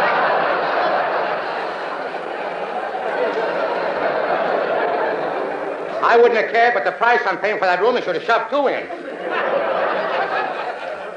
And now, boys, I want to tell you, I had a little surprise for you tonight, but I'm sorry that I have to disappoint you. Gypsy Rose Lee wanted to be on the command performance here tonight, but I'm sorry to say that circumstances over which I have no control make it impossible for her to appear.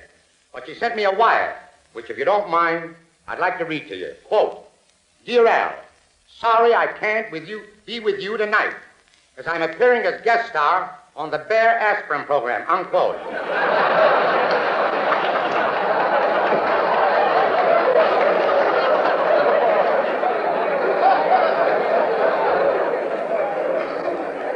And now, boys, I'm going to sing you a couple little songs that your daddies and your mothers might have heard. And you too, perhaps. First, the immortal George Gershwin's Swanee. I've been away from you a long time. I never thought I'd miss you so. Somehow I feel your love is real. Near you I want to be. The birds are singing, it is song time. The banjo's running soft and low. I know that you yearn for me too. Swanee, you're calling me. Swanee, how I love you, my dear old Swanee. I'd give the world to be among the folks in GIX. I even know my mammy waiting for me, praying for me down by the Swanee. The folks up north won't see me no more when I get to that Swanee shore.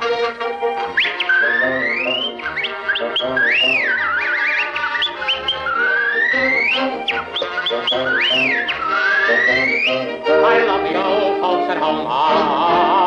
Swanee, how I love you, my dear old Swanee. The folks up north won't see me no more when I get to that Swanee shore.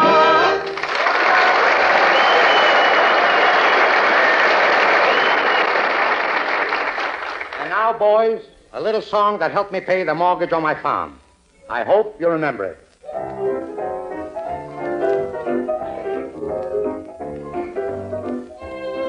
Yes, sir. They're playing Mammy. I hope you remember it. The sun shines east, the sun shines west. I know where the sun shines best. Mammy, my little Mammy, my heart strings are tangled around Alabama. I'm a-coming. Sorry that I made you wait. I'm a-coming. I hope and trust that I'm not too late. Mammy, my little Mammy, I'd walk a million miles for one of your smiles. My Mammy, Mammy, Mammy, my little mammy. The sun shines east, the sun shines west. I know where the sun shines best. It's on my mammy I'm talking about, nobody else's. My little mammy. My heart strings are tangled around Alabama. Mammy, I'm coming. Oh, I hope I didn't make you wait. Mammy, I'm coming. Oh, God, I hope I'm not late. Mammy, look at me. Don't you know me? I'm your little baby. I'd walk a million miles, a 1,000,000 miles.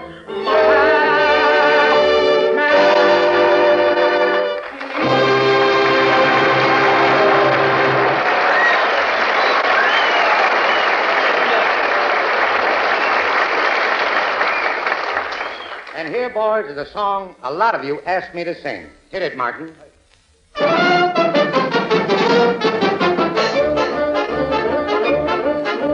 When the wintry winds start blowing and the snow is starting in a fall, then my eyes turn westward knowing that's the place that I love best of all. California, I've been blue since I've been away from you. I can't wait till I get going. Even now, I'm starting in the call. Oh, California, here I come, right back where I started from. When flowers bloom in the spring, each morning at dawning, birdies sing and everything. The sun kissed me said, don't be late. That's why I can hardly wait. Come on, open up that golden gate. California, here I come. California, here I come, yeah. Right back where I started from. Where flowers bloom in the spring. Each morning at dawning, the birdies sing and everything. The sun is said, don't be late. Oh, that's why I can hardly wait. Come on, open up that golden gate. California, here I come.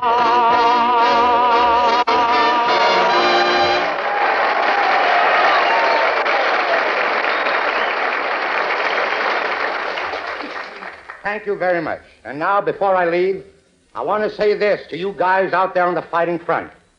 The Japs claimed they started this war because Japan was congested and they needed more space. If more space is what they want, they'll get it, guys, because we're going to give them hell.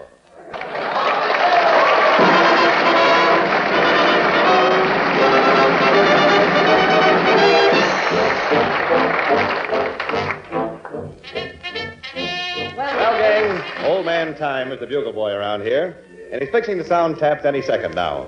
But don't forget, Command Performance will blow reveille each week and every week till it's over there. Make known your demands for entertainment, and they'll be answered. And listen, fella, the demands of Adolf and Tojo and Benito, they're being answered too. And, buddy, it's not entertainment they're getting. So long.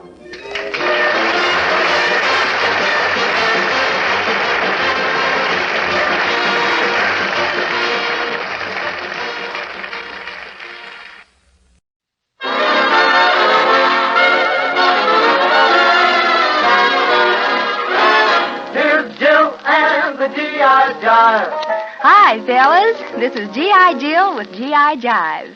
Yep, gang. Wherever you are, how about getting on the beam and joining me here at the old AEF jukebox? As usual, the records we're going to play have been stacked on orders from you men all over the world. And they include music by Harry James, Benny Goodman, Joe Stafford, and Gene Krupa, one of each. Harry James drew #1 spot today, so here goes a nickel for Backbeat Boogie.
That's the Backbeat Boogie by Harry James.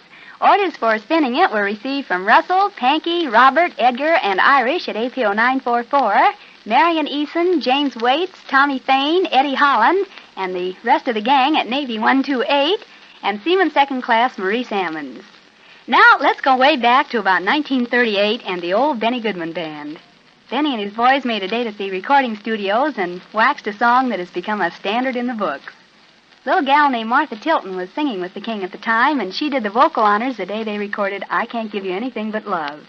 Here's that original record, dedicated to Vic and Joe of the Seabees, and PSC Bill Evans and the gang at APO 858. Here it is.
From Tommy J. Keeter at Navy 3205 says, quote, I like someone to love the way only Joe Stafford can sing it. She really sends me, unquote. Well, be prepared to get sent, Tommy, because Joe is coming up with your song. And I'd also like to dedicate this one to 6 sergeants and a corporal at APO 464. Namely, Sergeants Hanson, Leonard, Casper, Troutman, Peterson, and Stanley, and Corporal Vesey, Joe Stafford, and Someone to Love. I've got the blues for someone to love. How I could use a someone to love. Oh, how I miss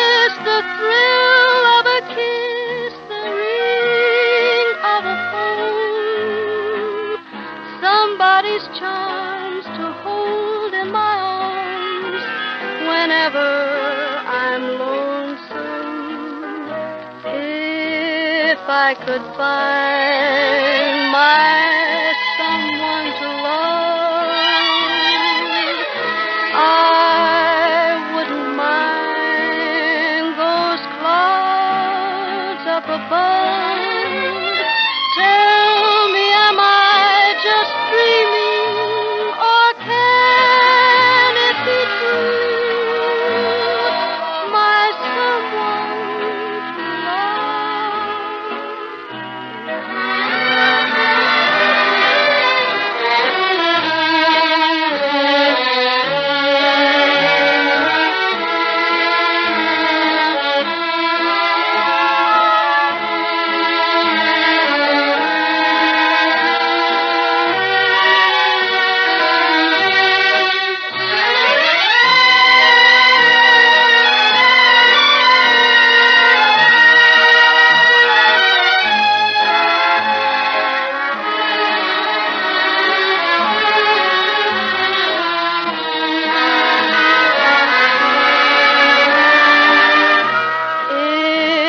I could find my someone to love, I wouldn't mind those clouds up above.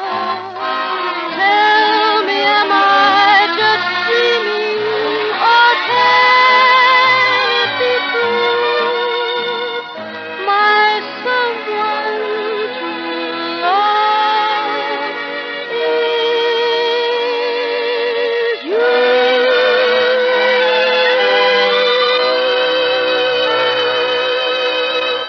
Now, Gene Krupa in a new recording of an old standard, dedicated to Jackson B. Conover and all the crew of a certain LST. Gene Krupa playing Bugle Call Rag.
That's it, fellas.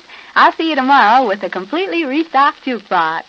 Till then, this is your GI gal Jill saying good morning to some of you, good afternoon to some more of you, and to the rest of you, good night.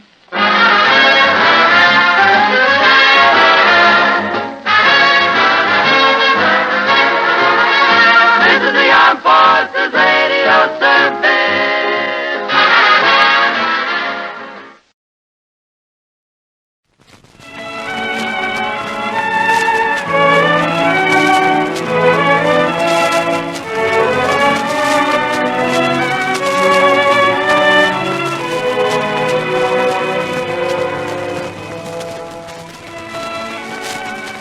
At Ease. At Ease, as the Armed Forces Radio Service presents a quarter hour of music played without interruption. So at ease, and listen to the folk songs of tomorrow.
the music fill me with flaming desire, setting my being completely on fire. You and the night and the music thrill me, but will we be one? After the night and the music are done, until the pale light of dawning and daylight, our hearts will be throbbing guitars. Morning may come without warning and take away the stars. If we must live for the moment, love till the moment is through. After the night and the music die, will I have you?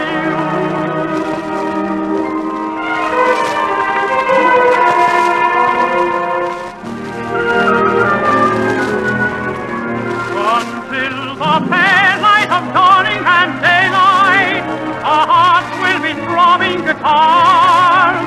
Morning may come without warning and take away the stars. If we must live for the moment, love till the moment is through. After the night and the music die, will I find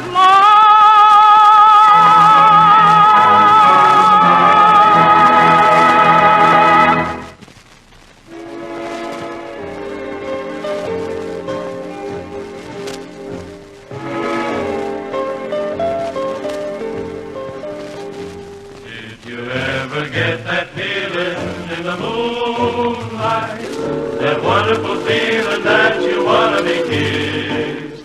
You're strolling in the park, the stars so bright above. You love to love somebody, but there's nobody there to love. Did you ever get that longing on a June night, that wonderful longing you can never resist? Did you ever get that feeling in the moonlight? That feeling that says you want to be kissed. That feeling that says you want to be kissed.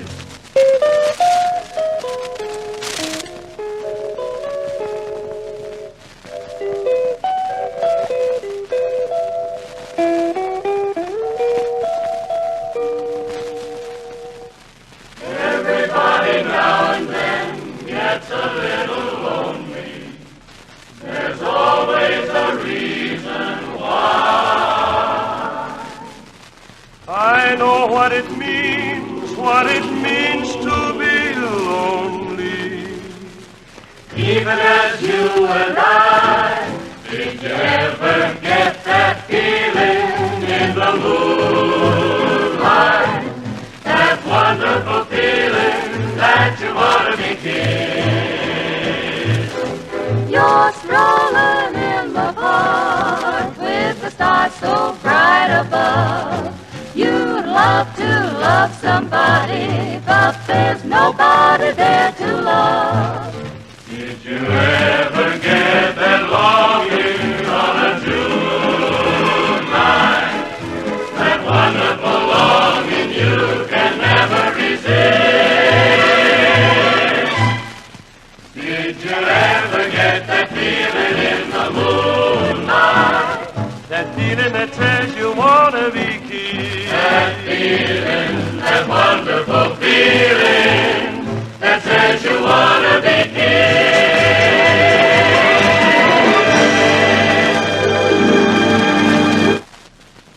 Let me love you tonight. Let me tell you how much I adore all your stars. Though you leave me tomorrow, for this night we'll borrow a love song. Let me love love you tonight. Let me thrill to the touch of your sheltering arms. Till the scent of the roses caresses and closes your eyes. Let me kiss you tonight while the stars in the sky give a heavenly light. So when love is an ember by your side, live a lifetime of love in a moment holding me tight. Then forget me, darling, only let me love you tonight. Let me kiss you tonight while the stars in the sky give a heavenly light. So when love is an ember, my heart will remember your sigh. Live a lifetime of love in a moment holding me tight. Then forget me, darling, only let me love you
You've been at ease with songs by Frank Parker with the chorus and orchestra under the direction of Paul LaValle.